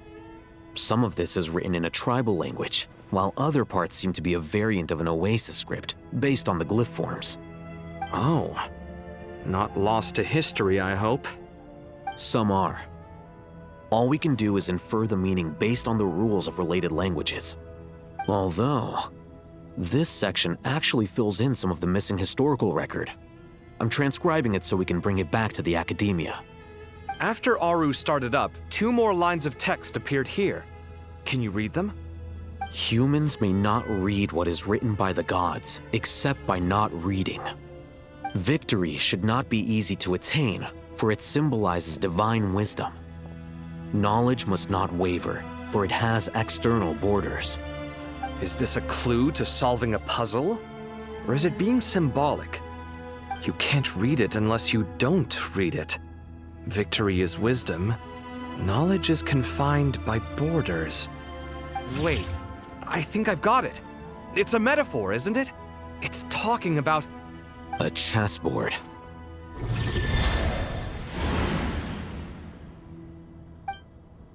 You were right. The youth of today are skilled at solving riddles. Have the secrets buried in the desert not been unearthed over the years all the same? Since Aru is a place reachable through wisdom, this day was bound to come sooner or later. Oh, I've always been against overly cryptic sentences. Don't you get tired of reading and writing all that? Ah, it's you 3. Just in time. We've been delving deep into Aru, and now this board has appeared. I've heard this was how you'd while away your free hours. You must be quite the experts by now in that case. It is true. King Deshret's chess games are some of the most well-loved of all his wonderful creations.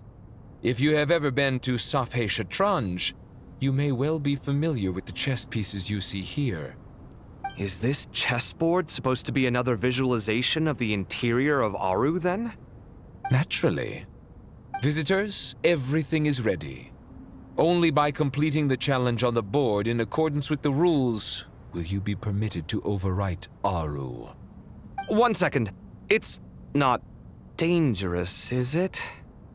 Dangerous? Why, yes, of course. I should be the one to go, then. Wait for me here. Sounds like the self-confidence of our present company has rubbed off on you. Don't be ridiculous.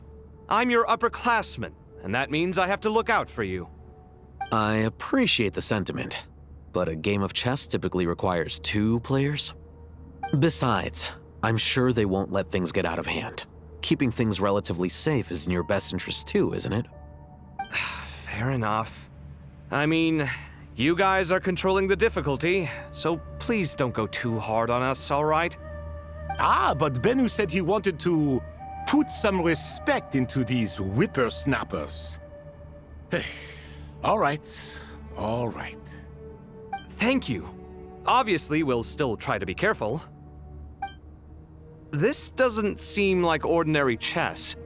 Is the goal to defeat the opponent? No, you must enter the board and pass the trials we have placed there. Ready?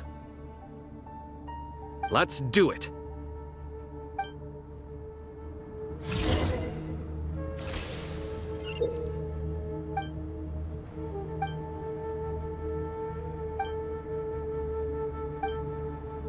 The first trial is posed by me.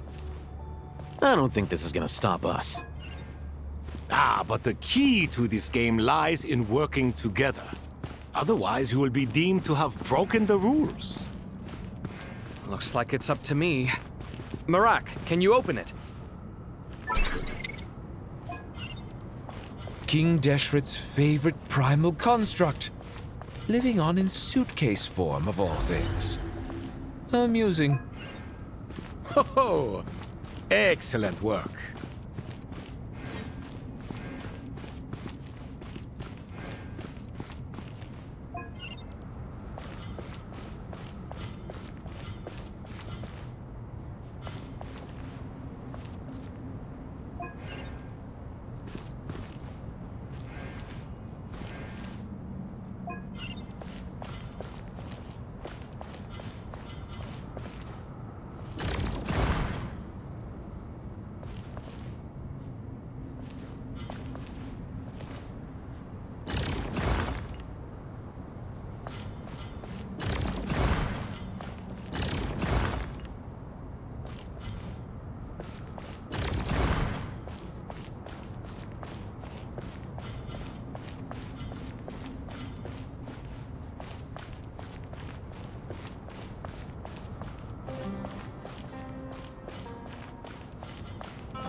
Strange time to catch up on sleep.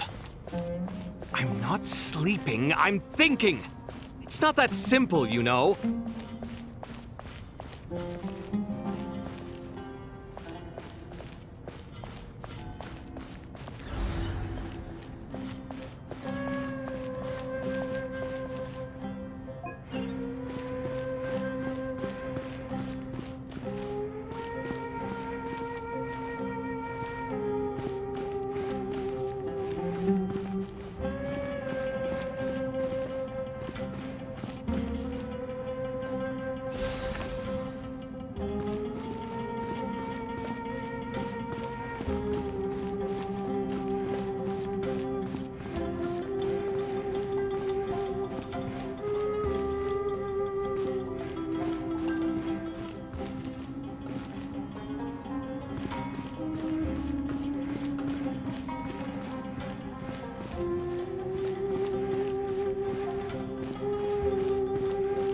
Alhaitham, what are you thinking? If you don't want to wait, you're free to leave. I never wanted to wait in the first place! Chessboard gave me no choice. Now is the time for my trial. Now, don't be nervous. I'll make it nice and easy for you. Really? Thanks in advance. We appreciate it.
Strange time to catch up on sleep. I'm not sleeping, I'm thinking! It's not that simple, you know.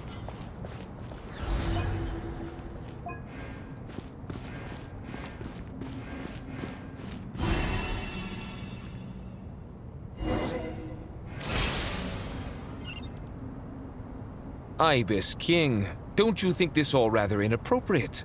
You may as well be handing them victory on a silver platter. Do not expect me to follow your lead. Ha! Suit yourself.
Strange time to catch up on sleep.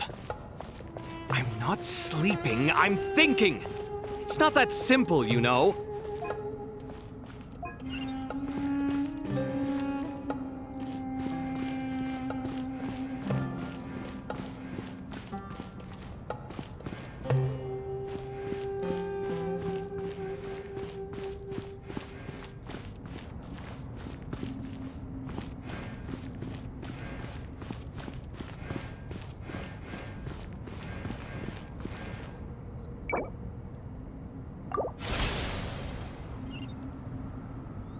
Ibis King, don't you think this all rather inappropriate? You may as well be handing them victory on a silver platter. Do not expect me to follow your lead. Ha! Suit yourself.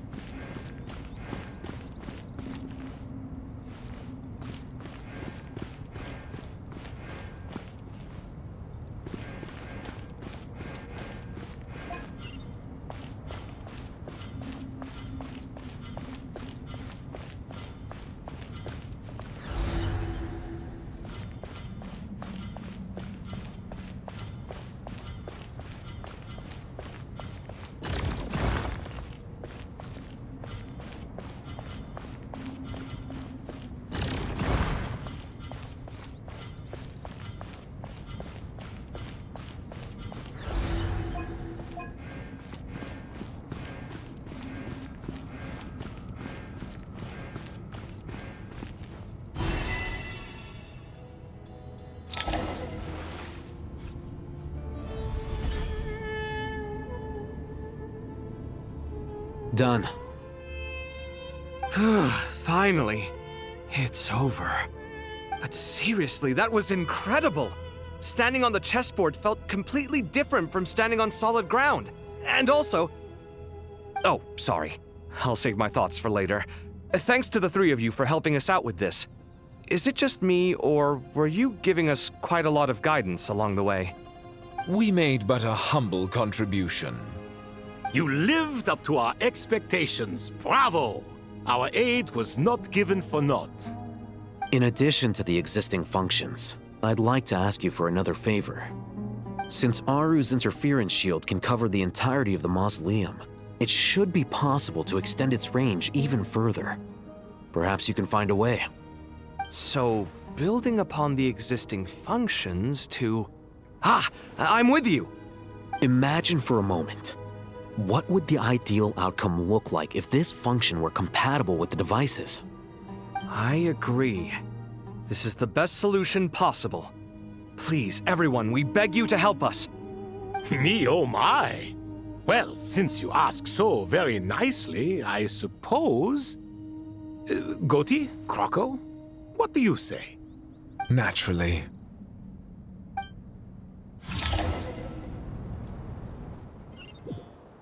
Time to go!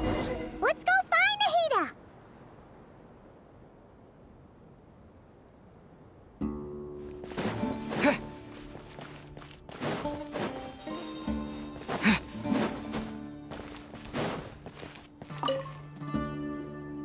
There you are. Miss Nicole truly is an angel.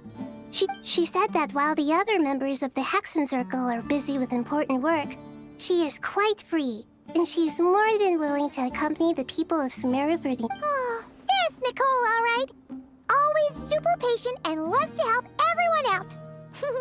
She's the best. She is. So kind and enthusiastic. Well, time for us to get going. Let's head out.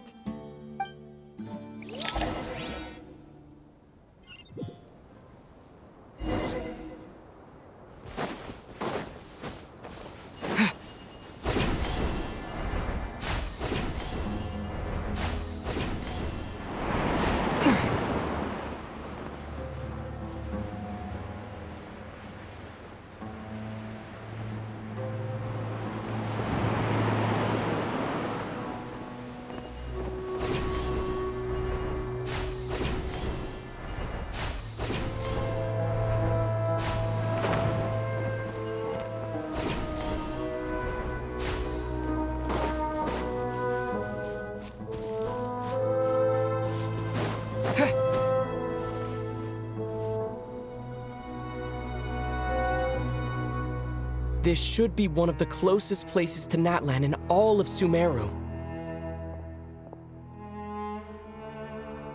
There's the barrier Nicole and Nefer mentioned. It completely cuts this nation off from the others. But why?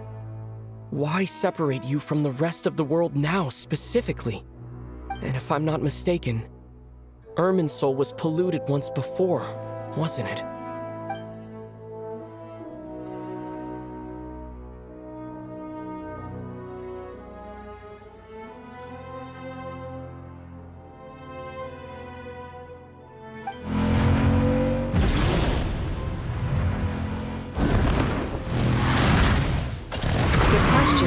I'm wondering the same thing myself. That voice. Mawika! You got here pretty quickly. Hello, traveler. It's been a while. Hello there. Hello, Dendro Archon. Mawika, I apologize for asking you to meet at the border on such short notice. I also apologize for not being able to greet you in person. The form in which you see me now is one carried by the Traveler. The real me is inside the mausoleum of King Deshret, and I am reaching out to you with my mind from here. Irminsul has been infiltrated by the Doctor. We must be on our guard, as he can spy on information in the world from within the tree. Fortunately, there is no record of the Traveler in Irminsul, and you are still within Natlan's borders. My records will be preserved in the Night Kingdom, rather than the ley lines. As long as the Night Kingdom remains disconnected from the ley line cycle, the Doctor has no way of knowing my movements. Exactly. So by meeting each other in this way, the meeting essentially never happened. No wonder Paimon didn't come. You were concerned that her activity would be recorded by Irminsul. The Natlanese have heard about the situation in Sumeru.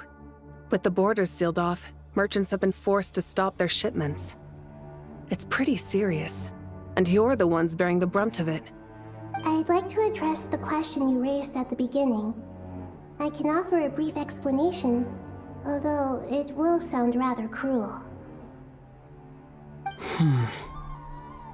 I don't reach this conclusion gladly, but Irminsul predates the Heavenly Principles.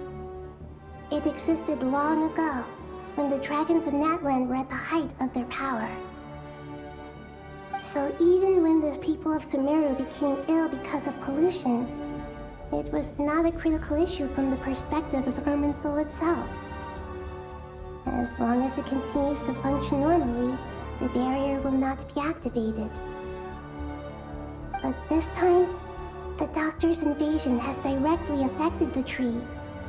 That is what caused the barrier to deploy. The Heavenly Principles established a rule that when Irminsul is plunged into grave danger, a portion of power will be reserved to isolate Sumeru. That way, even if Sumeru is destroyed, the outside world at least has some time to catch its breath. We'd certainly need it. The Heavenly Principles created almost everything that exists in Teyvat today. To them, preserving the existence of the world and its inhabitants takes priority over protecting Sumeru. Meaning, protecting Sumeru now falls to you. Yes. My own power may be limited, especially compared to yours. But that doesn't mean that we're just gonna sit around and wait for the end. If necessary, I will utilize any and every means at my disposal. Nicole of the Hexen Circle didn't say exactly what this meeting was about. But after hearing everything you've said so far, I think I can guess where this is going. That's right. Nahida and I discussed it at length. We both know how presumptuous this is, but... You need the pyronosis, don't you? Yes, you guessed correctly. Originally, I only intended to borrow it, but the situation is far graver than I foresaw. So instead, what I ask of you is to please give the pyronosis to Sumeru. Why do you sound so nervous? There's no need to be shy. Surely a gnosis is pretty important to a god. I guess, but it's not as if losing it would suddenly render us powerless. But I'm sure you don't need me to tell you that. With all the nations you've traveled to, and all the gods you've met, you must have realized that by now. As far as I'm concerned, a gnosis is basically an elemental energy enhancer. But I don't usually use it. You know me. I like to think I'm pretty strong without it. Yeah, not about to dispute that. So you see, you don't need to sweat it. Here, take the pyronosis. Huh? Just like that? Uh-huh, just like that. To tell the truth, I've always toyed with the idea of giving it to someone who needs it more than I do. I know you accompanied Nahida here to try and increase the chance of success.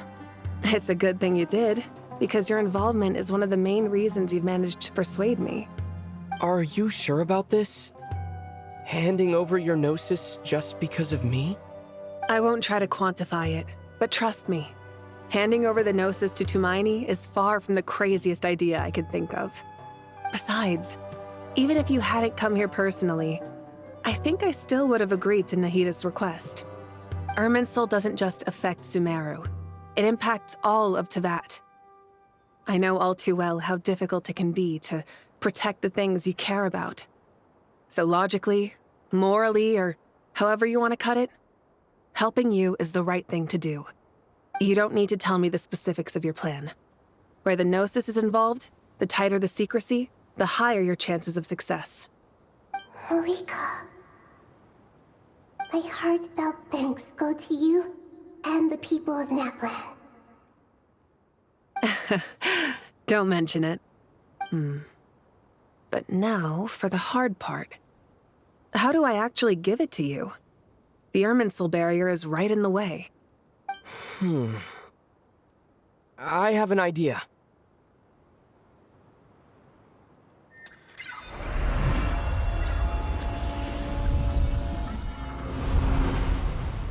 Just as I thought. Incredible. What did you do? Just made a lucky guess. This seems to happen quite a lot. Things that apply to everyone else don't seem to apply to me. I figured the same might be true here. Irminsul usually produces effects based on the records it holds. Since the Traveler is a descender, Irminsul contains no records of him, and thus has no way to impede him. Is that right? You really are full of surprises. Catch. Whoa! Thank you, Mawika. Thank you for trusting us with something so important. All right. No need to get so formal. It's not like we're strangers. Besides, there's still one problem. You might be able to pass through the barrier, but I don't know about the Gnosis. Any other surprises for us, Traveler? Let me try something. I have the Pyrognosis in my hand. It feels strangely ordinary. Not particularly heavy, and yet, this tiny thing symbolizes the mighty authority of a god. I need to think hard about my memories of Pyro. My memories of journeying through Natlan. All those important experiences I've had. The Gnosis disappeared. Traveler, are you alright? I'm fine. The Pyrognosis disappeared into my body. Just like phlogiston. Maybe it resonates with you because you've mastered the power of phlogiston. You might not be recorded in the ley lines, but you're still our Tumaini. Whew.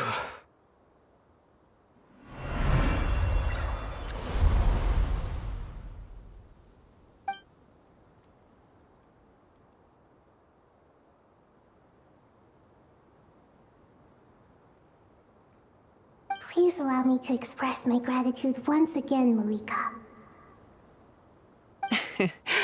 Pleasure. Well, I've given you all the help I can.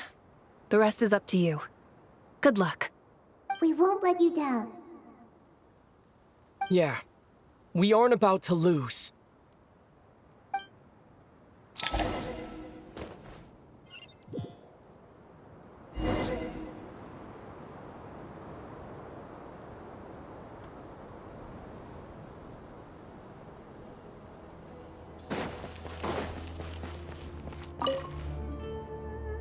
Traveler, Paimon, how are you feeling? Paimon's a teensy bit nervous, but only a teeny tiny bit. Seems like she's gotten way braver over the last few years, huh? Of course. After all the adventures you've had with the Traveler, I'm sure you've gained a lot of experience and grown as a person. I'm doing all right. What about you, Nahida? How are you holding up? With the negative effects of Irminsul, I'm a bit like a piece of fruit that's been burrowed into by hungry insects and left to rot. I'd be lying if I said it was nothing. But please don't worry. We all know what we're getting into, and we've prepared as well as we can. I believe in everyone. I believe in you. And I believe in myself. Stoking the fire inside oneself is certainly one way. I've been quietly learning little things from everyone. Like plucking tufts of fur from a sumpter beast. Me too. With the constant traveling, I'm always learning and growing. That's the journey of life. I think there's someone else here who would share that sentiment. Don't worry about what I think. I was just passing by and happened to overhear your conversation. What are you talking about, Hat Guy? This is the top floor. No one passes by the top floor. Says who? You can fly just like I can. I would have thought it makes sense to you of all people. I don't know why, but I feel a little more relaxed now. It shows that you feel comfortable laying down your burdens in our presence. It means that Sumeru is a place you can trust, where you know we have your back. And we feel exactly the same way around you. That's what it means to be friends.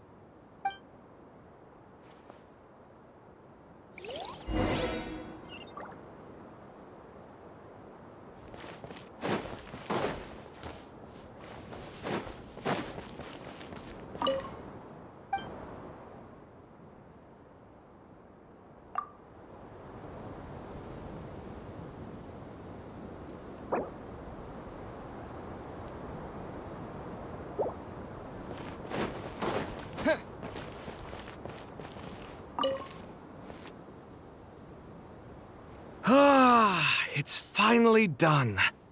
Ugh, but I have a nagging feeling that there's something I've forgotten. Oh, there you are. Everything wrapped up on your end?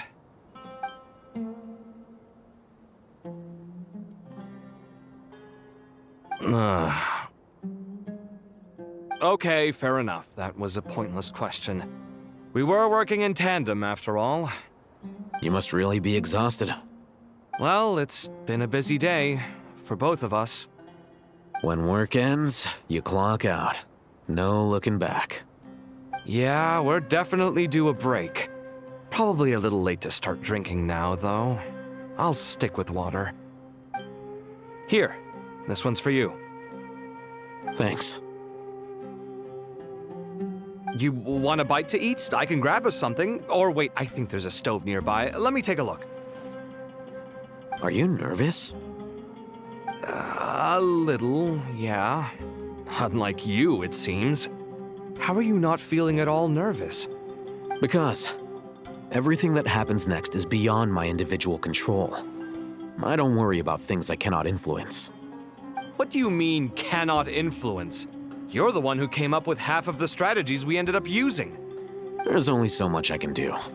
I was only doing my duty. Was it like this last time, too? You mean with Azar and his accomplices? Yes and no. The situation back then was easier to control, but we weren't as prepared as we are this time. So the enemy is stronger, but so are we. I still vividly remember the way you interrogated me in the library after the fact. Where were you when Sumeru needed you most? If your memory is so vivid, you might also recall that it was you who came looking for an argument. You're often the one who initiates these things, you know. I came for a conversation! I didn't know it was gonna turn into an argument! Anyway, at least I showed up this time. So, what do you think? What do I think? I think we're certainly better off for it. It's good having me around to help out, huh? Absolutely. As a citizen of Sumeru, you displayed a remarkable sense of responsibility in the face of disaster. Certainly feels that way. I just shudder to think how the world would have ended up if we hadn't gotten control of the situation. So, do you think this is what impending disaster looks like? The sky is so clear, and there isn't a whiff of decay or destruction in the air. It's hard to imagine that the fall of humanity could happen on an ordinary day like this. Awful things happen all the time. Sometimes people can stop them, and sometimes they can't. What you and I have done is increase our chances of stopping this one. Lofty ideals may provide no defense at all against nihilism, but perhaps little decisions can. Oh, nothing. It's nothing. I hope everything works out tomorrow. It will. As long as we stick to the plan, our chances of success are good. It's really strange. You're my junior, yet you always seem to act more like an upperclassman than I do. I think it's mostly a matter of temperament. Ugh. Walked right into that one, didn't I?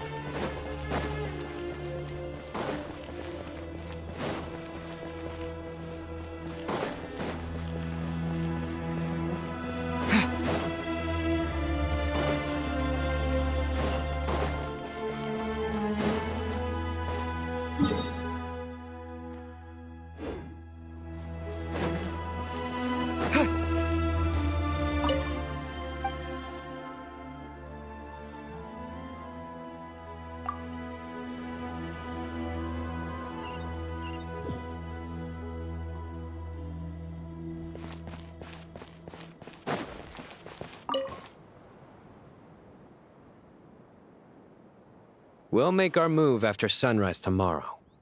Good. Is everything ready? As much as possible. That'll be enough. Don't let the pressure get to you. We'll take things one step at a time. Master Tainari! Mr. Sino! So this is where you were. I brought some juice and some water. Would you like some? I know how easily you get dehydrated in the desert, so you should definitely have some water. I gotta ask, though. Who's on juice-making duty at a time like— Madame Farazan said she was feeling a little nervous, so I told her about the automatic juicer my friend invented. A juicer? Did Sucrose send that to you? Yeah. I hadn't had the chance to try it out before this incident occurred. The juice is very sweet. I think so too. Kale, how are you feeling? Physically, I'm okay. But it just still feels strange to me. Why would a great power like this come to someone like me? I know the feeling well. That same question ran through my mind every day as a kid. At least now, you have someone who can relate. All the more reason that you should apply for Spontamod. Tainari fiercely opposes the idea, though. Those two things are completely unrelated. What are we all chatting about, Would anyone like any juice? Oh, you have some already. I had some earlier, ma'am. Maybe give the extra to someone else? Very well, very well. There's this enormous power, and then there's little old you. You feel... Yeah. But after all this time, I can't believe this stuff still gets to me sometimes. Kale, just because we normally keep the conversation light doesn't mean— I don't think it's childish at all. You were the victim of a terrible crime. It's normal to struggle with the fallout from it. My professor once told me that no incident can be considered truly resolved until the victim says it's over. Your rage and your pain are completely just... Thanks. Miss Nicole said that. The same god remains which were once used to inflict so much pain upon me have now become a weapon with which I can protect everyone. Every innocent person who's been hurt needs time to realize that it wasn't their fault. I was the same. But it's all about to be over. Tomorrow, it ends for good. I don't know if you've noticed, but you rarely stumble over your words anymore, and your outlook has become much more positive. It's a big change from how you used to be. And since this isn't over, you can settle the matter on your own terms. It's time you seized back control. I believe in you. Yeah. Sumeru is my home. And it's so important to me. I have to... And once you're done, how about you come back and apply for Spontamod? Stop it with the sales pitch, would you? Hey, excuse me. There are still 3 unclaimed cups of juice here. Why don't you take one each?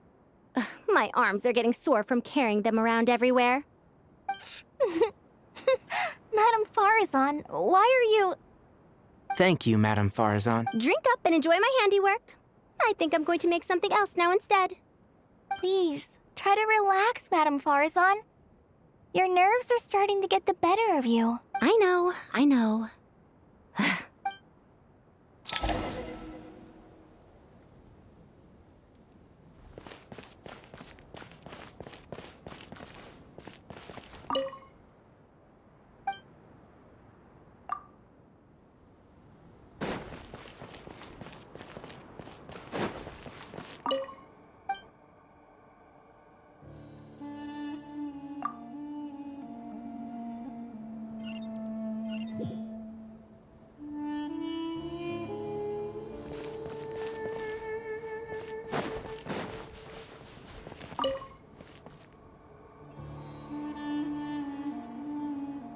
Something on your mind, Miss Nefer?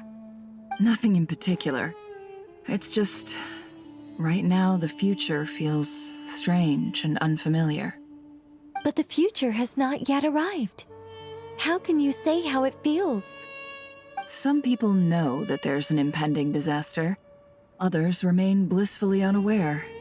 Each group is imagining an entirely different future while walking towards the same one.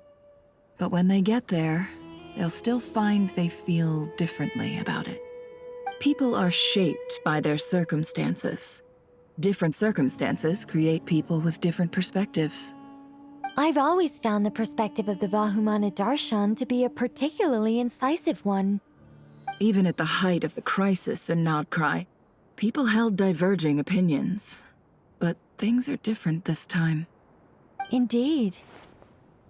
Regardless of faith, gender, wealth, skin color, or eye color, everyone in Sumeru knows what will happen tomorrow.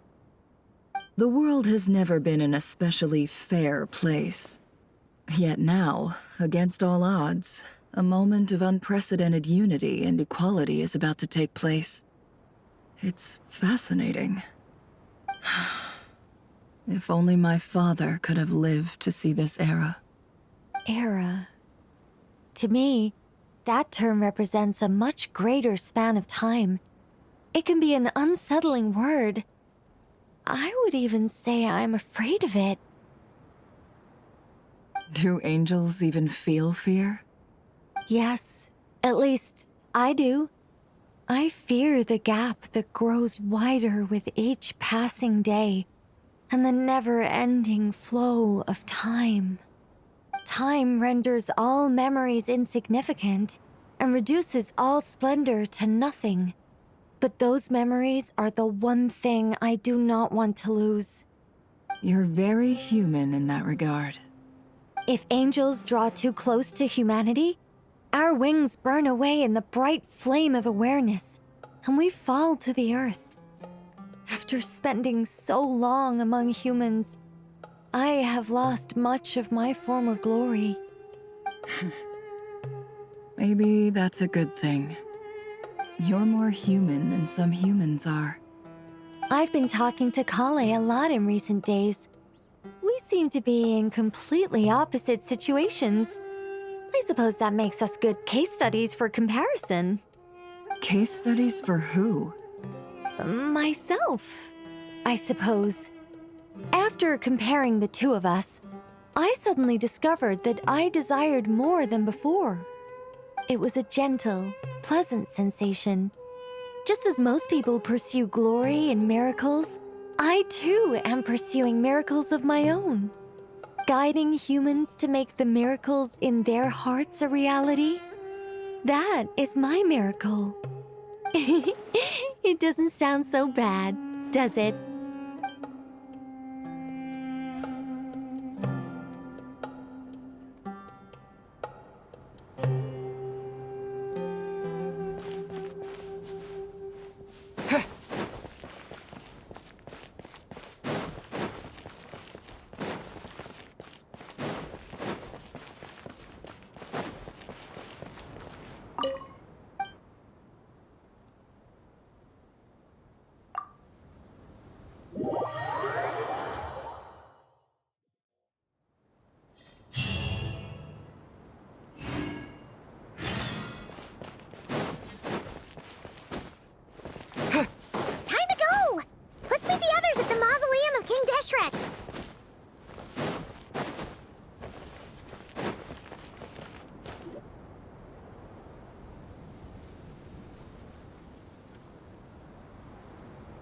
I have not felt this way in a long time.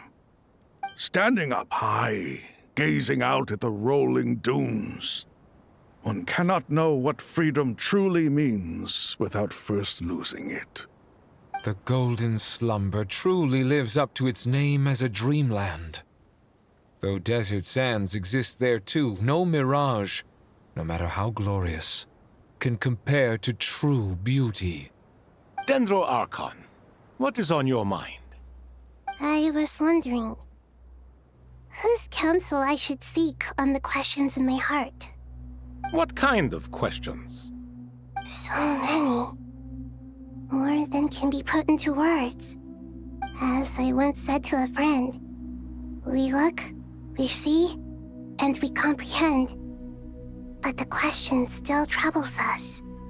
What are the many disasters that this world faces but the sum of all irresolvable questions? The biggest question you should be asking is how to seize victory. Yes. Although, I would express it differently. I must not fail. And so the question I am most curious about now is whether the path to victory will be an arduous one. What we declare to be a young sapling, we may, in fact, find to be a towering tree, if we would only cast aside our ignorance and look beyond the veil of time to see her true form. Nahida! We're here! Just in time. My preparations are almost complete. Ready when you are. We're here too. Miss Nicole! Miss Nicole! You run so fast! I thought I'd get a lot of exercise as a forest ranger, but I can barely keep up with you. Sorry, I got a little carried away. Lesser Lord Kusanali, the equipment is ready, and the modifications to Aru are all complete. As discussed during our meeting, Accessing Irminsul via the Akasha is no longer feasible at this stage. There are other options, it's just they're a little more extreme and more technologically demanding to implement. Maybe you should take it from here. The architecture and functionality of the Akasha terminals overlap considerably with Aru. There is reasonable evidence to suggest that one was developed based on the other, or that they both utilize technology of the same origin. As long as the transplant and merge operation succeeds, Aru should theoretically work on a scale greater than the Akasha and approximately equal to Irminsul. It will become the largest active computing device in all of Teyvat. A system this powerful is capable of a lot of different things. In the past, the Akasha was primarily used for one-way information transmission, but I suspect it could also serve as a central bridging hub. In the pursuit of greater knowledge, some scholars have attempted to connect their consciousness to Irminsul through the use of terminals, incense, and meditation. Correct. In academic language, scholars who reach that stage are said to have entered Satyavada life. Hypatia has performed this practice many times in the past, and she was once under my care for a period of time. Right. And this at least proves that there is a zone within Irminsul that can be connected to. that's right. Providing wisdom to the people is one of the very reasons for Irminsul's existence. I think I understand where you're going. Please, continue. In that case, I'll skip to the conclusion then. We need to further modify Aru, merge it with the Akasha, manufacture terminals, and distribute them to every single person we can reach. Every person? Even the desert folk? Yes, everyone. I've already calculated the amount of raw materials we need. So you mean we're going to get new Akasha terminals? Yes, but this time the people of Sumeru won't be using them to acquire knowledge, just to connect to Irminsul. That's the key. When we evacuated the city, we brought all the important assets from the House of Dana, in case we ended up needing them. Fortunately, this included the Akasha system's main terminal. We've checked all the relevant records, and one thing is certain. Nothing like this has ever been done on this scale before, so... Everyone in Sumeru is part of the plan. Whoever controls the people controls the situation. Since this function of Irminsul was introduced, it has only ever been made available to scholars, who don't constitute a particularly large group of people. But by expanding the scale to include all the people of Sumeru, all the individual connections will stack up to create a significant load on the system. Under normal circumstances, Irminsul would be able to cope with the additional load. But with it already being under strain from other activities, its remaining capacity is limited. Thus, it might be possible to shut it down completely by overloading it.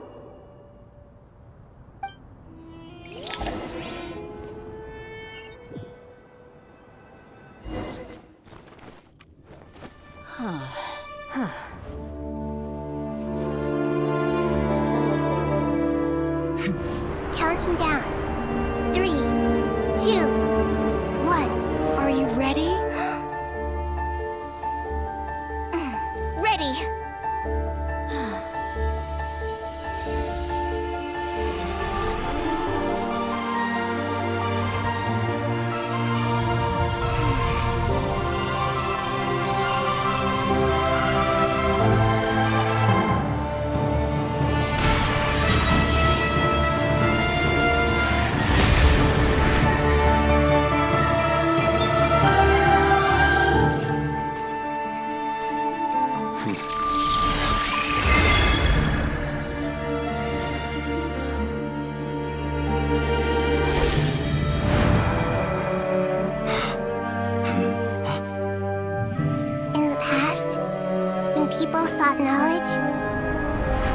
To the Tree of Wisdom.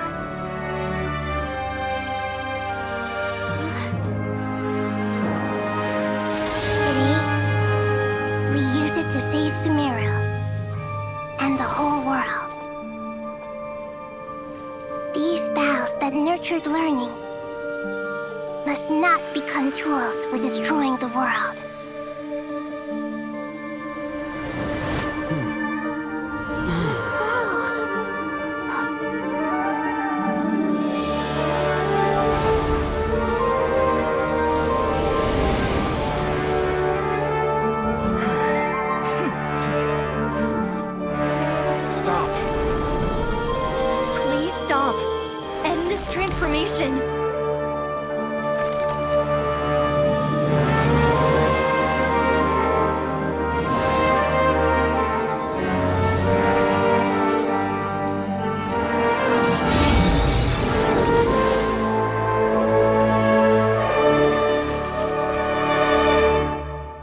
Shut down Irminsul just to stop me? You fools. I have all the time in the world.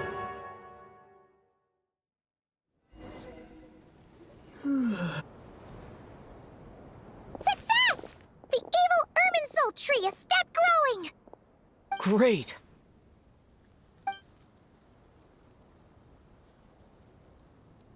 What a display of true courage!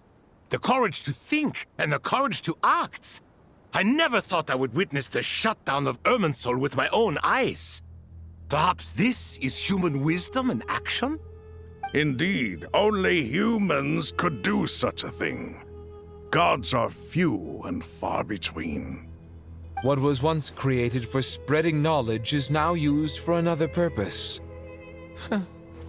A rather ingenious plan. I am grateful to you three for your help. Only thanks to you were we able to extend Aru's interference capabilities to cover all terminals. Now, nobody who wears a terminal will have their activity accurately tracked by Irminsul. No matter how many eyes Dottore possesses, he will not be able to see us clearly. Now for the next step. I will need the help of your supreme powers once again.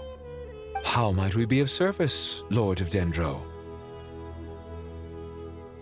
I need to reach the Eternal Oasis immediately. Right now? In that case, Ibis King, would you agree that this is a fine opportunity to dust off our old tricks? Never. I assume you have that chess set with you? You mean the one you gave to me as a gift? Asking for it back, are you? How could I? You misjudge me. I just wanted to show you another way you can use it. Connect to Safei Shatranj.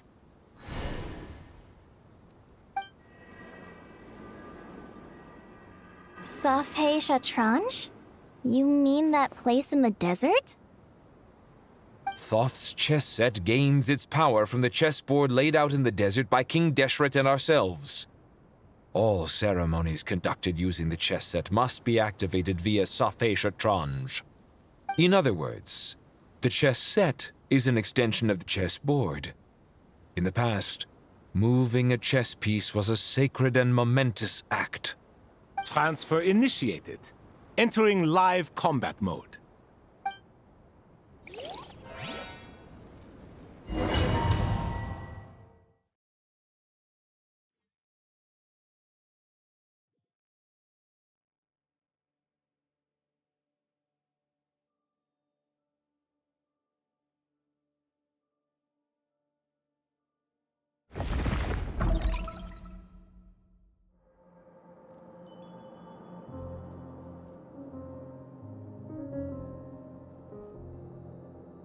We haven't heard a single word from our spy in the desert. I'm afraid he might have been captured. Never mind. But we spent years turning him. And a lot of Mora. Nothing comes for free in this world, but the loss is not without its purpose. For a small price, we have wasted a precious amount of the limited time they have. Quite a bargain, if you ask me.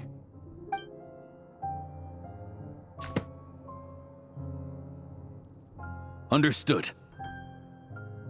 Weighing profit against loss is a necessary part of life. But to tell the truth, I have been operating at a loss since this all began. Since many centuries ago, in fact. For instance, why would a banker act as the executor of a will? If you hadn't deposited your personal belongings at Northland Bank, I would have no reason to be here right now.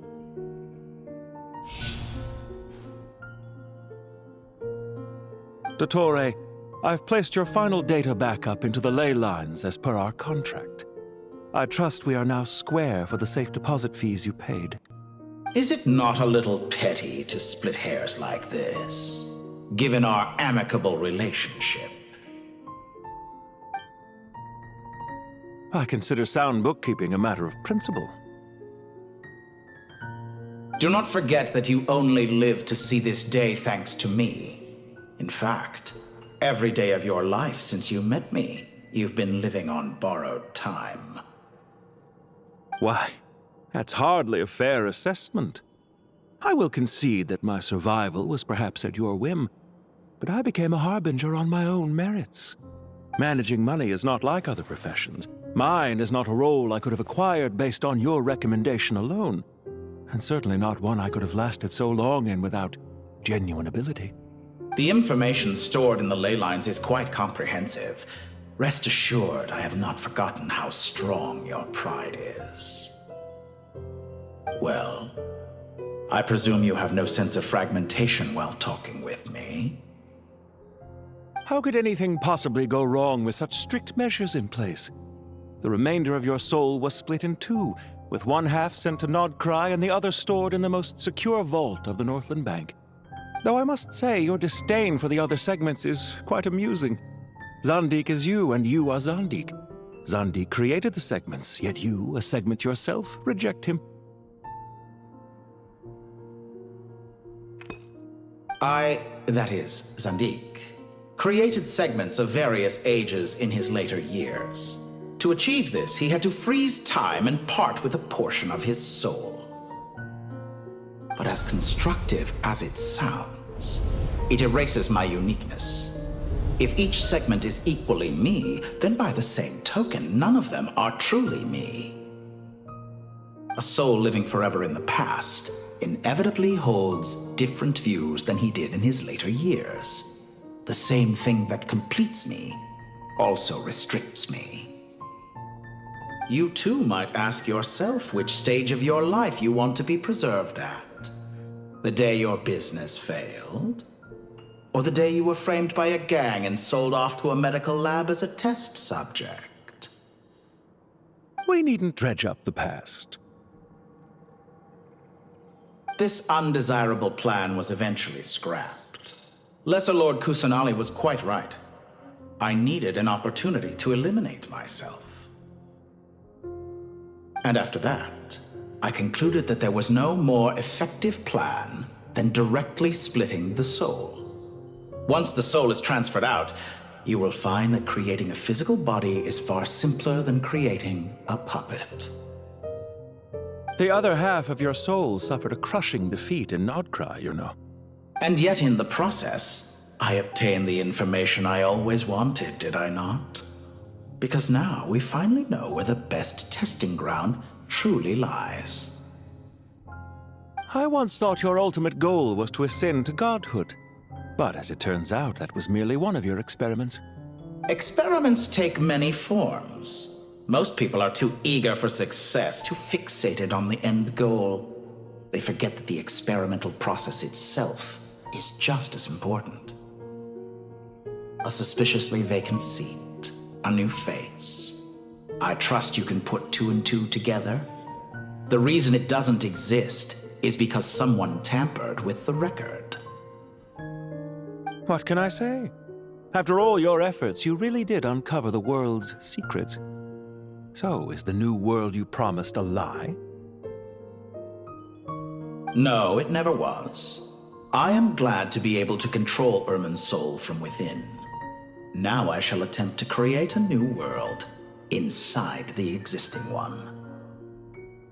Almost everyone faces the prospect of death, but not a single person has ever been able to experiment unrestrained in the afterlife through sheer force of will. I am the only one to have overcome this enormous challenge. Would I not be letting the world down if I didn't make the most of the opportunity to experiment? Clearly, the dividing of your soul did not affect the magnitude of your ego. Out of all the versions of you that have ever existed, this you is the most insane and the most radical. Is that why you chose to work with me? Which was it then? My insanity? Or my radicalism? Could I call myself a venture capitalist without a suitably ambitious plan to invest in? Yours happened to fit the bill quite perfectly. Well then, I must say, while I am surprised enough that you showed up at all, what surprises me more is that you chose to present yourself as my former subordinate, and not as the banker Pantalone. Why make things harder than they need to be? Exposing my true identity in a situation like this would only serve to destroy diplomatic relations between Snezhnaya and Sumeru. I daren't imagine the consequences. Showing up in the name of the original antagonist gives you the recognition you rightly deserve, while also being sensitive to Snezhnaya's predicament. It was an easy win. As for why I'm here, if you're suggesting that your credit is in the negative, I won't argue with that. Many people say that about you. I'd argue that a significant factor in your willingness to cooperate is the fact that you have but a few years of life left after my death. Living and dying together has a way of binding two parties together rather closely. Is it not true that a relationship should be judged by both the positive and negative returns it yields? So some of what I said actually made it into your head after all. It's true that I hope you don't die too soon, but don't you find that a strange thing for me to say? After all, you've already had quite a long life, especially for a human being.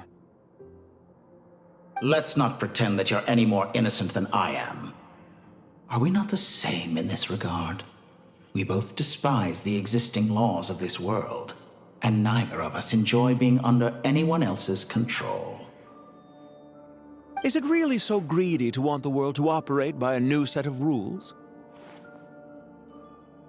Of course not, my dear friend. And as I've said before, mutual interest is the foundation for the most reliable of relationships. You can attest to that.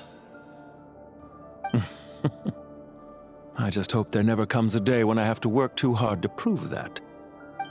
Regrater, sir. People have been spotted approaching Sumeru City. How strange. Despite your access to Irminsol's data, it appears the soldiers noticed before you did. They must have found a workaround. Well, Dottore, I trust you know what this means. The fact is... They're coming. They'll breach the city gates any moment now. But even so, I would say Irminsol is a wonderfully convenient thing on the whole. If you do manage to create a new world, perhaps you could plant one outside my office, too. I'll consider it. What do you need me to do? Stall them? The experiment will take time. Stall them for as long as possible. Very well. But you're really asking for the moon here. Have you heard this story? There was once a guilty man, kneeling in the center of a church while an angry mob outside waited to bring him to justice. He pleaded with the gods, begging them to grant him one final request, the chance to finish confessing his sins before he was sentenced. Many suns and moons passed, seasons changed, and still his confession continued, as if he intended to speak until the end of time.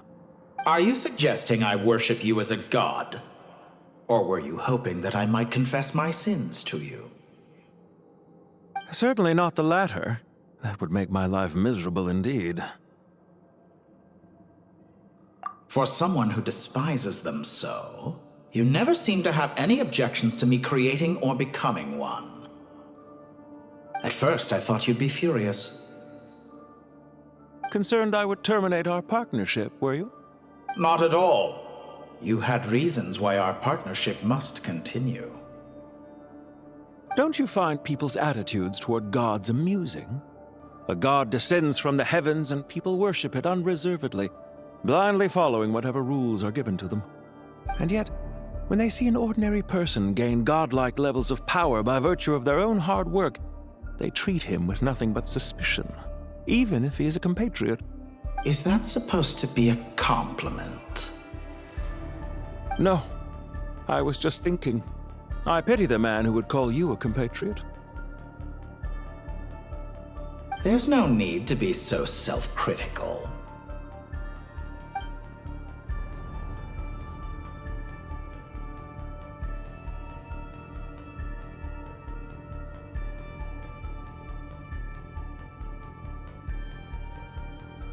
I know it's a little late in the day to be asking this, but how have you been keeping? I'm flattered that you would take the time out of your busy schedule to consider my well-being, Doctor. The part of your soul that went to Nodcry caused quite a stir, sending our organization back to the drawing board on numerous fronts. It was quite a headache for everyone involved. Dear me, I must have caused you no end of trouble. You certainly did. I had the rare honor of being summoned before the Tsaritsa with Pulcinella to answer for myself. A terrifying ordeal. Don't worry, I pulled through. At most, it's a public relations nightmare. I made sure of that. Now I'm curious. How did you explain yourself? Oh, it was quite simple. I just pinned the blame on someone who wasn't there to defend himself. I could hardly be expected to defy the demands of someone as insistent as the Second Harbinger, now could I? How you slander me. You know full well that I am perfectly amenable to reason. There's no question that you are partly to blame for the ruin of my reputation over the years.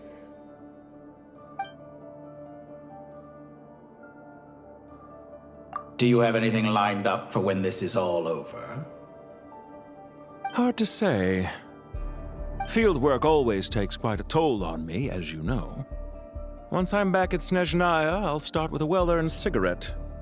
Why are you so eager to ruin your lungs after I went to the trouble of replacing them for you? If you have an issue with it, feel free to try to stop me.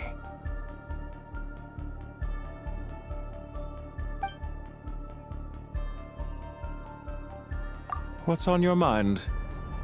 The limits of humanity. It's a pity. Despite running countless calculations, I find there is simply no way to reduce any further the amount of one's soul required to sustain an individual. It's rare to hear you admit to being unable to achieve something. I beg to differ. For instance, as I've told you before, the original me was prone to motion sickness and couldn't make long train rides. Ah, yes, of course. One of the reasons you often sent yourself out on errands.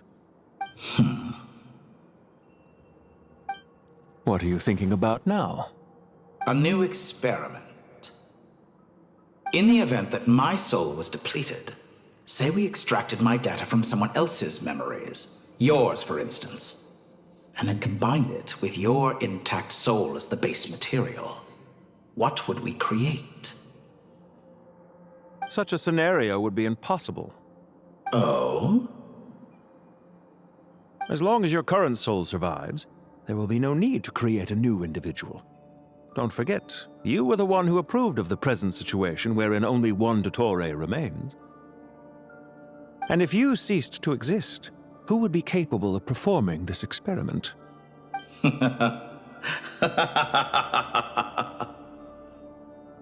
Since the day I met you, you've always excelled at talking your way out of a quandary.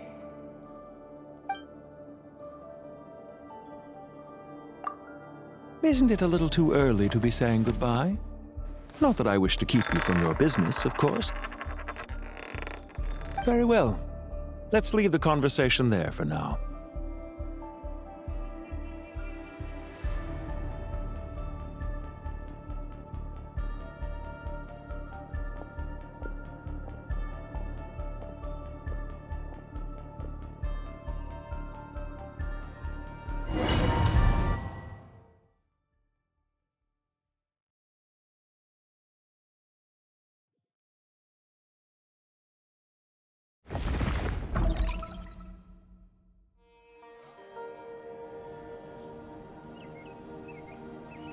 The power of King Desheret's 7 pillars is truly remarkable.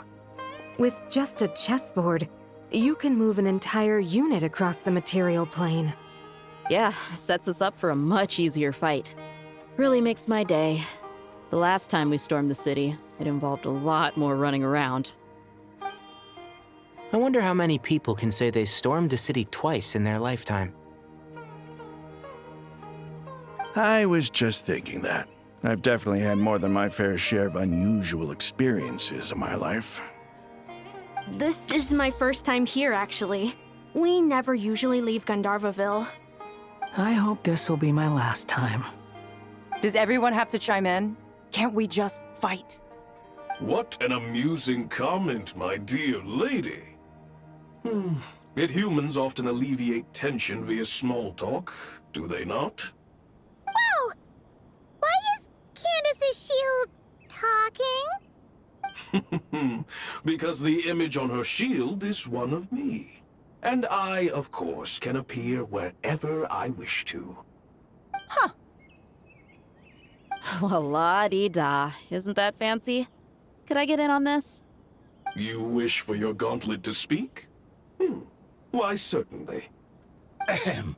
I think you'll find that it is I whose image is carved hereupon. Thanks. Definitely feel stronger now.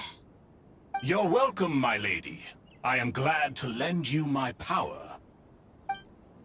Sino, what's the situation? There are troops stationed at every entrance. As we expected. A frontal assault will suffice. Everyone, stick to the plan. We'll take the main entrance. You head for the House of Dana's side door. Move out.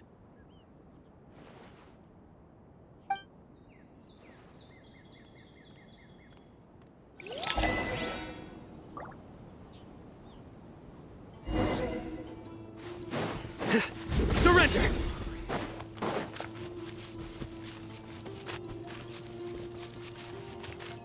my way! Now it's Take your this! turn. Your maker! Watch out! Get lost. Whew. Thank you, Jet. You gotta be more careful. If you're not ready to put your life on the line, you can't be certain of defeating your opponent. She's right. Keep your wits about you, Rana. Through me, justice is served. Guilty!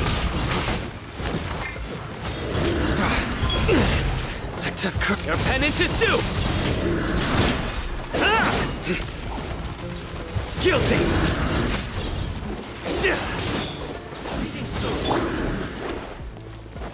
Please! Hear my prayer! Look alive!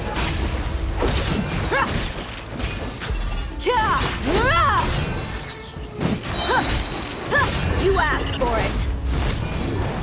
Can't run from death.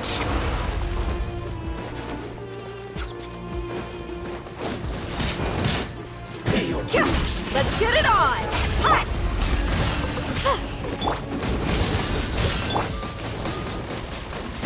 Hi! Prepare yourself.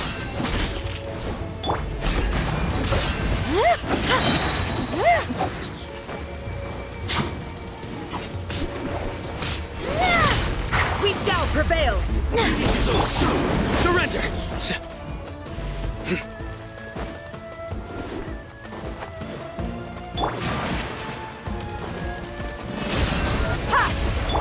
Yield! Your sins weigh upon your soul. You stand condemned.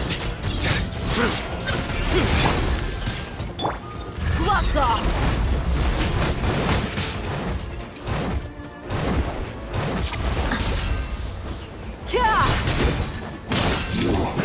Take them out and secure the harbor. Reinforcements will arrive by water. Let's move. Consider it done. Show no mercy.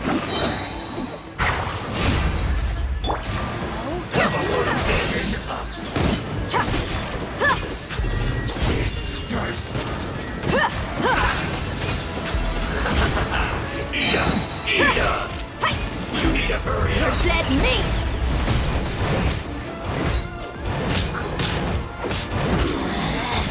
Out of my sight. Futile!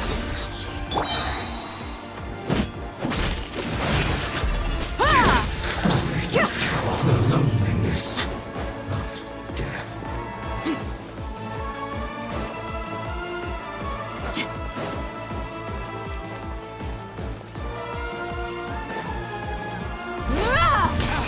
Pay your dues. Change of plan. Let's get it on! Ha! Please! Judgment is upon you.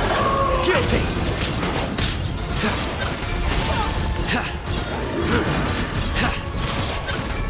You stand condemned! Can't run from death.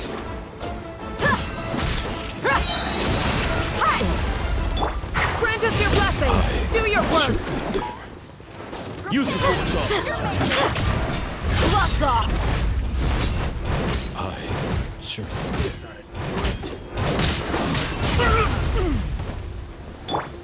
Yield! Your sins weigh upon your soul. Your penance is due. Intel! Send!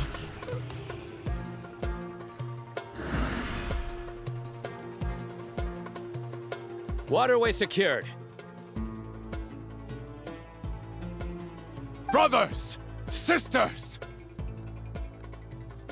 Perfect. Just in time. Welcome. Once we've linked up, we'll continue the advance.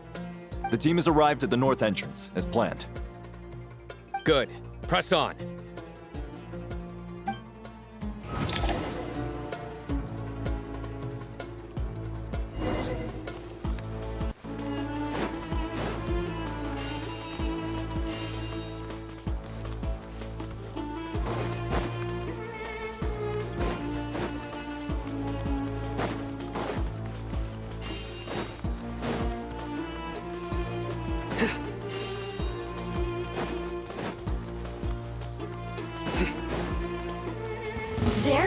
Here comes a straggler. Nowhere to run! Buckle up! Ha! Flee! We shall prevail!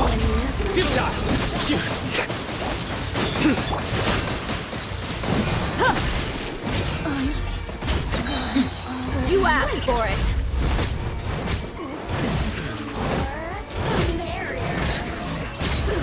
Let's get it on! Look at me. Go! Yield! Grant us your blessing! Through me, justice is served!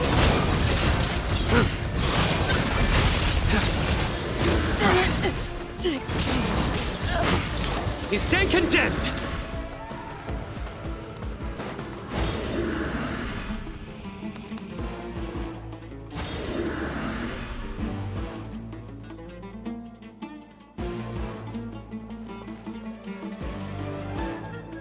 Look out! It's an ambush! Finally. We need to hurry. Take the middle road now. Mahamacho Sino, area clear. Don't relax just yet. More Fatui approaching from the right.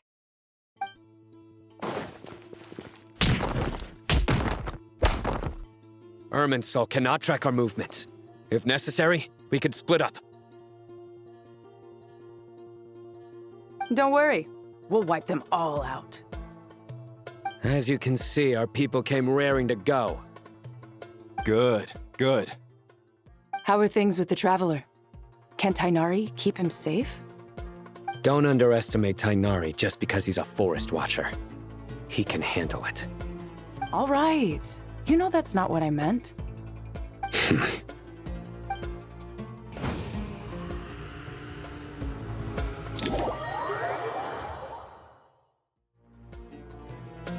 Sino and the reinforcements have drawn the Fatui's fire away. It's our turn. By using a cluster leaf of cultivation, we can pass through certain terrain silently. Good luck with that. We'll just fly up there. Huh? Oh, yeah. I forgot you could fly. Ready? Ready.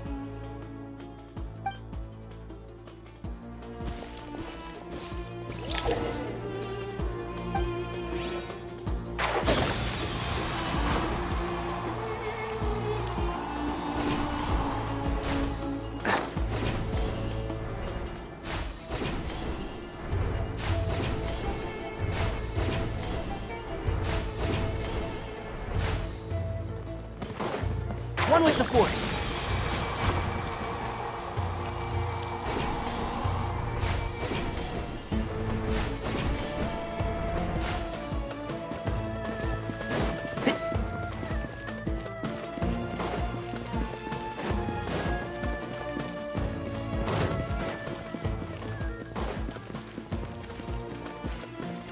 Time for them!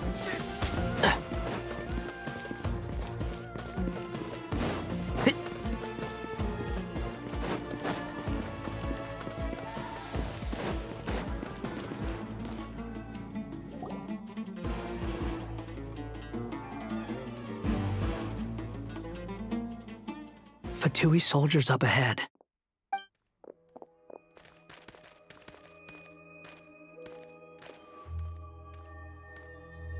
Careful.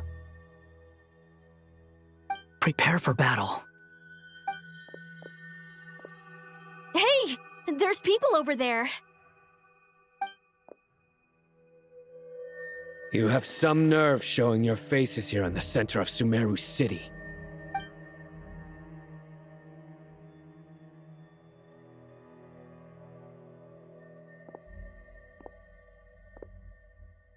You're right on schedule. Well, this guy sure as heck isn't your average Fatui sergeant. They've stationed quite a few people nearby. It definitely looks like they were waiting for us.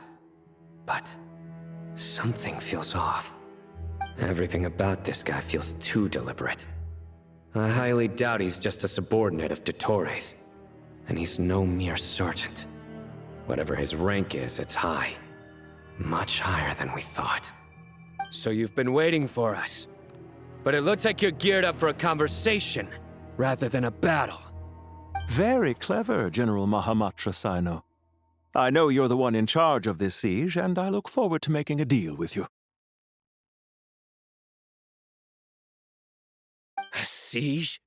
Sumeru City belongs to us! Historically, yes. But things can always change. We have quite a sizable force with us, you know. For instance... There's a Fatui ambush at the north gate. Can you handle him? We can for now. Yes, I'm quite sure both sides can hold their ground for the time being. The battle has not yet reached its climax. But what happens next?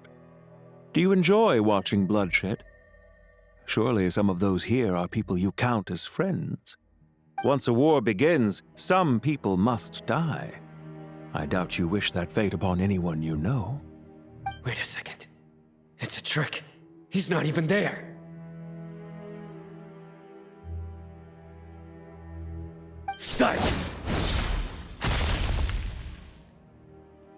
He disappeared. What was that? A ghost? Curses! He was never there to begin with. That was just a shadow projected there to lure us in. Enough talk! Attack! I apologize for being unable to accompany you at this crucial moment, but I am compelled to leave for reasons beyond my control. Please excuse me. Sumeru's General Mahamatra is quite ruthless. It's a good thing I wasn't there in person.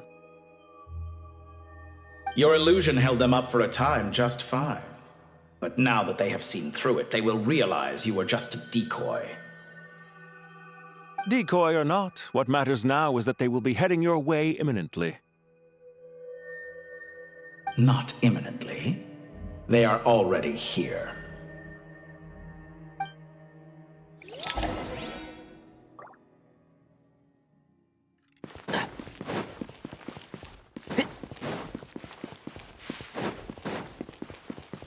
Keep up. We made it! This is far enough. Tainari, you go help Sino. Don't worry about us. We'll manage from here. Are you sure you don't need me to stand guard? No need. Once the connection is established, we'll disappear from the sanctuary of Surasthana. Go help the others. All right. Goodbye for now, then. Please tread carefully.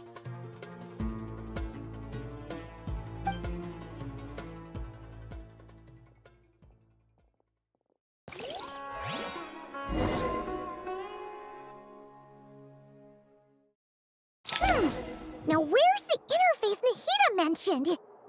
Come on, where's it hiding? Found it. It's over here. We can connect to the inside of Irminsul through the Sanctuary of Surasthana's built-in security system. You should be pretty familiar with the process. Is it the same route as last time? For the most part. We don't need to adjust any of the parameters. Then I should be fine. And Paimon? Once you're both ready, we'll set off. Wait! The stakes are way higher this time, right? Maybe Paimon should stay outside and help the others. Then... Huh? Why are you staring at me like that? It's nothing. I just suddenly realized how much you've grown. Hey, you've grown quite a lot yourself. Don't you two start Well, anyway, Paimon thinks she's pretty knowledgeable. Who's the best guide in Tavatigan? And don't forget, Paimon's a college student now. If we say Alhatham's not a weirdo, it's hard to explain how he came up with the idea of you applying to the academia. But for all that he counts, you're doing surprisingly well in your studies. She just goes to show how important it is to have someone supporting you. And Paimon's not the only one. Let's not forget that you only became a student because of Nahida's personal recommendation. That's fair. I have learned a lot in Sumeru. Oh yeah. Did you ever come up with that ugly nickname you promised me? What? No way! We're friends now! Paimon gave up on giving you one ages ago. Anyway, isn't Hat Guy enough of a nickname for you? Fine. Suit yourself. We need to go. Paimon, if you're staying, look after yourself. Will do. Paimon's gonna link up with Tainari and Sino. You guys are the ones who need to be careful. We will be. Bye for now.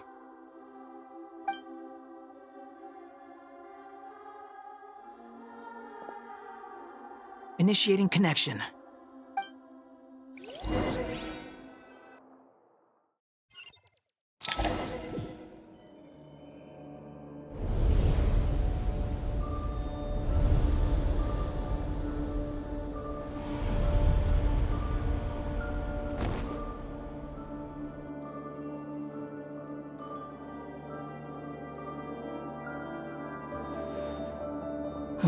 Well, here we are again.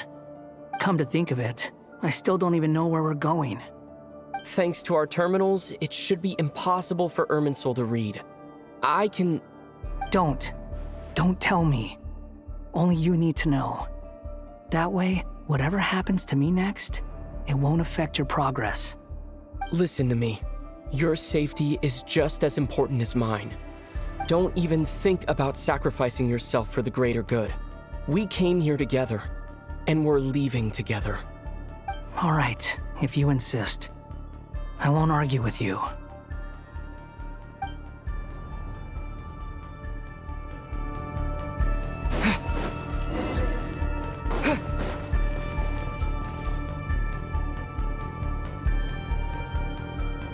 This place looks so different from how I remember.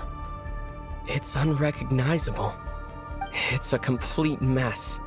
Like someone's turned the place upside down. Must be Dottore's doing.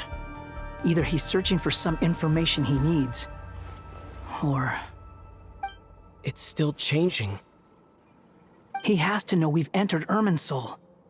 But luckily for us, he can't pinpoint our location. Be on your guard. Don't let him find us. The red parts have probably been corrupted by Dottore's power. Don't touch them, or you might alert him.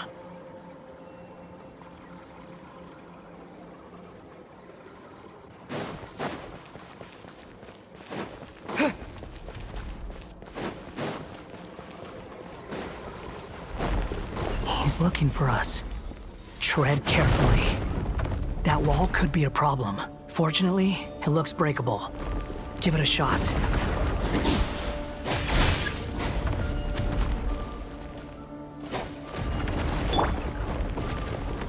The wind rises.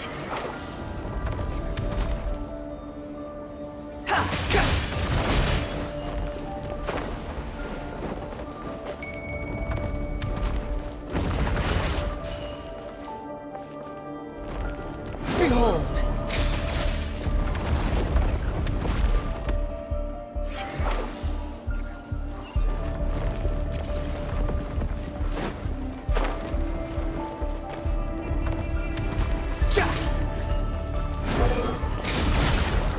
Search for it.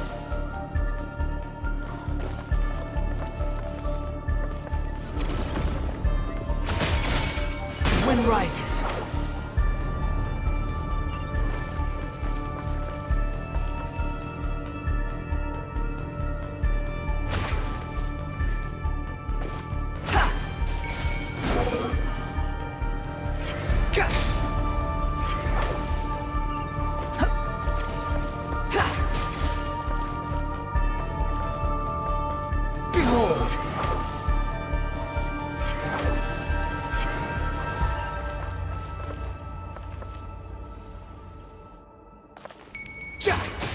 The wind rises.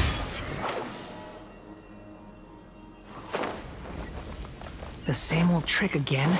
Are you kidding me? Let's handle it just like we did before. This cheap trick isn't gonna stop us. Oh no, it's a trap. Is that why he was using the same trick over and over again? To get us to lower our guard?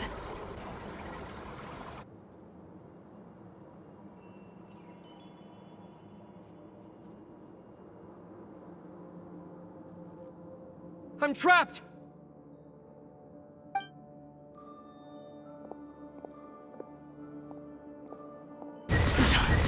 Why won't this thing budge?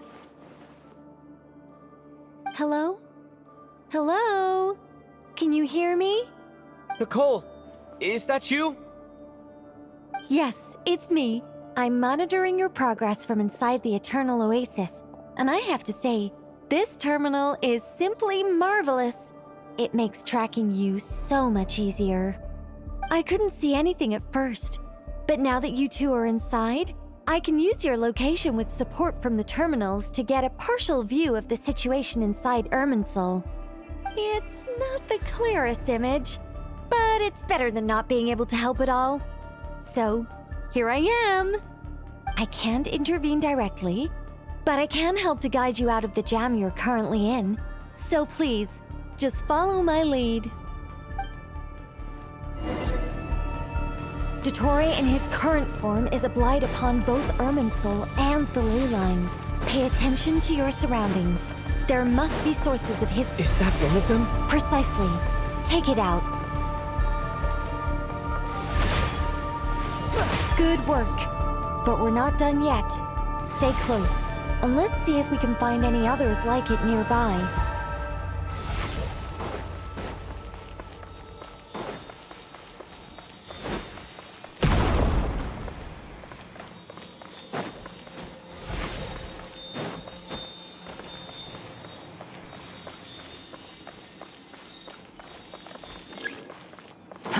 Behold! This must be another one. Agreed. Now... Wait! Watch out! It's Dottore. I think he's found us.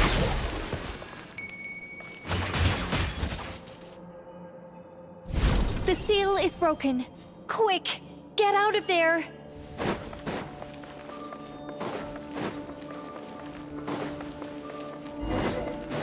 And where exactly do you think you can run to? Wait, what is that? Pursuers! That's gotta be it!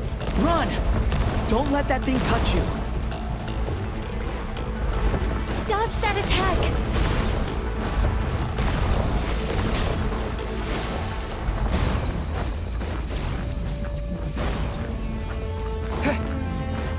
There's more than one path. Which way do we go?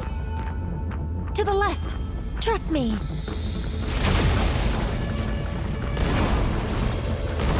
Fleeing like vermin. What a pathetic sight. Hey! Watch yourselves! Stay focused! There's a cliff ahead. Jump! More of those corruption sources. Destroy them as you did before, and open the exit as quickly as possible.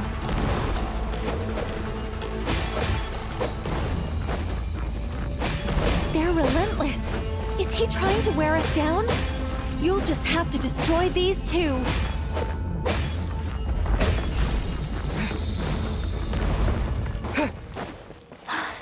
I think the pursuit is over. Hard to say. Stay alert.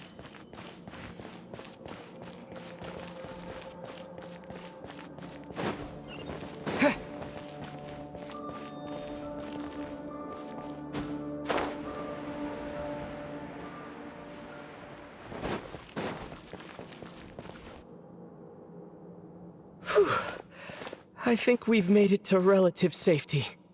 Phew, goodness. That was tough. You doing okay? I'll be fine. Don't worry. Take a short rest, and then... Nicole? Nicole! The connection's been cut. But that means... Look at you supporting one another. How very touching.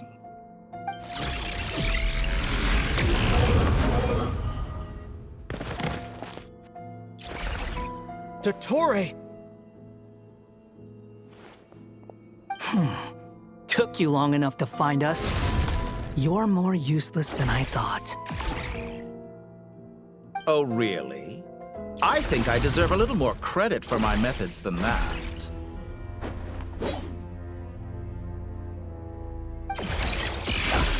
Rather than hunting you down, I chose to let you roam free. I indulged your presumption that I was unable to track your movements. played along with your clever little plan. Fleeing is for animals, but I rather enjoy watching you flee.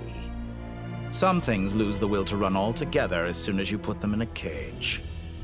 If that's true, then why did you come looking for us? Because I wanted to observe you up close, of course.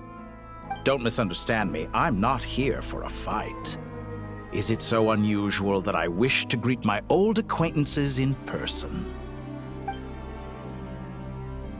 After all, it's been a while. Scaramouche.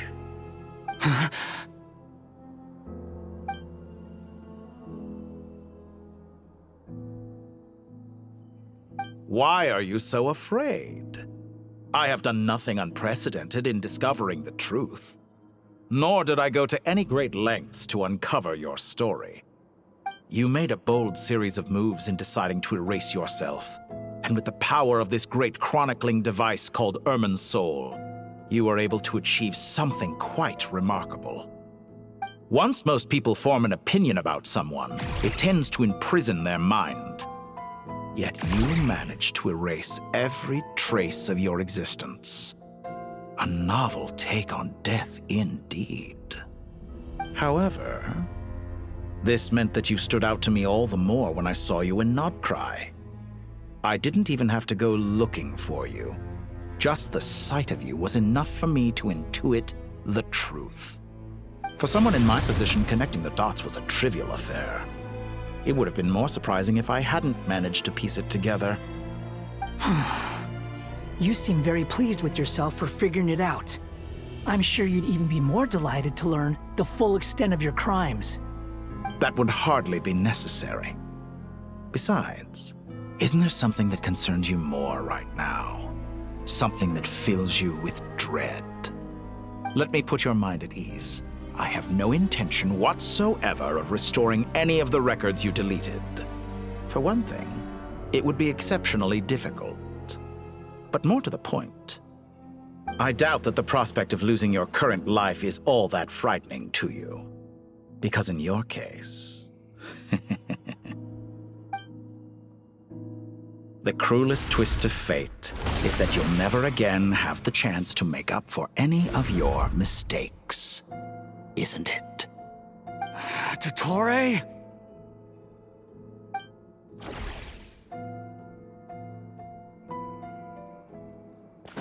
All here shall bend to my will. Scorching burn!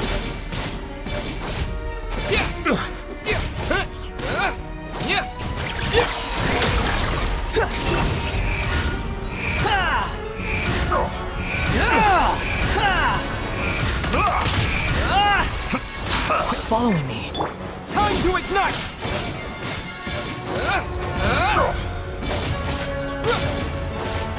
I'm afraid you'll need to do better than that to take me down. I expected you to have grown stronger. Ah, how foolish of me. I forgot that you lack any means to increase your power. You will pay for everything you've done! Oh, will I now?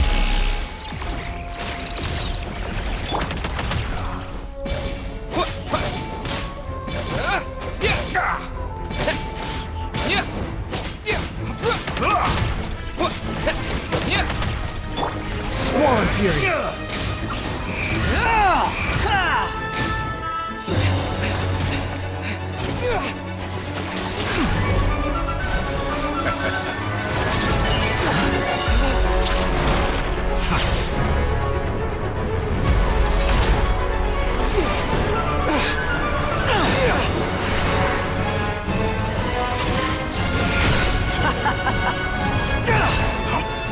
Does the prospect of death amuse you?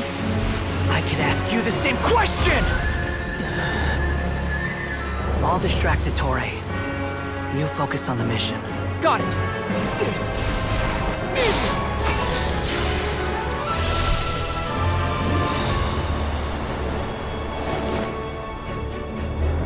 For the hopes and dreams of the masses.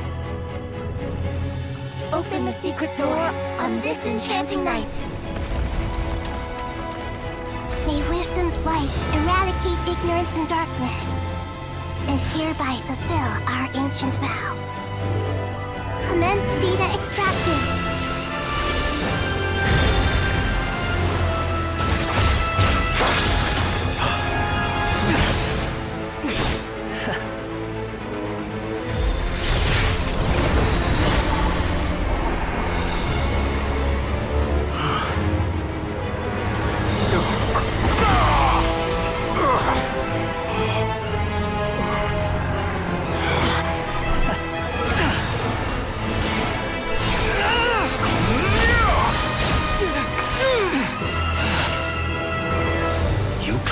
Outdated ideals and stand in the way of progress. You will pay for interfering with the grandest experiment of all time.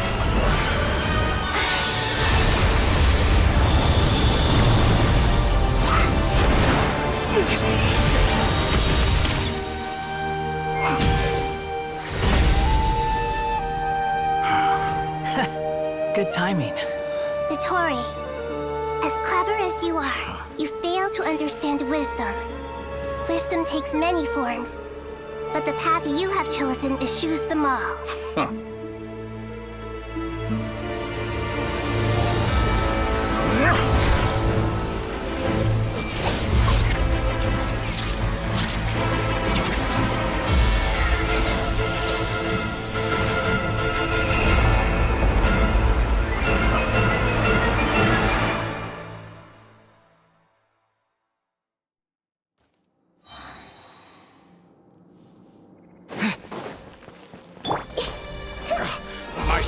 Is fading!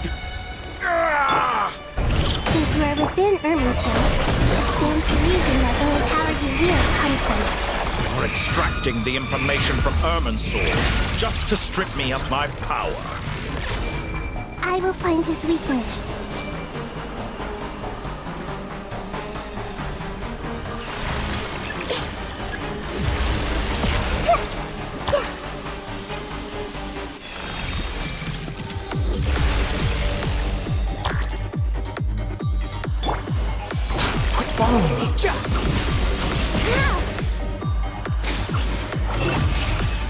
Admire your attempt to introduce a new variable, but it's nowhere near enough.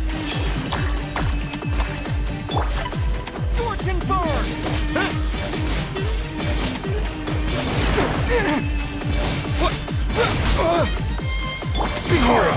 A petty trick.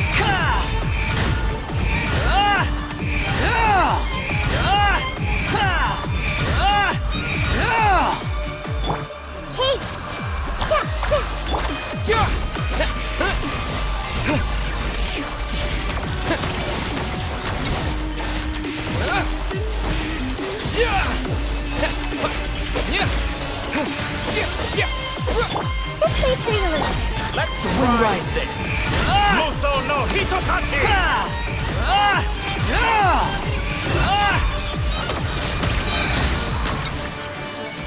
Cry louder! You won't just... We're so close. Just hold on a little longer. I'll hold him up. Traveler, Hat Guy, the rest is up to you. We certainly have a knack for surprising each other, don't we? I'm just getting started. It's time. Say your prayers. Stay on the offensive, but watch your back.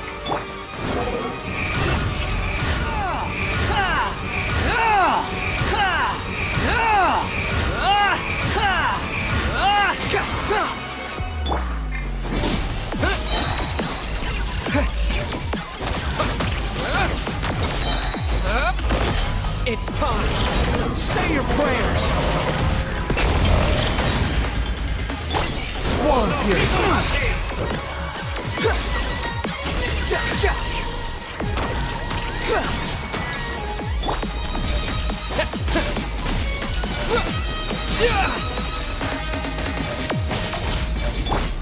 Behold.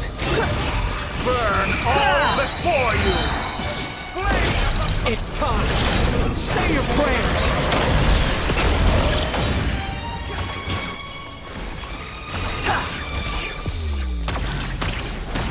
The wind rises.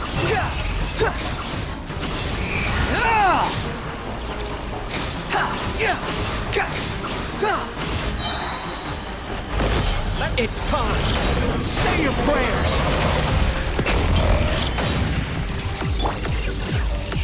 Scorching burn!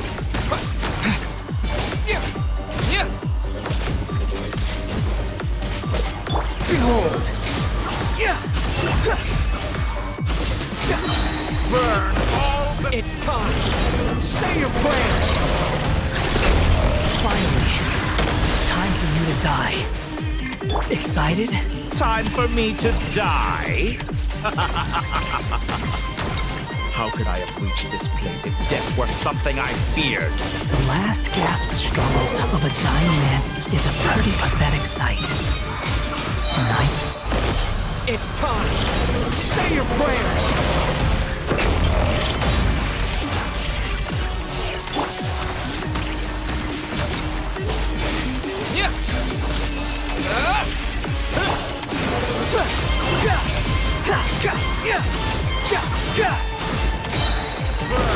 It's time! Say your prayers!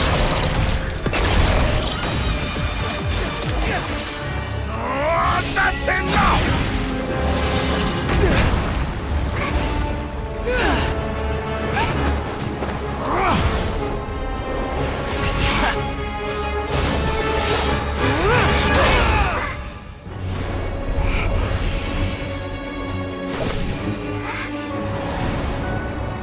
It's all yours. Do with it as you see fit.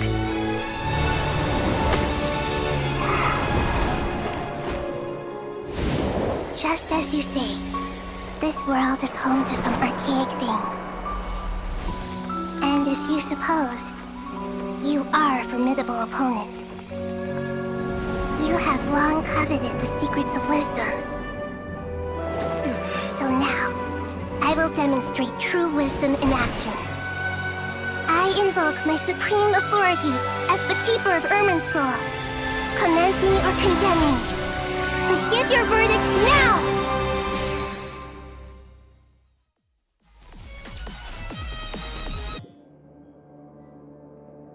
Blessed One of Wisdom, Mahakusaladhama, are you certain that you wish to exercise your authority to destroy Irminsul? It represents both your roots and your This is my decision. Irminsul has been corrupted beyond redemption. Irminsul is the original tree of Tevat.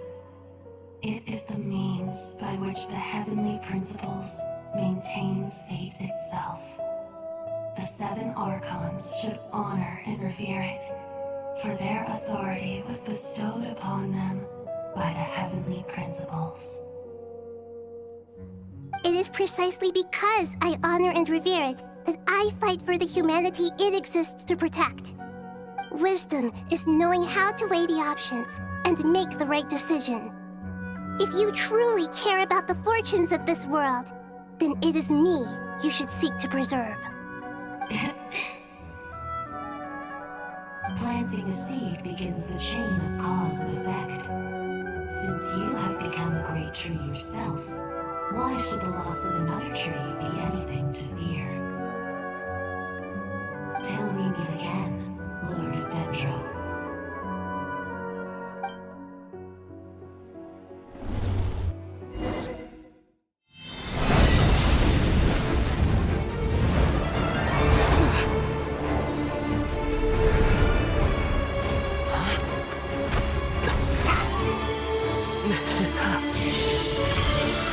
The first flame. The pure, cleansing fire.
shall we? Where were we? I was suggesting that you needn't perform when signing a contract.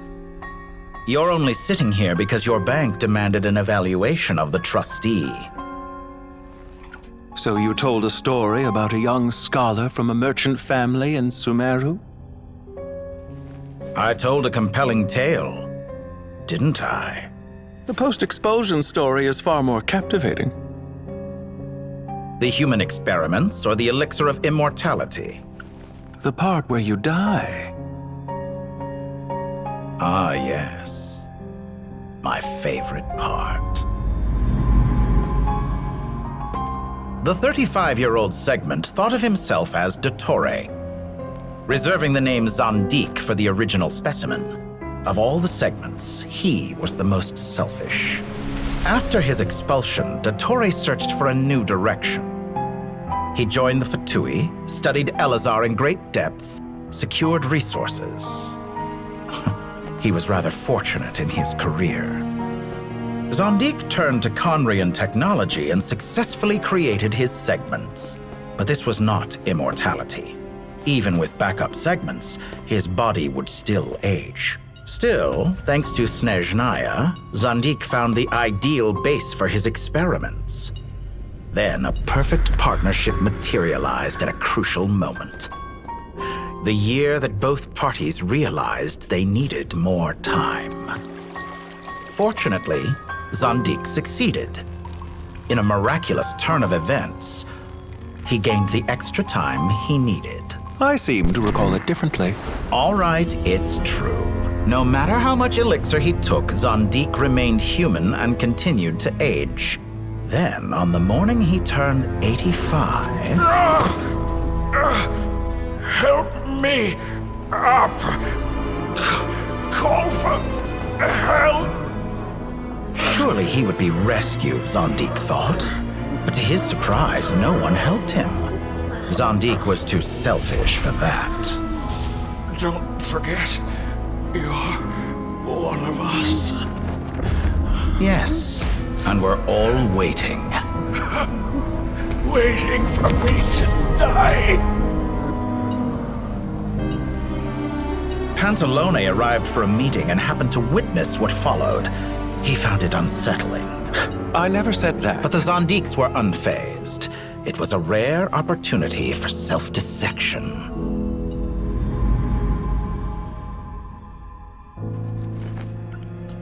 What does all that have to do with you depositing your data at Northland Bank? It has made me cherish my time in this world all the more. Fair enough. So you do have a sense of self-preservation.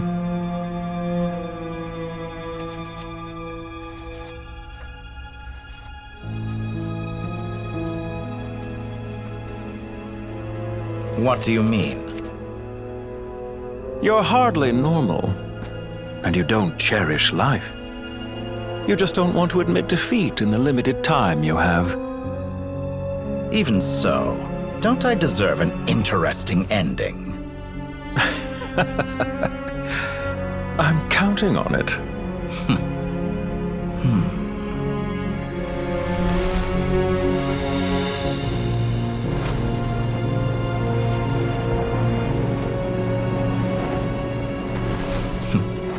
If nothing else, I expect my funeral will be a grand affair indeed.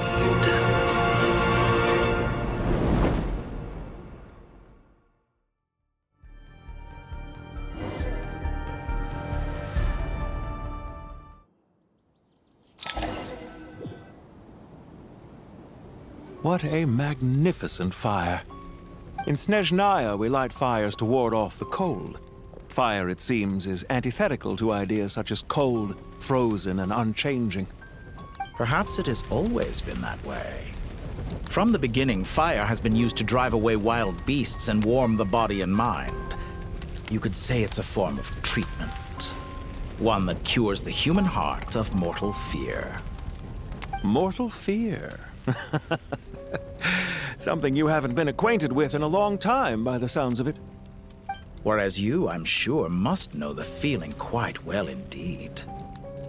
I remember when we first discussed the elixir of immortality, you claimed that extending your lifespan was about buying more time. But was that really the truth? You fear the prospect of dying a wretched end in this world, don't you? Of course I do. I'm only human after all. And while you may have forgotten it, you cannot deny that you too were once human, Dottore. I do not believe that there is no such fear in your heart. Perhaps you are right. But I abandoned it long ago and devoted myself to my experiments. I have felt no fear since. From the very beginning, I never thought you could win this game. But still you came, contract in hand, to honor our agreement. Because I am a reputable partner. And as we have discussed, experiments are about more than results alone. The process is equally important. I have come here and completed my creation, and I do not regret my decision. I'm afraid your journey ends here. After I die, there will be no one to make the elixir of immortality, and your remaining stock will only last a few more years. How then will you prove that you didn't perish in this incident alongside everyone else? When I feel optimistic about market environments, I never forcibly adjust them. They have their own direction. And I myself am one such environment. I have been quite particular about many things in my life. But where the manner of my death is concerned, I choose not to be. You make yourself sound so magnanimous. Oh, but I am. And I hope you will be too. It may have been a long time since anyone told you this, Dottore, but I recognize that you are a truly rare talent. Ha! I can see it. The experiment in blasphemy that I've been performing all this time. It has been a long process, and I do not care about the results as much as people might imagine. If the very goal of your experiment was to explore infinite possibilities, then there was never any reason for it to end. Indeed. Yet now, the experiment has officially drawn to a close.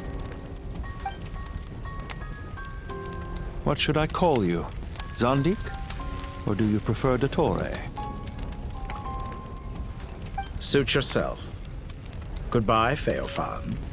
This time, that's what it truly is. And don't I know it? Goodbye, Zandik.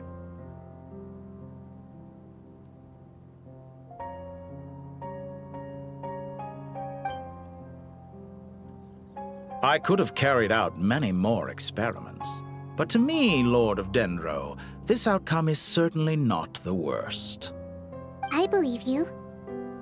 But unfortunately, this is where it all ends for you.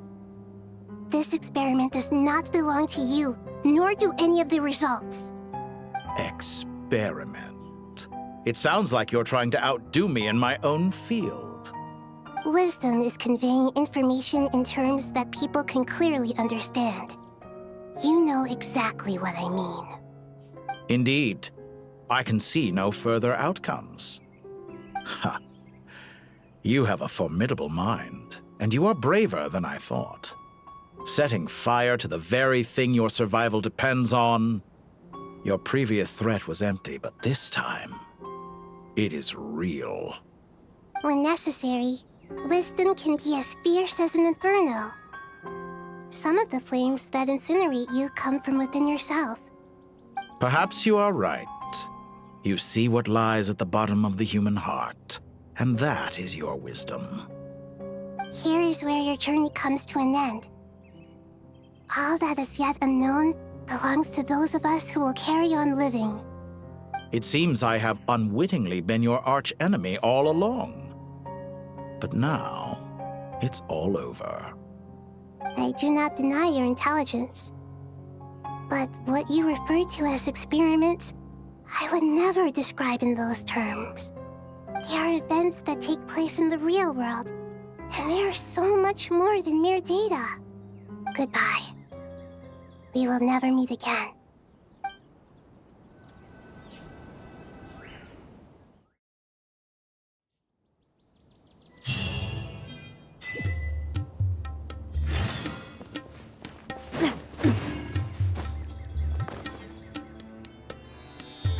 Well, that's the last of them. Everyone on the list is already back where they should be. It was a long, hard road, but we finally finished escorting everyone back. I just pray that we'll never need to leave again. I hope we can stay here forever in this peaceful paradise of our own choosing. Paradise. In the annals of the Temple of Silence, that word carries great significance. It represents the hopes and desires of the gods. Their longing for a place to rest. I wouldn't think gods need such a place. People always think they're the only ones who can lose their homes. They forget that gods too need a place to reside.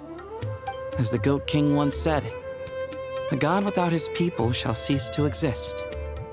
Gods need their believers every bit as much as their believers need them. Only we can truly understand how much the desert faith has faded over the centuries. But we still talk about the gods as though they're part of our lives. Given the myriad ways in which gods and humans interact, I'd say they really are. How else could Dunyarzad consider the Dendro Archon a friend? Well, that sounds about right to me. Describing them as friends sure makes us feel a whole lot closer. If you told me a few years back that I'd have this many friends, I'd have called you a liar. Belief is a choice, just like friendship. We've made our choices through battle. The right ones, wouldn't you say? I'll be heading back to the Temple of Silence. I heard the Goat King and the Ibis King decided to pay us a visit. How about you? It's back to Aru Village for us. Still plenty of supplies to distribute and people to help. Until next time, old friend. As long as you can find the time, you're always welcome to visit us in Aru Village. Right back at you. Make sure to drop by the Temple of Silence the next time you're free. Word is that 2 of the other 7 pillars, Chesapeake and Bennu, might also be dropping by. Since you're wearing the symbols of their power, it'd only be fitting if you came to see them for yourselves. Dropping by? That makes it sound like they're visiting a neighbor's home. Well, the temple was founded by Hermanubis, so I guess to them, that's exactly what it is. Guess that's true. All right. We'll make sure to find time to stop by. Stay safe on your journey home. I will.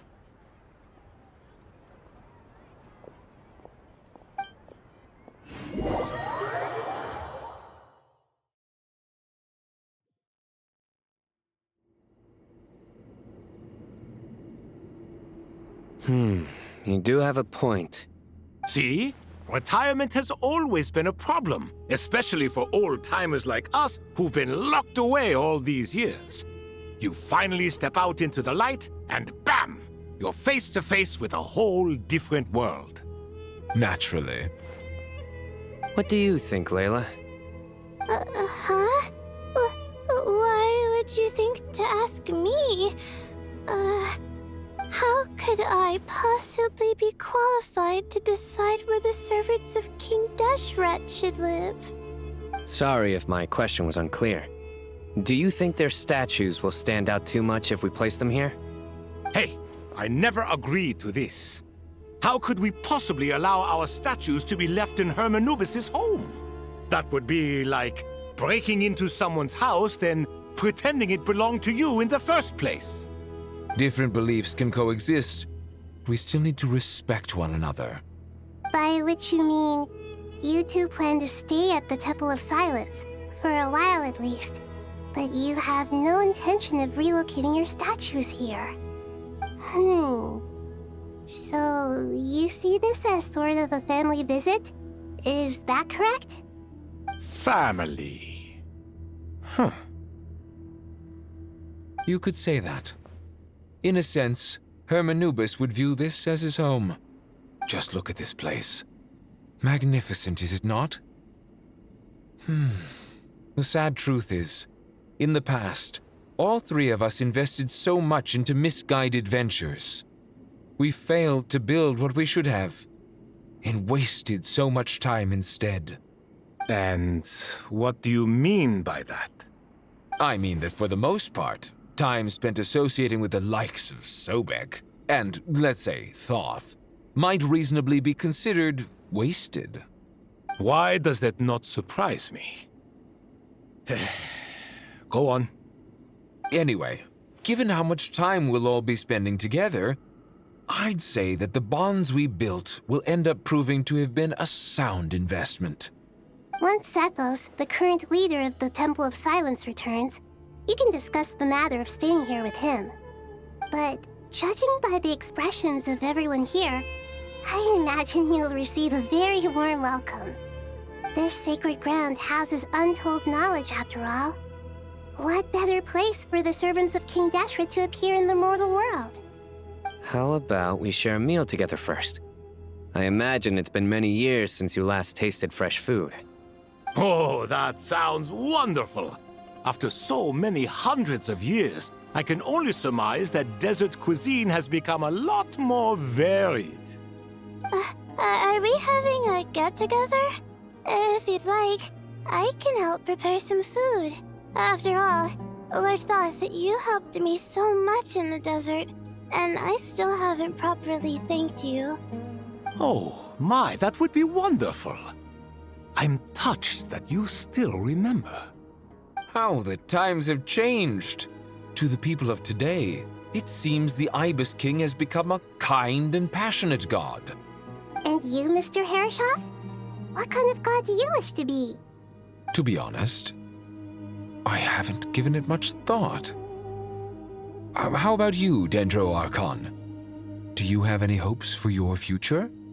Me? I'm very happy with my current life. Forgive my bluntness, but you do not seem to derive your authority from majesty and might, like Lord Al-Ahmar. Clearly your approach has its advantages, but also its dangers, don't you think? I do, but projecting a majestic front doesn't really suit me. Besides, my relationship with others isn't simply one of a god and her people. Not putting on airs might earn you more adoration. Exactly. Besides, I really like parties where everyone brings their own food, and we all come together to share. You should join us. I'm sure you'll find it fun. Last time when we got together for a picnic near the Avidia Forest, it was quite the occasion. Seeing as you're already here, how about we hold the next one in the desert? Can we do that? Wouldn't Tighnari have to transport a ton of drinking water? Don't worry, I can help out. Layla, would you like to join us next time? Me? Sure. The more the merrier. That way we... Don't take this the wrong way. I just think you should know. When it comes to passing the time, chess is more our thing. In that case, Dendro Archon, what do you say? If I were to compete against you, I can't say with certainty I'd win, but I certainly wouldn't mind giving it a shot. Where's Sobek? I'm sure he'd be good for a few rounds. Cards, cards, cards! I'll always prefer chess. I wonder what variant of chess we're talking here. Mr. Thoth, is there some sort of astrological significance to this game? Oh, I'm glad you brought that up. As long as the leader of the Temple of Silence agrees, we can search Hermanubis' place for books to teach you how to play.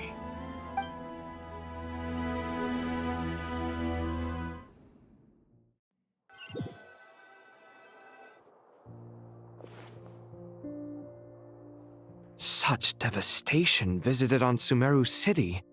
So many houses destroyed or damaged in the fighting.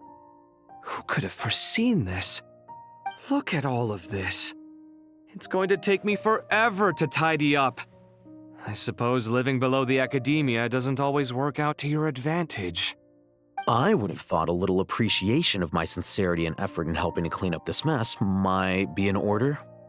Helping? Effort? This is your house! Of course you should be putting in the effort! If anything, I'm the one who's helping! So you see yourself as just a helper in this situation. I must admit, I'm rather shocked. If you're trying to say that since I live here too, I have an obligation to tidy up, fine. I suppose I do. Wait a second, stop changing the subject! Nevertheless... In the wake of a great storm, a missing roof is a predictable inconvenience. Can you stop making it seem like I care more about this house than you do? Doesn't it upset you at all to see your home in this state? I won't pretend it's ideal, but that's no reason to be upset. This is the roof over your head, your shelter from the cold. The furniture is scattered, the paintings have fallen off the walls, the windows are shattered. Don't you feel even a little disheartened? The way I see it, these problems are easily solved. Ugh, this is precisely why I hate talking to you about sentimental things. It's like banging my head against a wall. You simply don't understand just how much work goes into making a proper home. It sounds like this is causing you a lot of anguish. You mean the house or the paintings? I mean your sentimentality. Oh, well, yes. But I'd rather not dwell on such things right now. Generally speaking, when anguish becomes the norm, people usually make an attempt to improve their situation. But there are so many people and things in life that are difficult to change. It's not like you can force them. Besides, anguish can be a source of inspiration, and I'm not sure I could break my reliance on it. I'm glad you're able to make yourself think like that. What kind of a response is that? I was stating a profound truth about the very nature of art. Suffering is the cradle of all creation. Even you can't deny that. And I wasn't trying to. I'm just happy for you. Pure and simple. Can't you tell? Happy about what? Happy that you can always find an answer that backs up your views. You... More often than not, life is a process of running into problems and then searching for answers. Yours more than most. Not everyone's so good at justifying things to themselves. It's something that you've been steadily mastering. Huh. What about you, then? What skills have you been mastering lately? Pass me that box. Huh? Okay. You may consider this my progress on the path to mastery. What? Wait a second. Isn't that box mine? Hey, it is! It must have fallen off that shelf. I'll hate them. Those are my paints and inks. Would you like me to put it in your bedroom for you? Huh? I mean, sure, if you don't mind. What kind of progress is this? Does he think he can bribe me? Not that giving me back my own things is much of a bribe. These books on the floor, they're a complete mess. And this one, didn't he say it was an out-of-print collectible? It's completely covered in dust, and some of its pages have even fallen out. Ugh, guess I should help him repair it. This one too. And this one.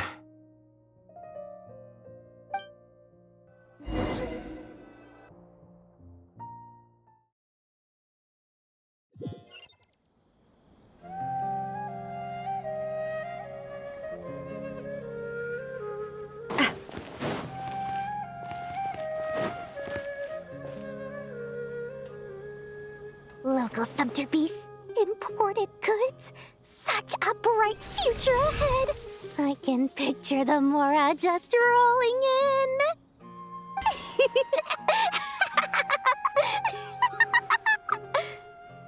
You do realize you sound like a choking cow? It's called being imposing. Can't you feel it? Are you not intimidated?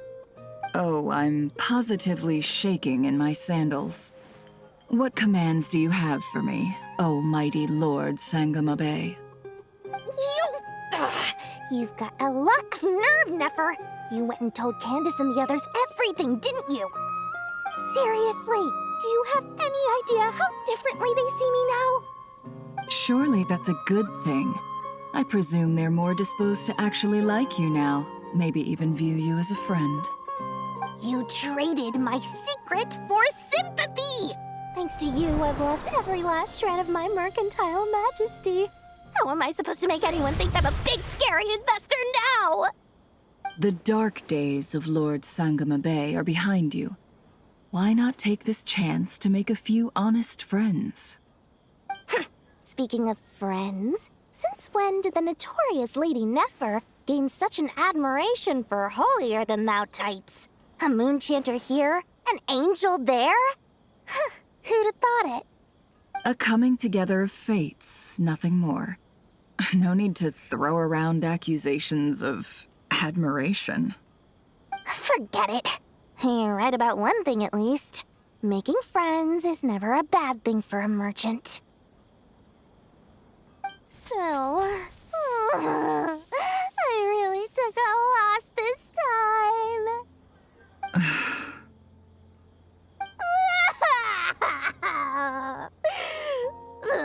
What are you looking at? I'm trying to see if you're really crying or if those are just crocodile tears. A little birdie told me that when Lord Sangama Bay makes money, the tears flow from the center of her eyes. But when she loses it, they flow from the corners. Which is it this time? Ugh, you are so annoying. I'm not talking to you anymore. Nefer, thank goodness you're here. I've been looking everywhere for you. Huh?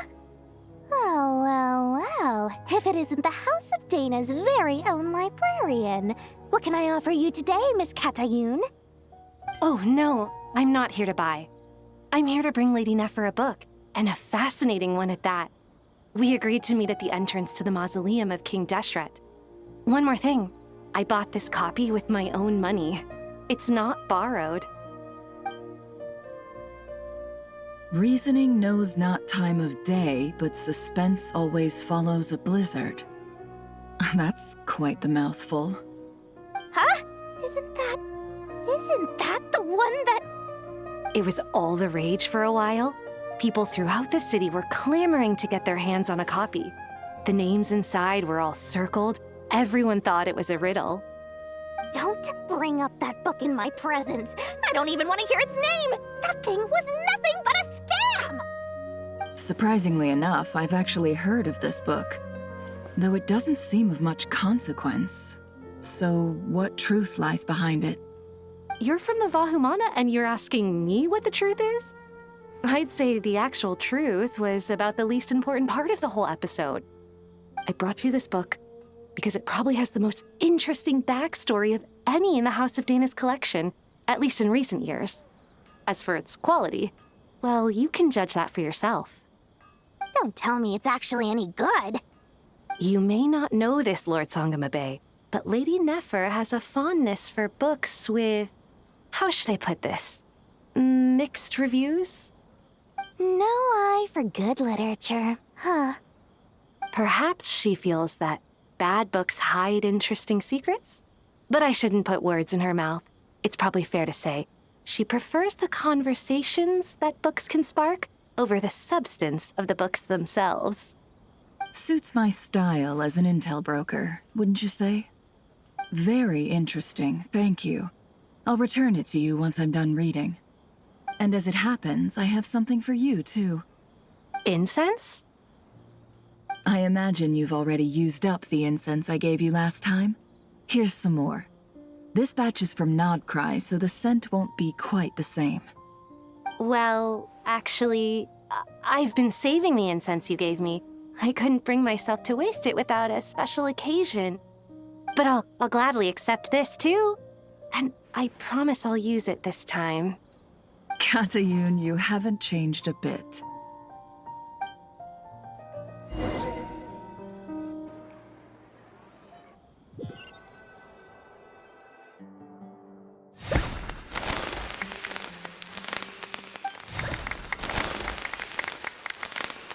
Congratulations, Kale. Well done, Kale. After studying for so long, you've finally become a full-fledged ranger. Sure hasn't been easy for you, huh? This really is fantastic news.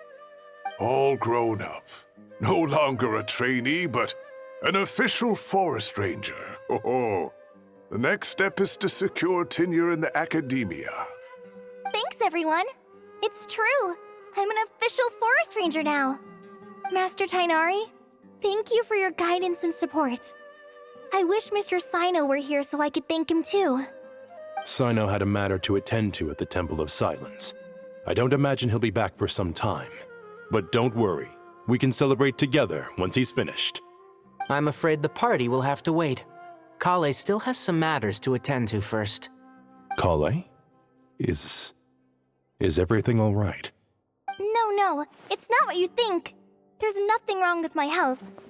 I just have a few things I need to deal with. I've made plans with the Traveler and Paimon to visit Mondstadt. Master Tainari and Mr. Sino will be accompanying us too. Well, that's a relief. Let's get together when everyone's back. I'm sure you'll be doing even better by then. Of course. I have a feeling you're right.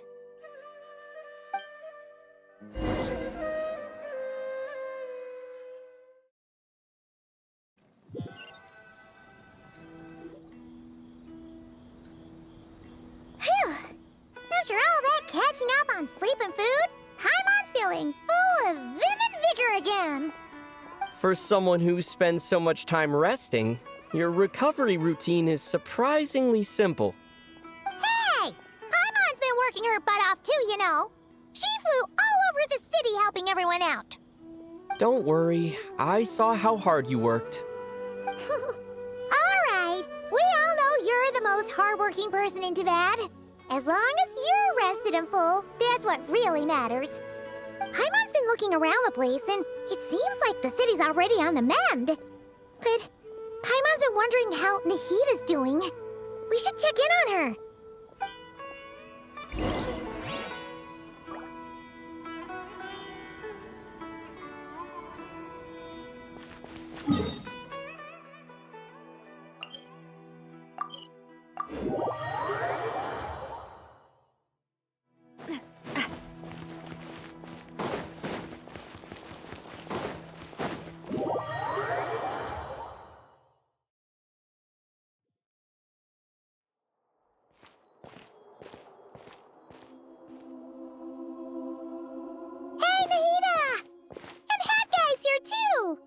Traveler, Paimon!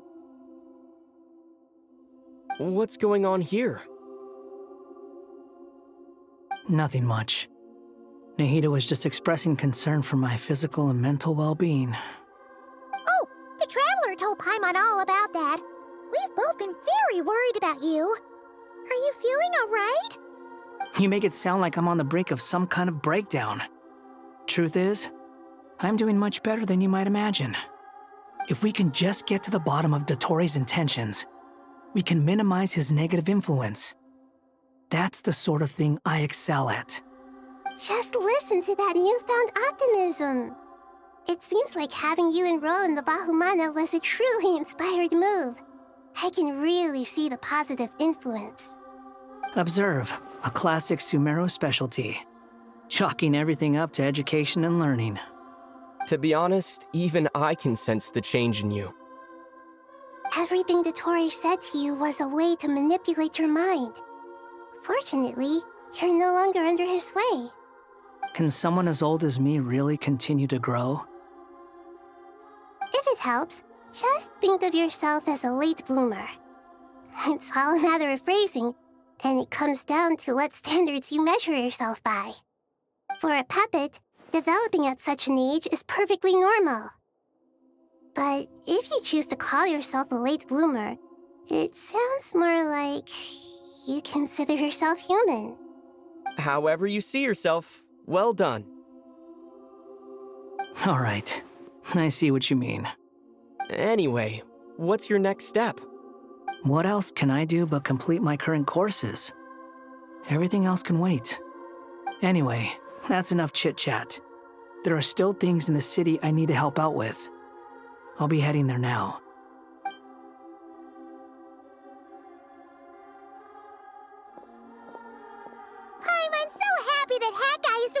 we thought.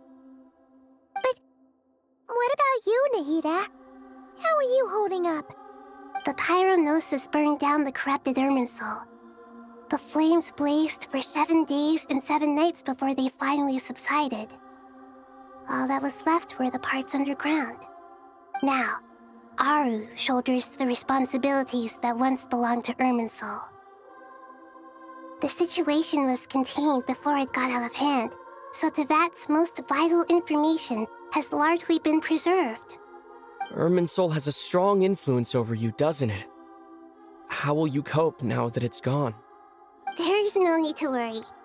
Thanks to Nicole's extraordinary talents, my connection to Irminsul has been severed and transposed onto Aru. Angels can do things like that? They can. Such abilities are precisely what makes them so powerful. The goddess of flowers, Nabu Malikata, once claimed that she too could perform feats beyond the reach of mere mortals. In my eyes, much of what she went on to achieve reached such transcendent levels. Her and Nicole really are both fascinating and magnificent. So, does that mean your situation is stable now? Correct. Just imagine that Aru has become the new Irminsul, and the essence of my existence has been bound to it. The wisdom of Sumeru has ultimately converged into a single, unified entity. Should we ascribe this all to fate, or is it merely fortune? Whatever it is, the important thing is that you're okay, Nahida. Dendro Archon, Lesser Lord Kusanali. Oh, thank goodness you're here. Greetings, Traveler and Paimon. Sir Nevis, do you have something urgent to say? Yes, there's something I need to report. We've received a message from Snezhnaya.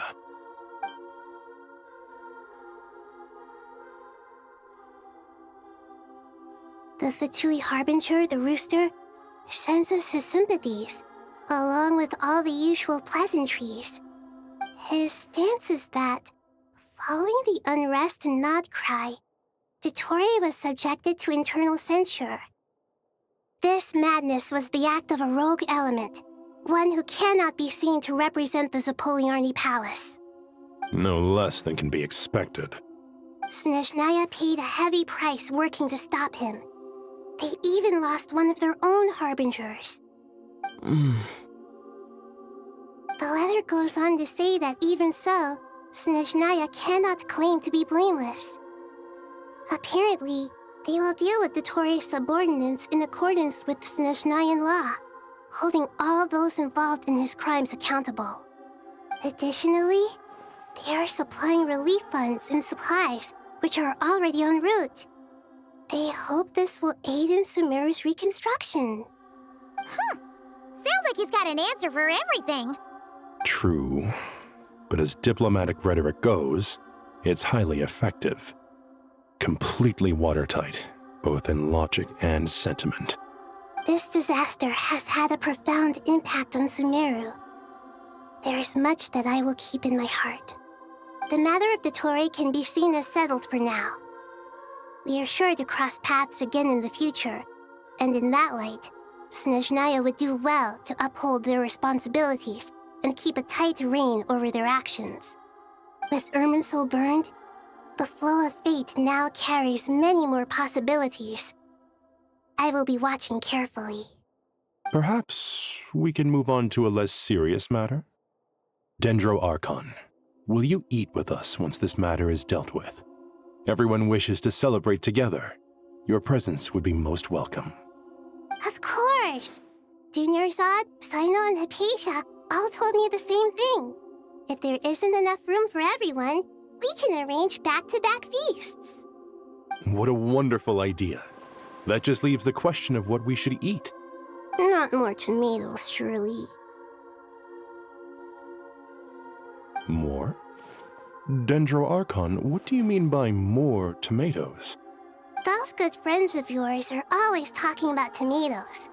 Sometimes when I'm walking through the city, I can even hear them arguing in the fields. Since you see them so often, you must hear about tomatoes even more than I do. Tomatoes. Tomatoes. has a certain magic to it. Like the autumn fur of a sumpter beast swirling in the wind, sometimes flying up my nose. Tomatoes. What can we make with tomatoes?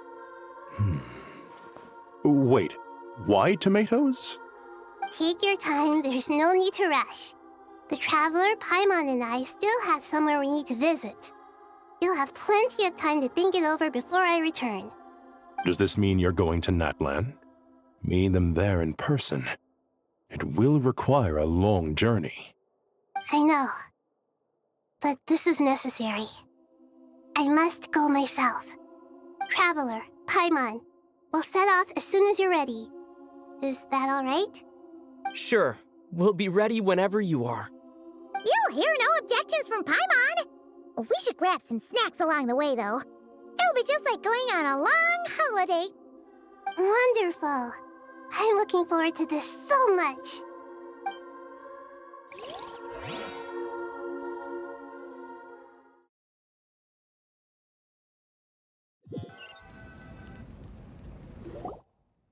Natlan is such a lively place. It's super cheerful and positive, too. I can see that. There are people outside exercising at all hours. You came. Welcome, welcome. You must be hungry from your journey. Would you like something to eat? Oh, thanks, but no thanks. We've been eating the whole way here. We had a mushroom platter, Sab's meat stew, butter braised chicken, Hadasara pudding. Paimon's positively stuffed. All right, all right. No need for all that detail. I'm starting to get hungry myself. Maybe later then. We can wait till everyone's got an appetite. Then I'll head out for a meal together. Sounds like a plan. Let's find somewhere to sit down.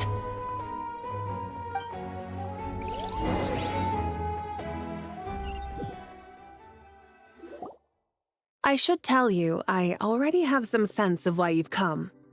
Why's that, Malika? To say thank you. Your senses are spot on. But on top of that, we also feel guilty.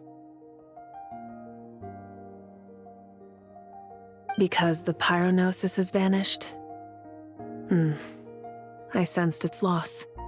Despite scouring through the remnants of Irminsul, we couldn't find any sign of the pyronosis. Not even any trace of it burning to ash. That's certainly unusual. Still, the potential fallout from Irminsul's loss is significant, to say the least. Perhaps the pyronosis's disappearance is simply a knock-on effect of the impact it's had on a certain strand of fate. There's no need to feel guilty. We were clear that this time, there was to be no returning, only giving. Pure and simple. Thank you really is a fascinating phrase. We use it to express gratitude for the smallest of things. Yet, when faced with a kindness too immense to describe, we use exactly the same words. It's not that we lack other means of expression. It's that when we truly need to express our feelings, the simplest and purest words are always the most powerful. You're right. In Natlan, we prefer simple expressions too. Companionship, friendship, support. They might not sound fancy, but the sentiment behind them is sincere. That's wonderful to hear. Sincere feelings are often a vehicle for the deepest wisdom of all. Irminsul's destruction doesn't seem to have done you much harm. I'm glad to see you're doing well. There's still a lot of work to do, but before we begin, we felt it was important to come here and speak with you. Partly to express our gratitude, but also because we felt that seeing you, in a sense, is like basking in... That's a nice way of putting it. I like that. To tell you the truth, though, I'm not a fan of somber meetings. So, since there's nothing more to say, why don't we go bask in some actual sunlight? The weather's beautiful today. What a great idea! Paimon's gonna lie back and soak up some always!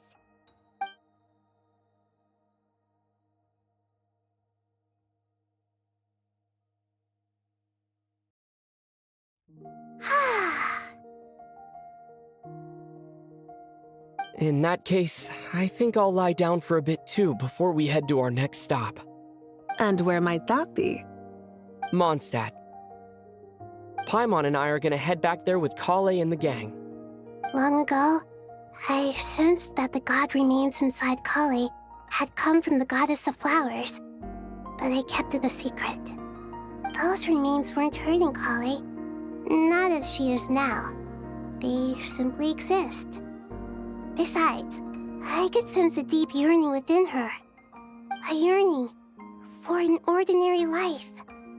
A yearning to hold on to the hard-won happiness she now enjoys. With someone like... She should be ready to face the truth by now. Whenever people meet, there is always the potential to create warmth and kindness. Every child grows up. But even as adults, they are still children in the eyes of certain people. Oh, just like how Paimon sometimes sees Nahida as a little kid. Is that so? Well, anyone who's friends with a kid is probably a kid themselves. Of course! And there's nothing wrong with that. When we get back, we'll actually be hanging out with another of our friends who happens to be a kid. Or more like looking after, in her case. Anyway, we'll always be there to watch out for our friends. Dear Sucrose, when you receive this letter, I'll probably be as busy as always. But busy with wonderful things. That's because I'm no longer a trainee. I'm now an official forest ranger. Impressive, right? Sino said them official rangers sound much tougher than trainees. Though he did say it was already pretty tough to start out with. You probably heard that something big happened in Sumeru recently. Don't worry, it's all been taken care of. We're heading to Mondstadt soon, so if you're free, maybe we could meet up? Plus, it's not just me. A few of us are going. Hey, do you still remember that time we all got together? You know, when we all went to the Windbloom Festival? It'll be just like that.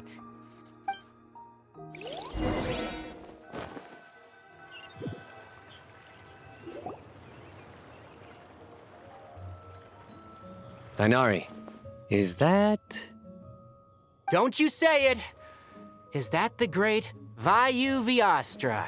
Behold, the great Vayu-Vyastra, General Mahamatra.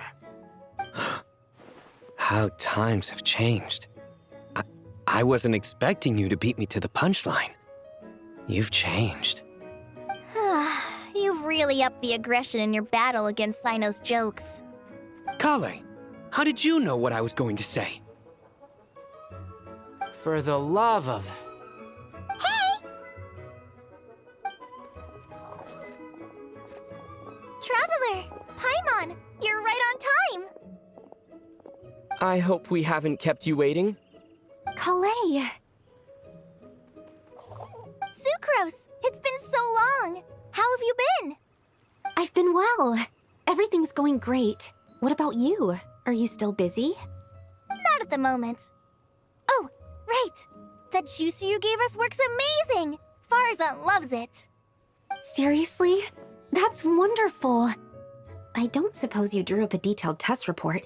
Oh, what fruits did you use? How was the texture of the final product? Sucrose, you might want to try asking your questions one at a time. Albedo! Paimon didn't see you there! It's been a while since all of us were together like this. How about we follow the same plan as last time? Good idea, my friend. You never disappoint. So, what are your identities this time? Don't remind him. First things first. Allow me to introduce our very own official Forest Ranger Kale.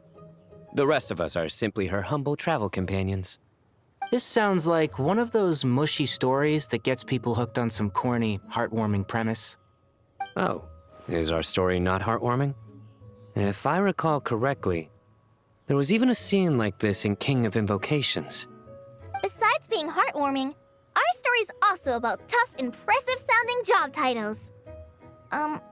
At least that's what I think.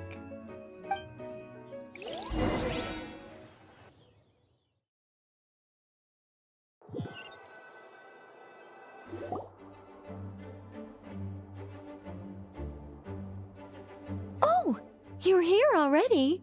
I'm still giving Dottore a little trim. I won't be a moment. A trim? Does Dottore need haircuts too? Of course. It's important to know how to take loving care of the apples of your eye. All of these trivial matters get left to me. It's because I'm an angel, and angels are, in a way, the guardians of all Teyvat. Oh, right! Wow, that's definitely an impressive-sounding job title. What are you writing? I'm just brainstorming some cool-sounding lines. Oh, write them on these card backs. Of course. Clearly, my lines are pretty amazing, wouldn't you say? Miss Nicole. Kale? You seem a little nervous. I was just wondering, who was the person you mentioned who needed their wish fulfilled? Wish? What do you mean? Miss Nicole asked if we could meet up in Mondstadt once everything was over. She said a friend of hers had a wish that needed my help to come true. Well, you never mentioned that before. All we knew was that you'd arranged to meet in Mondstadt. But we thought it had something to do with the god remains. To be fair, everything I told you was true. Anyway, my friend is waiting. Come on, let's pay her a visit.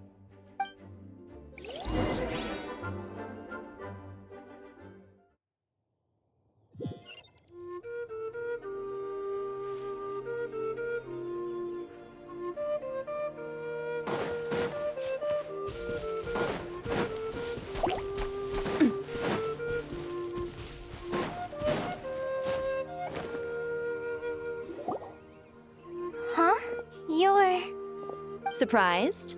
I bet you weren't expecting to meet a woman like me beneath this beautiful tree in a faraway land. An oasis will spring from the place where a djinn resides. That saying falls somewhat flat here in Mondstadt, given that everywhere is already so lush and green. Lilupar, what are you doing here? I made friends with Miss Nicole. I asked her to bring me here and then invite Kale to come. The prologue to this story is that I have a wish. It has stirred within my heart for centuries, millennia even. Originally, it was merely Al-Ahmar's lie, but now it has become reality. Could this be... related to the goddess of flowers? My dear young lady, my mistress left her final trace in this world upon you. I can't tell you how glad I am to see you here. And now I have seen you, and peered into your heart. You have experienced hardships and suffered setbacks. The torment an ordinary person might expect to face has befallen you threefold. This is the source of your resilience. But, beneath all this, I have witnessed the seeds of desire. You yearn to return to the simple life you once knew, do you not? I do. I want to throw away everything that isn't mine. But how do you decide what is yours? The scars that others carve into your flesh? The kindness and love they inscribe? Are these things not yours as well? They are. This is something I've talked about with Miss Nicole. Miss Nicole said I should learn how to adjust my standards.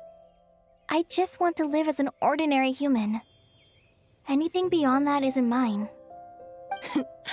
Don't you want anything from the remains of the goddess of flowers? She gave me a revelation once. I think that's already more than enough. In the past, you would not have possessed such a rich heart. Your brief life has taught you to hold on to everything good, to home in on kindness. How fascinating. You're nothing like Nabu Malikata, and you're certainly not her. Of course not. I'm not some great and powerful being, Miss Lilupar. Yet I am a djinn.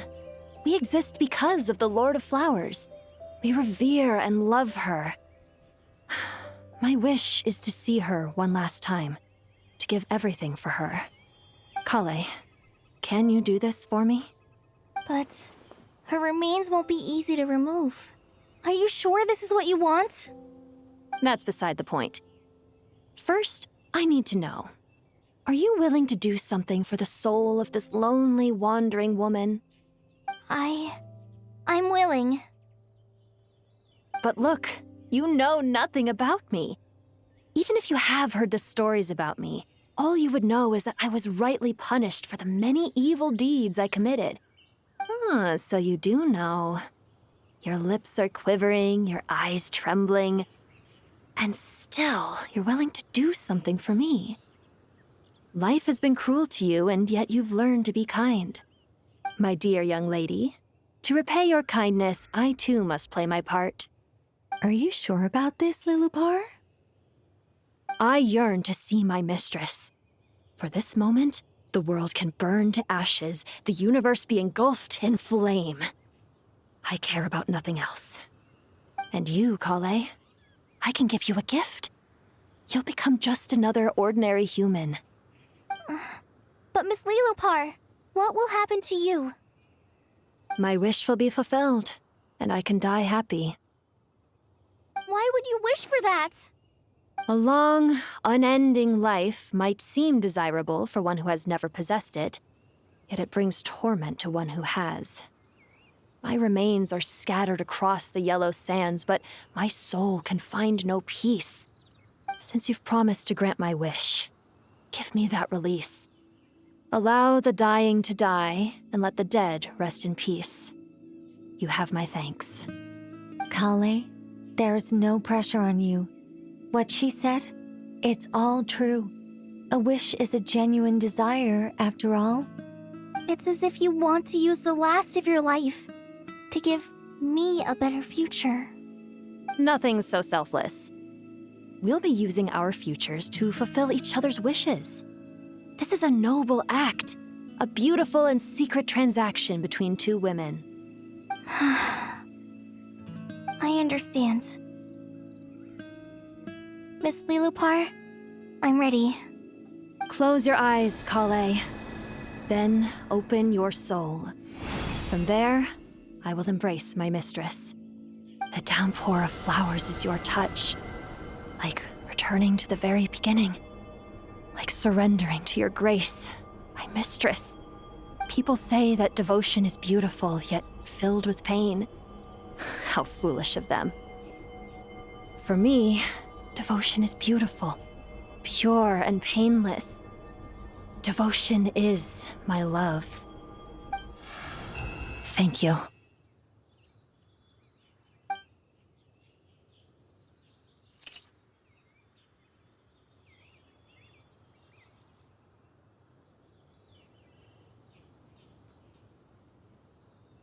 Lilupar!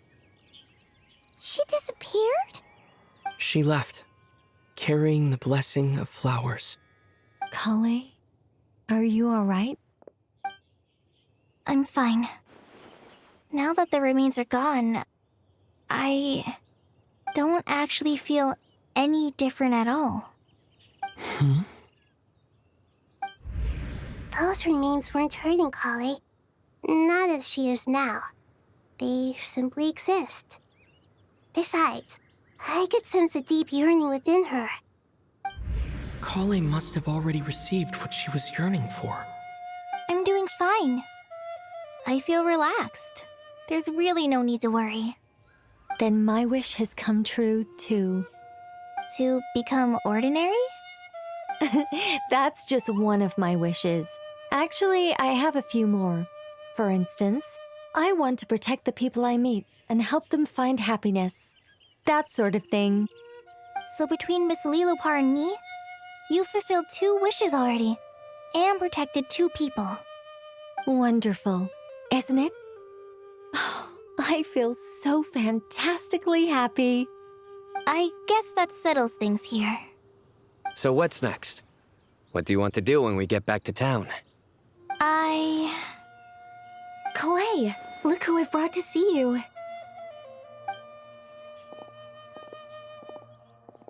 Hey, Kale! I heard you guys were holding some kind of secret event. How come you started without me? Huh?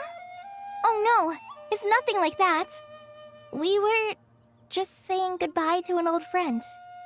Really? Who? Me. The old me. So that's what this is all about. Did you come all the way to Mondstadt for that? Because we knew the old you so we could witness the change? Exactly. The old me is gone. I puffed her into the air, and she became a fluffy pink cloud, floating into the sky, before disappearing forever. Do you think, maybe up in the sky, she has friends waiting for her with test tubes, flasks, and bows? Oh, when you put it like that, it doesn't sound so bad after all. What do you think, Miss Nicole? I think maybe that's right. At least, if it were up to me, I'd consider that a happy ending. Dear Sucrose, even though my childhood ended long ago, these past few days have really felt like growing up again. I've become stronger, and I feel like I can finally accomplish things by myself. Surely someone as mysterious as you will find a friend like this fascinating? Always growing, always thriving like a plant. I came to say goodbye to my old self. I know that after this, she'll be gone. Thinking about it makes me feel a little lonely. I know the weakness that kept me company will one day leave me too. But somewhere in my heart, I feel a great sense of joy. It feels like I've always wanted to take this step, to walk towards the new me.